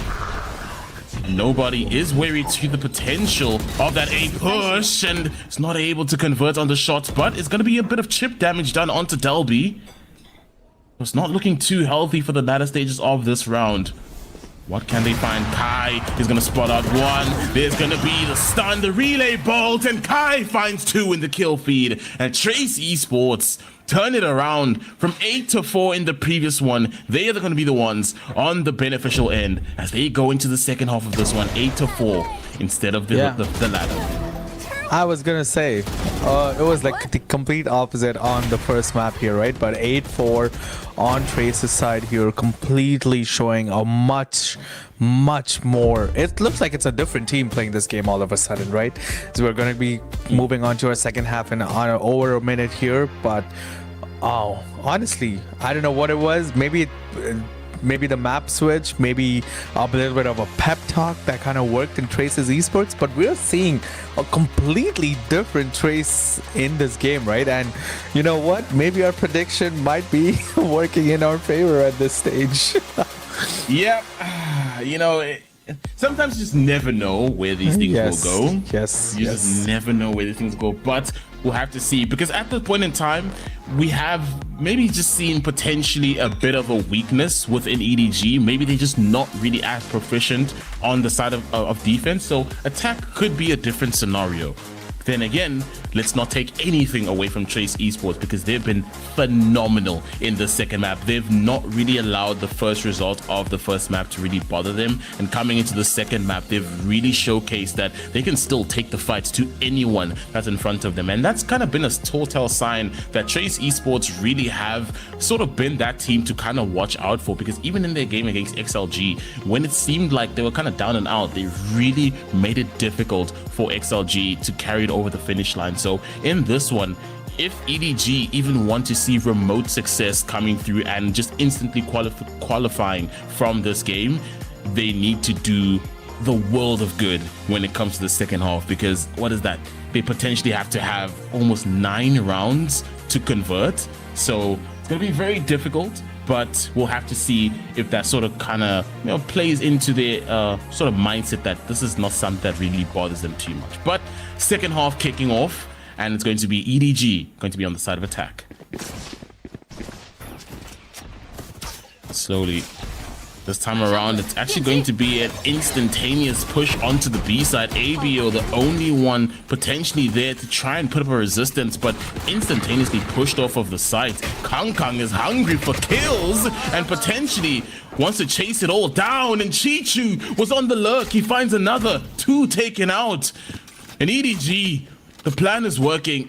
They pivoted towards the A site, and the side of Trace Esports, baffled, bewildered, have no idea what just hit them. What can they find? Wow. It's going to be mountain to climb if they want to try and reclaim this pistol round back from the clutches of EDG. And it's going to be a slow walk up coming through Chichu, waiting it out, and some shots raining down as they're going to be swinging through. Chichu finds the kill. Shalala is going to get a trade onto Chichu. Kai takes down Kang, Smoggy, and some kills raining through. But that's going to be EDG who have the cleanup job done, and they get the pistol round and convert to make it 8-5. Yeah, very strong. You know, it was a very, very, very quick push into the B side there, trying to get those early picks on, right? And then Khan really pushing it all the way in the back of side B, kind of getting those 2 kills here, but Chichu getting those picks off, and then, you know, Smoggy and Jenny just cleaning it up for their team as we go on to the next round. EDG 5-8, you know, slowly making their way and climbing that hill. Yeah, and again, that's why I said, yeah, they may have shown a bit of weakness when it came to their defense, but the real test is going to be seeing if they can maintain that attack. And Kang finding 2. Viva is going to be there for the trade, trying to find some more shots. Viva is still aggressing. Nobody's going to take down Viva, but EDG able to find 3 very early picks. ABO potentially might be able to catch Gianni off here with the headshot, but Gianni with the bulldog in hand, able to negate any more damage further. And the last one standing is going to be Delby for Trace. The world on his shoulders if he wants to reclaim those rounds. Seeming unlikely, but potential at least to maybe do some damage and break a bit of the bank for EDG going into that bonus round. But this time, doesn't seem like he's really going to be playing for a push. Maybe just looking for some exit frags or anyone lurking unsuspecting. But that's going to be the story thus far. It's going to be 6-8, and thus far EDG coming out very strong in their attack side. And it just seems like Div, the side of Trace Esports, don't really have an idea of what's going on with EDG.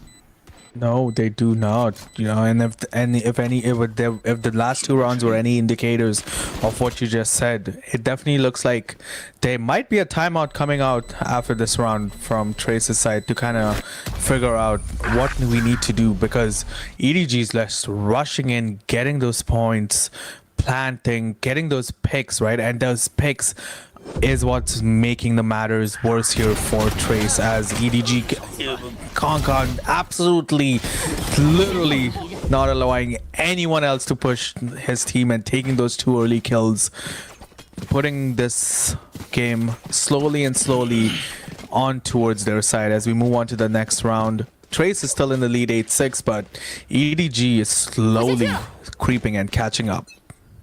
Yep, and they even have the weaponry to work with as well. You have the 1 rifle as well as the Bulldog, Outlaw, Guardian. So it's ideal weaponry if you want to be going into this sort of bonus buy. Kai gonna get tagged up with some chip damage and gonna be tagged up to half, 74 HP. That's not ideal. Gonna be starting out this round. Kai was there on the walk up. Jalal as well found one. Kang Kang trade him out. The refract is there, and Kang Kang in your face and out takes him down. Some really gutsy play. Textbook stuff coming through from EDG. Trace Esports again looking a bit baffled from what they're seeing come through from EDG. But it's not done yet. Still can go any which way. As you might potentially hear the steps, and ABO has a huge hold in this garage, spraying it down, but not able to convert it onto Smoggy. Put into a 2v1, 3 shots in the chamber. Very risky. All spread out. Gonna spot one. Don't think he has an idea where Delby is. And that's gonna be the conversion, as they're gonna find their first round Trace Esports, and they convert the anti-buy. Yeah, Concon with that early push in the face literally looked like it was part of the agent reveal when they revealed this agent to the crowd. This is how you play the game, and amazing shot right there, right? And then ABO basically holding their own garage, saying, you are not allowed to park in here, this is my garage, and completely putting this game on to Trace's side, taking the round towards Trace's side, as we have 9-6 for Trace. Yeah, but I mean, that's sort of more beneficial round, you would say, to EDG. Despite them losing, you know, they were able to take 4 rifles off of Trace Esports, and it needed to be a reinvestment here from them. So it's going to be a very important round for either side, because if EDG are able to convert this, it's going to be a very broken economy for the side of Trace Esports going into the next round. Already we'll see the convergence part as Jalal is able to take down Kang Kang, and it's going to be slowed down. Gianni also looking, trying to spot out some players. Nobody, and Smoggy cleaning things up, and nobody stands before him as he takes down 3. ABO, the last one remaining for Trace. And the chaotic start ends up in Trace with 1 man remaining. ABO, he has been a standout. He has had that clutch factor, but does he have it in him to get 1 more in this round? Put up against 3. That'll be a difficult task to ask. Don't think he'll be suspecting of Chichu, but even he knows that was an impossible task to ask. So that's going to be a save round coming through, and that is going to be the economy of Trace Esports broken as EDG converts. And it's going to be a 7th on the board for them. Yeah, that round is definitely going to be very painful for Trace from an eco perspective, right? Buying out, some of the players force buying into their rifles, and then, but nobody basically said, you know, nobody is going to be staying alive here. I'm going to be taking down everybody with me. And yeah, no, and ABO really knew at that stage it was probably too late for me to try to defuse. Let me just try to save the gun here as we move on to our next round.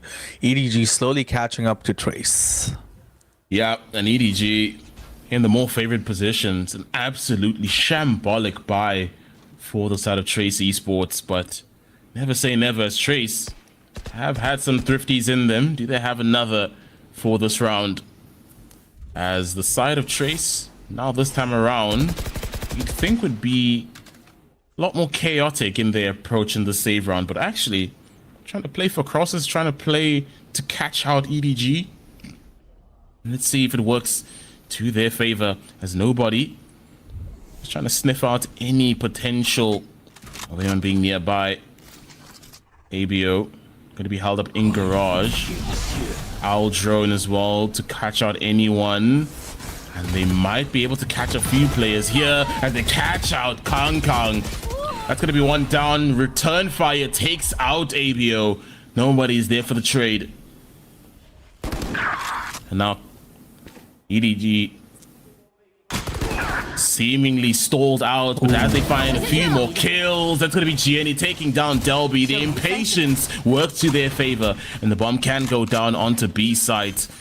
That's going to be one left remaining. Viva, there's nothing really much you can do here but try to find some exit frags or potentially just die to the bomb to get a bit more economy. But it's not looking good thus far for Trace Esports, as EDG slowly but surely crawling their way back into the series. Yeah. 8-9 at the end of this round. Got a smiley face. Really? Yes. I'm so sorry. Oh yeah, it does. Oh my god. Playing this game for almost 2 years. That's the first time I realized that. For a second, I'm like, where are you saying there's a smiley face? Oh my god, I didn't realize that's a smiley face. Oh my god, I'm gonna log into the game and see. Oh my gosh, I have never seen that. Me neither. Oh my god. Hey, that's why we're on this side casting and not playing, right? Because we don't notice those small nuances on the map. But you know, speaking of smiley face, there's definitely smiling faces on EDG's side as they are slowly catching up onto Trace. And 8-9 at the end of this round, like definitely something that they can come back from as they show complete dominance here on the pistol round. The pistol round because they had pistols, not really a pistol round, but pistol round for Trace. But now we have guns and an AWP coming on from Kai. Yeah, it's going to be a heavy investment here, and it needs to pay dividends because side of EDG have not really allowed for a snowball effect in the round win. So a lot is going to be asked here for Kai. As Jalala, the last line of defense on this B side, taken out swiftly. ABO in the corner. Nano Storm's going to tag up Kong Kong. Bit of chip damage done down to him. Owl drone is going to spot out one. Don't think it spotted out ABO as well. But a few bodies scattered and two going to be potentially flanking Kai as well as Viva. Delby takes down Gianni, so a slight pinch. What a potential here to maybe catch them out. And a huge shot. Chichu finds one. The neural theft is going to be huge, as he now has information on one and now takes down Kai as well on the slide. And EDG looking indomitable right now. As Delby is the last one remaining, 32 HP. And Kong Kong, will he allow it? Can't do much there. And that is going to be another round conversion, 9-9. They've tied it up. And for the first time, it's looking like EDG might be able to take the lead in this series. Yeah, completely turning the game around on their head as EDG with an amazing B side. You know, Kankan really playing really well this entire map, you know, really showcasing what the agent's potential, and then Chichu and nobody clearing the rest of the house there. And there's a timeout coming out from Trace's side, you know, 9-9. What went wrong, folks? We were so in the lead. What happened? EDG happened. Yeah, and you see, this is something that I kind of had a fear of. Is yes, EDG struggled on the side of attack, but when it came to the side of, or rather on defense, but when it came to attack, it just seems like the side of Trace haven't had an answer whatsoever for what EDG has thrown at them. And it's so difficult when you are playing a team like EDG with just how dominant and sort of enforcing they can be on a round. And with the agents that we've sort of seen, you know, the Waylay, the Neon, it's been very difficult to counter any of this. And, you know, there's only so much stopping force that you can have with that Killjoy. So again, could it have been a mismatch with regards to, you know, the sort of sentinel that they've opted to try and hold down a site? We'll have to see, but for now it just seems like EDG have the number of Trace. Yeah, and it's such a contrasting play, right? Because when Trace play, they want to be playing with missing information when they were attacking. But on EDG's side, the rush meta is what's working in their favor. As we move on to our next round, 9-9 for Trace and EDG, who will come out on top. Yep, indeed. And once again, just trying to bully their way onto side. No one can find their way through. It's going to be Trades. Kong Kong finding, Delby rather taking down nobody. Smoggy as well finding a kill. Viva trading out as well. It's 1-for-1 trades all around. Gianni as well finding another kill. And Kai going to be the one standing. It's an absolute bloodbath out onto Seaside. Finally, bomb goes down. It's going to be Kai, the last one remaining. Trace Esports hasn't sorted out Relay Bolt, as well as Overdrive invested into the round. Can he find some success? Both players going to be held up onto the site. Touch on the spike. Left in the 2v1, has no idea they're behind him. He dodges out the shots. And it's going to go down as Jenny pulls EDG further away. Yeah, the Overdrive commitment there, I would have expected him to actually turn around the boxes and try to get one of the kills with the Overdrive before it ran out, and then switching on to the Sheriff. But then again, EDG taking down with the sea of blood here on site C, where literally every member of Trace and 3 of the EDG members went down. But Jenny basically said, you know, we've got this in the bag. EDG, first time taking lead on this half. Indeed. It's a very audacious attempt to try and push up here, but Jalele is going to find one. Holding the angle. And he's still there. Not taken down. And finally, Smoggy takes him out. But the damage has already been done. Trace looking favorable in this round. Seeing the walk up here from ABO. Definitely going to be unsuspecting. I don't think the way to catch the bomb out, but might be able to catch Smoggy. He's definitely not going to have any idea that he's going to be inserted there. And it's all left to nobody. 1 versus 4. He was a standout in the previous map. This might be an impossible task to ask. And that, again, case in point, as Kai shuts down any clutch factor and equals things out once again. 10-10. We definitely have a map on our hands. Yep. And it's basically, you know, started with, say, Lele taking down 3 here.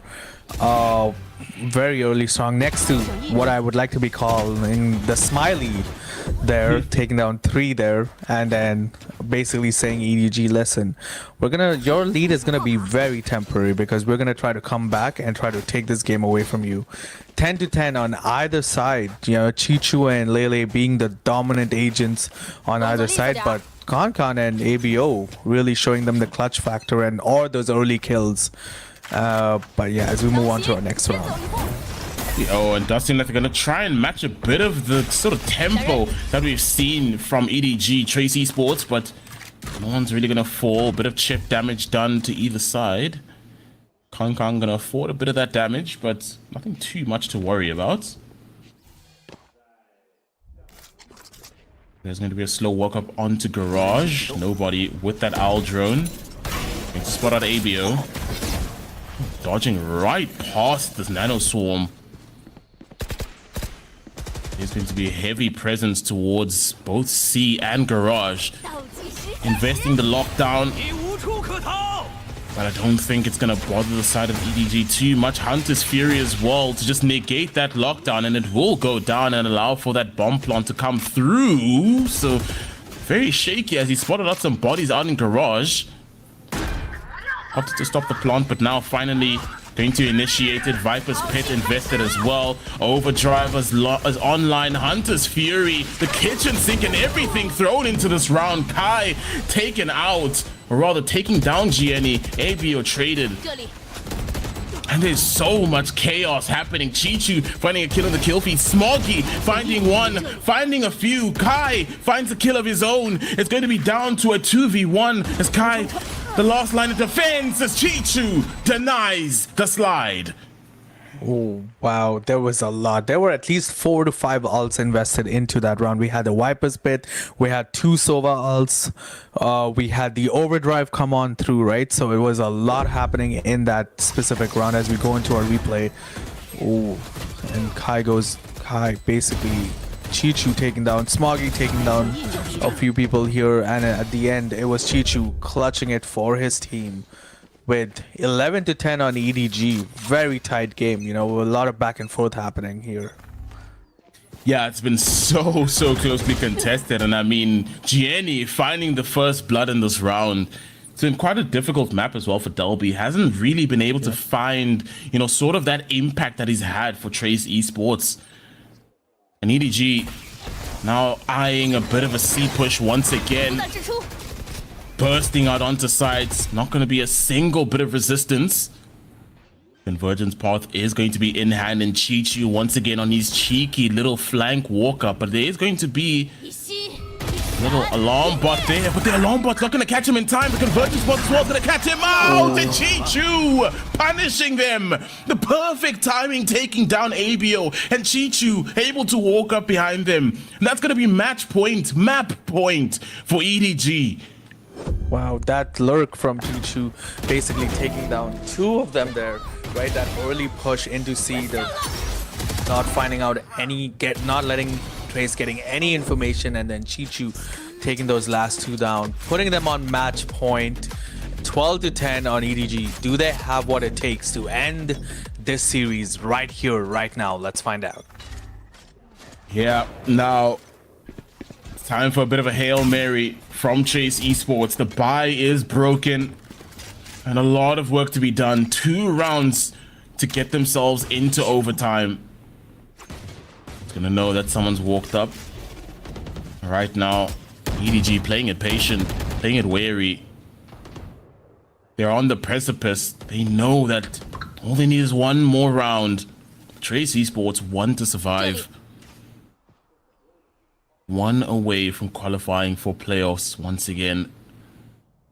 Will it happen?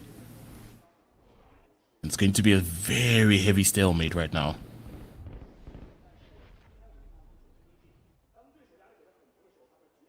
Slowly but surely walking up towards A.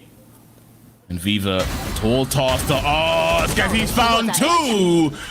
Gianni able to trade him out, but some heavy damage done onto EDG. The neural theft online as well. Few players spotted out. He's only able to get the 1 trade. Kang, Shorty in hand. 2 versus 2. Make that a 1 versus 1. Chichu, 24 HP. And Trace Esports, a lifeline thrown, and they've grabbed it. Wow. You know, Kang going down there on the collat. I think it was a collat, but basically Trace pulling that game back, pulling that round back, and basically saying, EDG, we're not out of it yet. We've got some fight left in us. We're gonna fight till the end. And Viva taking down those 2 early with the Sheriff, right? Really helped their team there, but you know, Trace really pulling that back here and essentially saying, let's take it another round. Indeed, and Kai trying to catch out Kang, so they have information on where the op is going to be, so they're actually opting to move away from that. Very smart move, rather opting to maybe pivot towards the B hit, but at the moment haven't seeming like they've sort of made their mind up just yet. Bomb still working its way up. They may be looking for a bit of contact up onto B. Information gathered on where the Killjoy's utility is going to be held up. I don't think they'll have any idea Jalele is going to be held up onto the top side here. And this is going to be a huge blood bath, as few are going to be found on either side. 2 for 2 trades coming through, and this is going to be the do or die scenario for both teams. Can the side of EDG kind of edge their way over the finish line and finally qualify? But will it be Trace Esports to push it into overtime? As 3 going to be left standing. The scan is going to be there. Viva takes down Smoggy. Relay bolt is not going to catch nobody. Kai, and he's left the last one standing. And overtime, here we go. Wow, Trace pulling it back into the overtime, you know, getting those 2 rounds, not letting EDG take the game away as we go into our first overtime here. Wow, absolutely amazing, absolutely wild from Trace's side, taking that game back, taking that round back, should I say, and basically telling EDG, you know, we're not out of it yet. Don't just throw us off yet. We're gonna take this game. We're gonna push you through the ringer. And you know, this is something you said when we started the series, right? EDG might have to work for it, and Trace basically echoing your statement there. You want to qualify, you gotta work for it, my friends. Yeah, and seeming like EDG want to do it the EDG way. Bit of heartache, bit of stress and anxiety. Yeah. So let's see if they're able to pull it through. But Trace Esports, they're not giving up. They want to push all the way through. And it's going to be a glass cannon up. Refractor's there. Maybe try and catch out one of the players. And he's sticking this out. He's not leaving it. Gets one. It's a good investment thus far from Kong Kong. Information gathered on where one of the players may be. And a site blocked out. There's your first bit of value coming through from the glass cannon op. Side of Trace Esports, they kind of don't know what to do at this point in time. Opting to maybe walk up slowly towards the B site. It's going to be 2 bodies waiting towards garage and 2 more on either end of the site. So this may be the best possible outcome for EDG. Trace Esports might be walking into a bit of a trap. And it does seem that the conversion will be there. They're going to try and get their way through.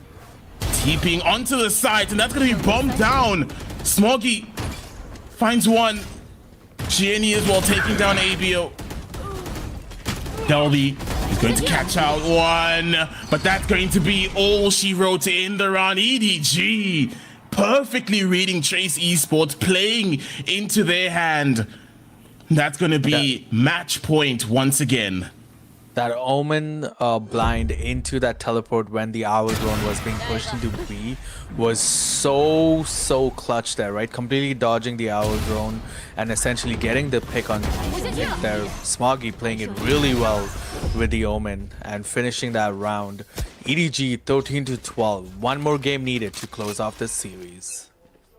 Yeah, now it's all a test to see, can they be the ones to convert? EDG was struggling on defense, but attack has been their strongest suit. Question is, can they maintain that success? Glass cannon up onto Kai. Spots out one, he's gonna whip the shots. Tries to go for the shorty play. Not gonna spot out anyone, and is not gonna convert. Kong Kong finding 2, mowing them down. EDG bullying their way onto the site. The last 2 players remaining. Viva, Xiaola, like what can they find? It's seeming like a moment of distress, despair, and agony. As Trace Esports left to the last 2 players. They know it's coming, and they know what's on the other side. It's Kong Kong, and he takes them down with a 4K to boot. EDG qualified for the playoffs in style, and he's the man that's gonna send them all the way through once again. Wow, what a strong showing from Kong Kong, really putting that duelist role into his hands, completely dominating as the glass cannon op holder in those overtime rounds. But those were not the only rounds that he was dominant, but he was dominant across the entire 2 series. As we move on to we will move on to our interview segment shortly, but honestly, what a round, what a game. I mean, as I say, EDG don't make it any easier on their fans, you know, always giving them that anxiety. But hats off to Trace Esports. They really, you know, gave their all in a sort of map, or rather matchup, where a lot of people would have counted them out.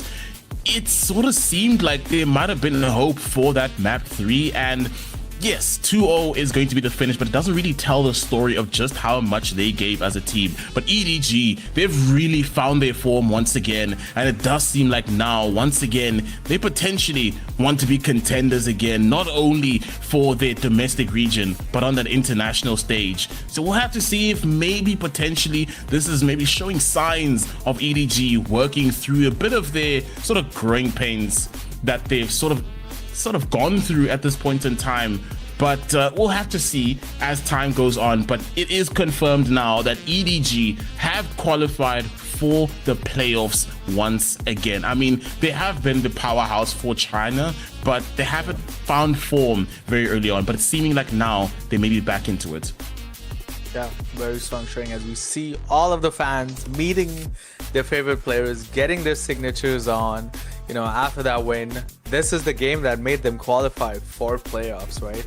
And then going into playoffs is going to really show how they're going to be doing dominance. But as we go on to our interview, we're going to have our translator Moon on standby, taking it away.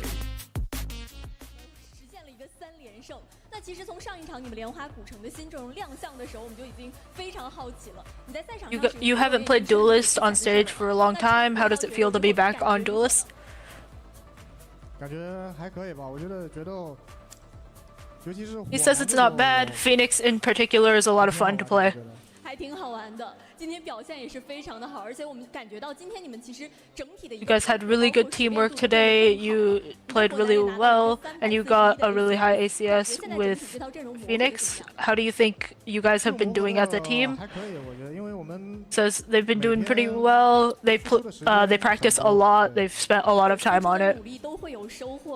我们可以看到今天对手 TE 其实他们抓机会的能力还是比较强的，尤其是在莲花古城的上半场，他们也实现了 TE got a lot of eco wins against you guys. What do you guys think they did well for the eco round? 我觉得首先 eco 局可能就没什么道具嘛，然后就比较是所谓 He says their fundamentals are really good and their aim is good, just like they are in pistol rounds, so that's what they've been doing well.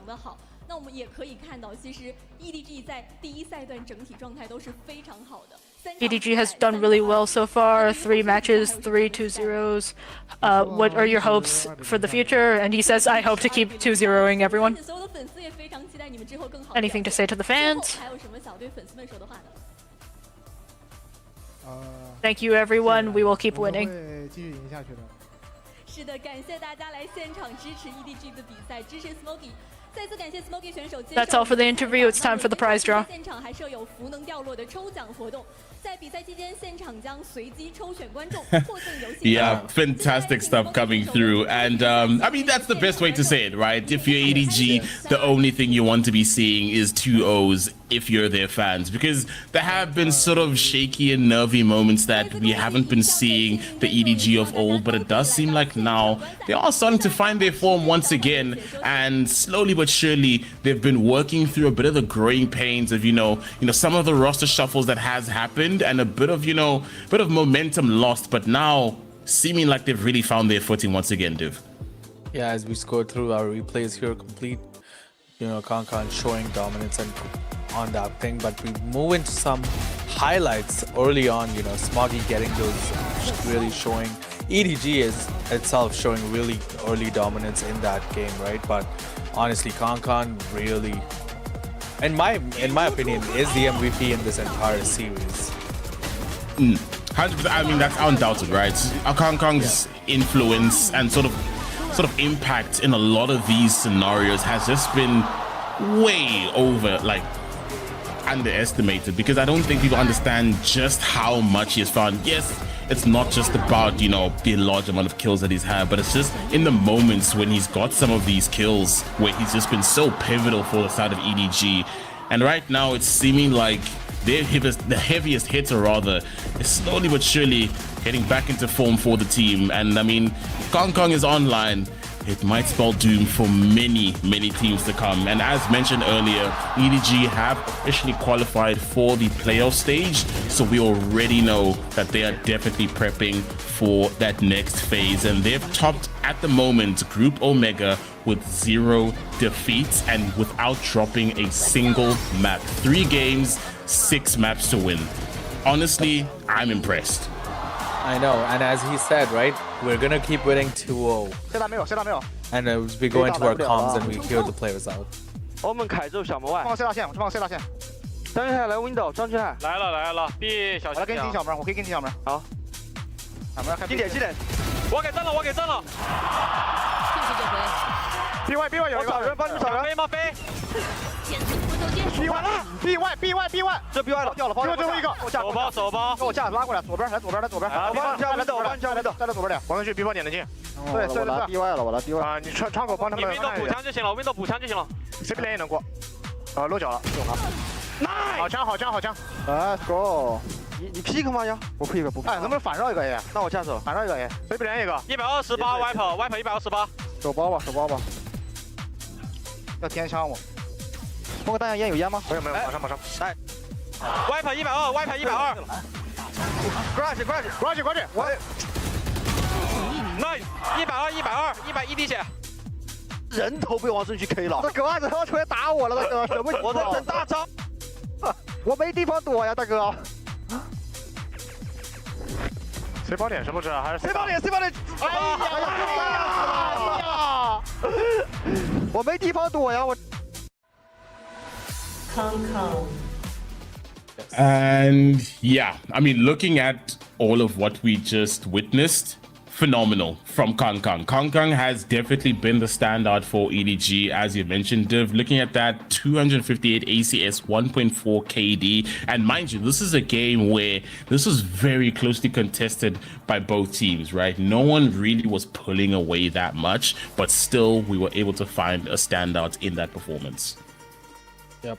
Yeah, and completely showing dominance. And look, again, we see the lethal zones. And I said earlier, and I'll say it again, you know, definitely in this map you can kind of see that C side was the more lethal zone for him, but you know, we saw him with the op on A earlier, but it did not work that well, so he moved on to C side, and I think that was the change that basically put Kong over the edge and essentially showed that C zone is the lethal zone for me. Yeah, and I mean, it did seem like there was a bit of a change that needed to happen for Kong, because it did seem like in the beginning stages of the game, he was struggling quite a bit, and we did see a lot more presence towards B and C. But once that change was made after the sort of timeout came through, Kong was just flourishing, man. He was absolutely tearing them limb from limb. Yeah. And the confidence soaring from him just starts to translate into his team. When you take a look at it, he was everywhere. Whether it was on C side A or B, he was there and he was showing out. And even in this last moments to edge them closer towards that 12th round win, everywhere he was, it was just pure dominance and sheer bullying sentiment from the side of Kong.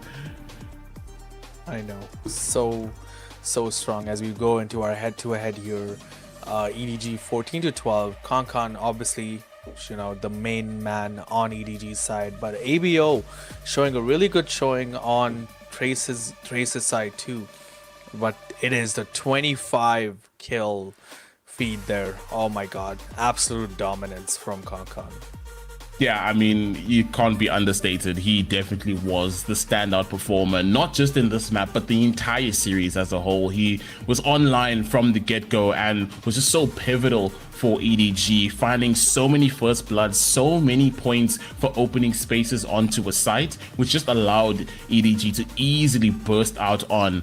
And when it came to the side of Trace Esports, you know, they really gave their all. ABO showing up in so many rounds, you know, trying to pull out some clutch moments, but there's only so much you can do until you need your team to work with you. And unfortunately, it just seemed like the side of Trace Esports collapsed when it came onto the defensive side of things. Because I mean, when you take a look at it now, you know, first bloods 14 on the side of EDG, and I mean, it almost seems as if every single time they had a first blood, it was instantaneously converted on either team, right? And I mean, the clutches, we did have one clutch on the side of Trace Esports, which did come from ABO. ABO, as I mentioned, tried his absolute best. There was a flawless as well, but the post plants, this is actually something interesting, because I definitely felt as if the side of EDG struggled a lot more, but it seemed like they actually dealt with it better than Trace Esports. No, I completely agree, right? And it's we go into our hexagon here, 231, 196. It was definitely a strong showing from Chichu here too, right?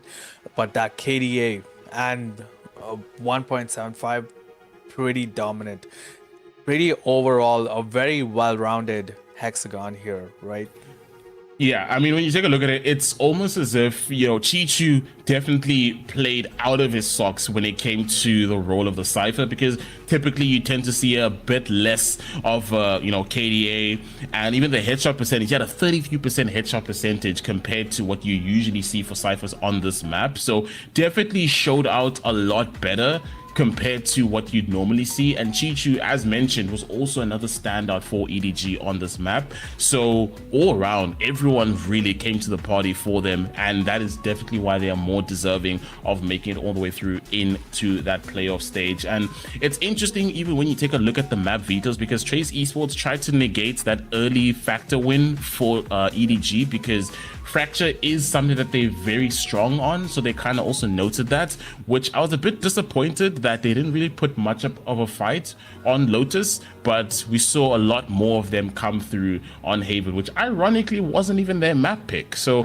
maybe a bit more work to be done for Trace Esports going into the workshop. But outside of that, EDG, they really have showcased that despite anything, they really are here to win, and they're kind of putting behind all of the doubt, all of the sort of noise that they may not really be who they were, which, mind you, don't forget, these guys are international champions. So we're really seeing a bit more of that come through from them in this series in stage 1.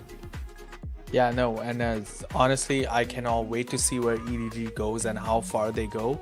Potentially with the showing that they had today, especially in the first round and even the second game, right? They probably have what it takes to go all the way.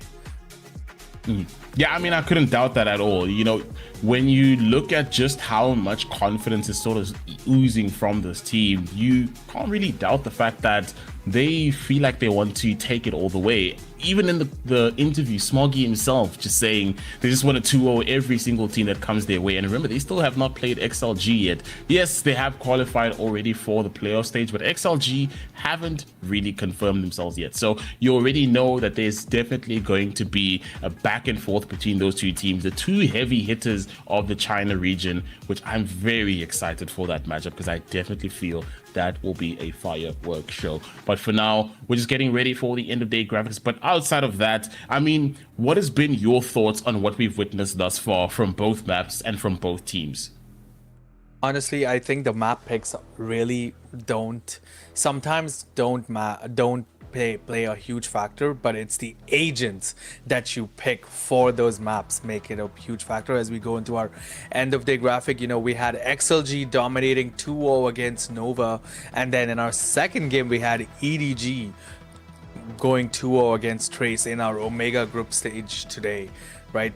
We saw the XLG completely dominate the first game earlier today, and now we saw EDG taking it as well. But my honest thoughts, yes, it definitely, agent selection really does matter on those map picks, because you could have a map pick, but if the agent selection isn't as optimal as you would think, you know, it's not going to work in your favor. As we go into our group stages, break it down for us.